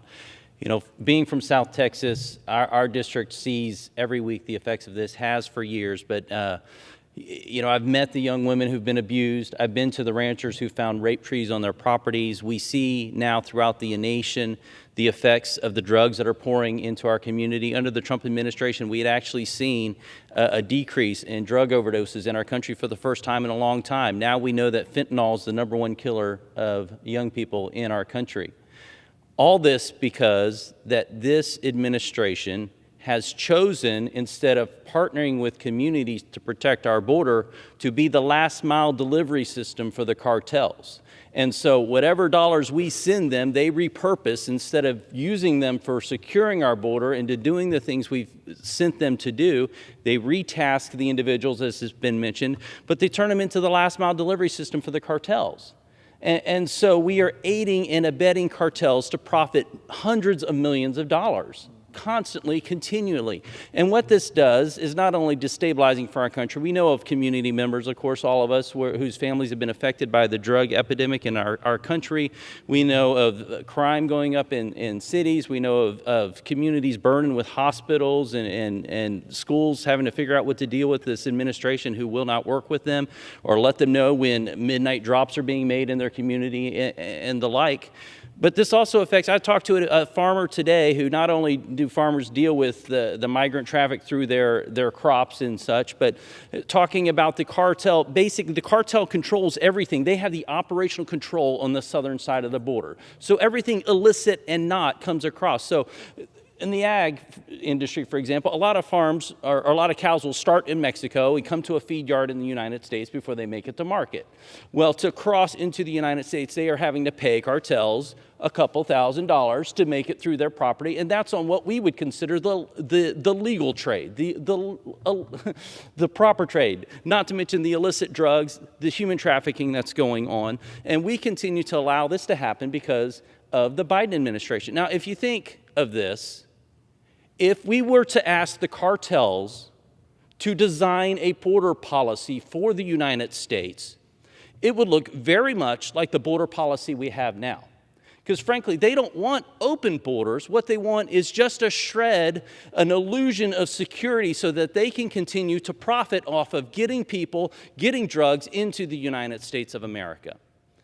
And so we have got to stop this as a country. We cannot continue to aid and abet cartels to do their illegal, illicit activity. We cannot continue to allow a narco state to develop on our southern border and is now working its way into our country. This is ridiculous. And when I'm trying to explain this to people back home in Texas are like, what does the Biden administration not get? What do they not get? How bad does it have to get before they understand it? And we saw it today with Secretary Mayorkas saying that we're effectively managing the border. When I have to explain to Texans that this administration simply has different goals than you do. We think border security. They think, what can we do to aid and abet cartels? This is tragic. It's got to stop. We have a Title 42 discharge resolution. 211 Republicans on it. We need 7 Democrats. There's been a lot of lip service as we get close to election time about supporting Title 42. Put your name on the line. We only need 7 of you to stand up. Yeah. I had a constituent say to me a couple of weeks ago, nothing this Democrat Party is doing makes sense unless they hate the country. Carry these policies to its logical conclusion. As Congressman Boebert said, they're on track for 10 million illegal border crossings in this president's first and only term, I hope. 10 million apparently is not a problem. We cannot get one Democrat. Can't get one Democrat. Where are the Democrats? You want to know why they're going to lose the majority? It's because of what you just said, Congressman Cloud. Carry these policies to logical conclusion. 10 million is not scary to them. What if it was 100 million? What if it was 1 billion? We got 7 billion people in the world that don't live in the United States. How many of them would come here if they could, which we have put out the sign, the Democrat majority in the administration? Come. Now, if you want to get to the country, come now. The border's open. we're welcoming, as fast as we can, as much harm as we can do before the election in November, before 2 years from now, in 24 when the presidential election changes. Carry it to the conclusion. Is there any number that would concern the Democrat majority? Is there any number where we could get Democrats to sign on to this? Nothing they're doing makes sense unless they hate the country. Mr. Speaker, national security is community security. We're here to talk about the border in general, but certainly Title 42, 8,000 a day right now, but soon to be double that, maybe more than double that, 8,000 a day. So national security is community security. I was watching a report on the television of a lady in New York. I think it was in New York. She got stabbed in the neck and the face over 50 times. Over 50 times, murdered. And in the press conference, the press asked for the perpetrator who they had caught, his immigration status. And law enforcement said, we're not going to get into that. Not going to get into that. There's a Texas guardsman, a young man who would be alive right now. There's a lady who was stabbed in the neck and the face 50-some times who'd be alive right now because this administration, the left, the Democrat Party, unfortunately, apparently doesn't care about border security, community security, Title 42, preserving the American people. Ladies and gentlemen, Mr. Speaker, we're going to lose a great member of Congress here at the end of this session. I often affectionately refer to him as the closer because everybody's gone from Washington, D.C., but Louis still standing there telling the country what's happening. And so I would just like to yield some time to the good gentleman from Texas, Mr. Gomer. I thank my friend, the general from Pennsylvania. This is so serious, and while Homeland Security was having a hearing with Secretary Mayorkas, we were having a hearing in our Crime, Terrorism, Homeland Security subcommittee, and we were hearing from victims of human and sex trafficking and hearing about victims of human and sex trafficking. How calloused does a person have to be to not be moved by young adults saying, my childhood was one of being constantly raped, constantly beaten, constantly forced to do terrible things. That was my childhood because I'd been sold into trafficking, human and sex trafficking. Now, one said that she had used the same visa that others had used before her, the very same visa. We're not checking visas very carefully. Homeland Security, that's their job. But another came across our southern border, and of course, our Chairman Nadler really grilled in and focused on and had him say that the number one problem he had was homophobia of people in the U.S.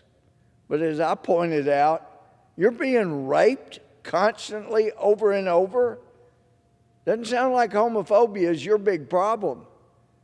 It is not having a Department of Homeland Security that is keeping the homeland secure. This can't continue.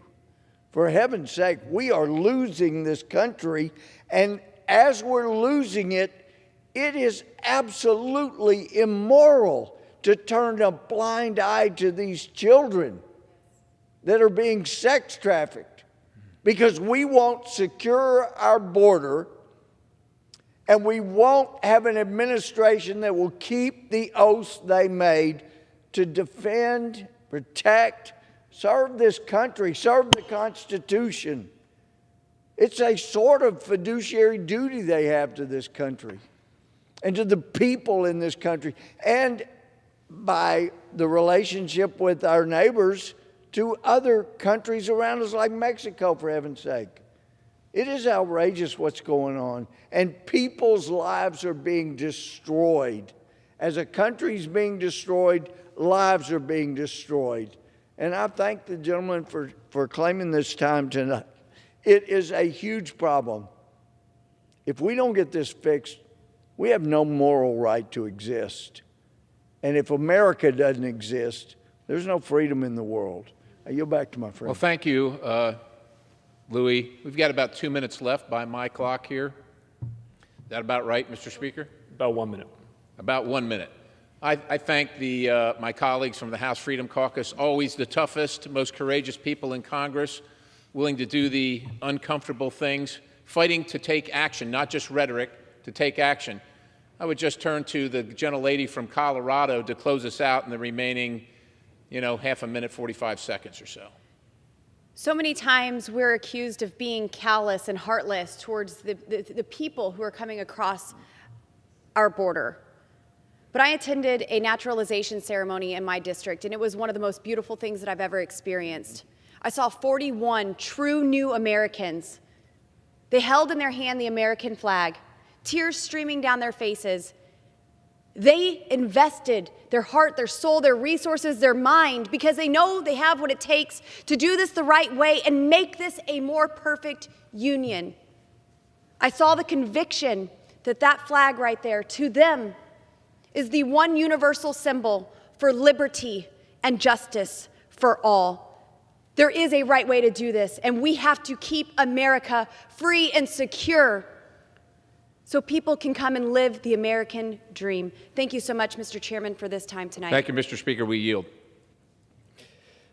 Members are reminded again to refrain from engaging in personalities towards the President.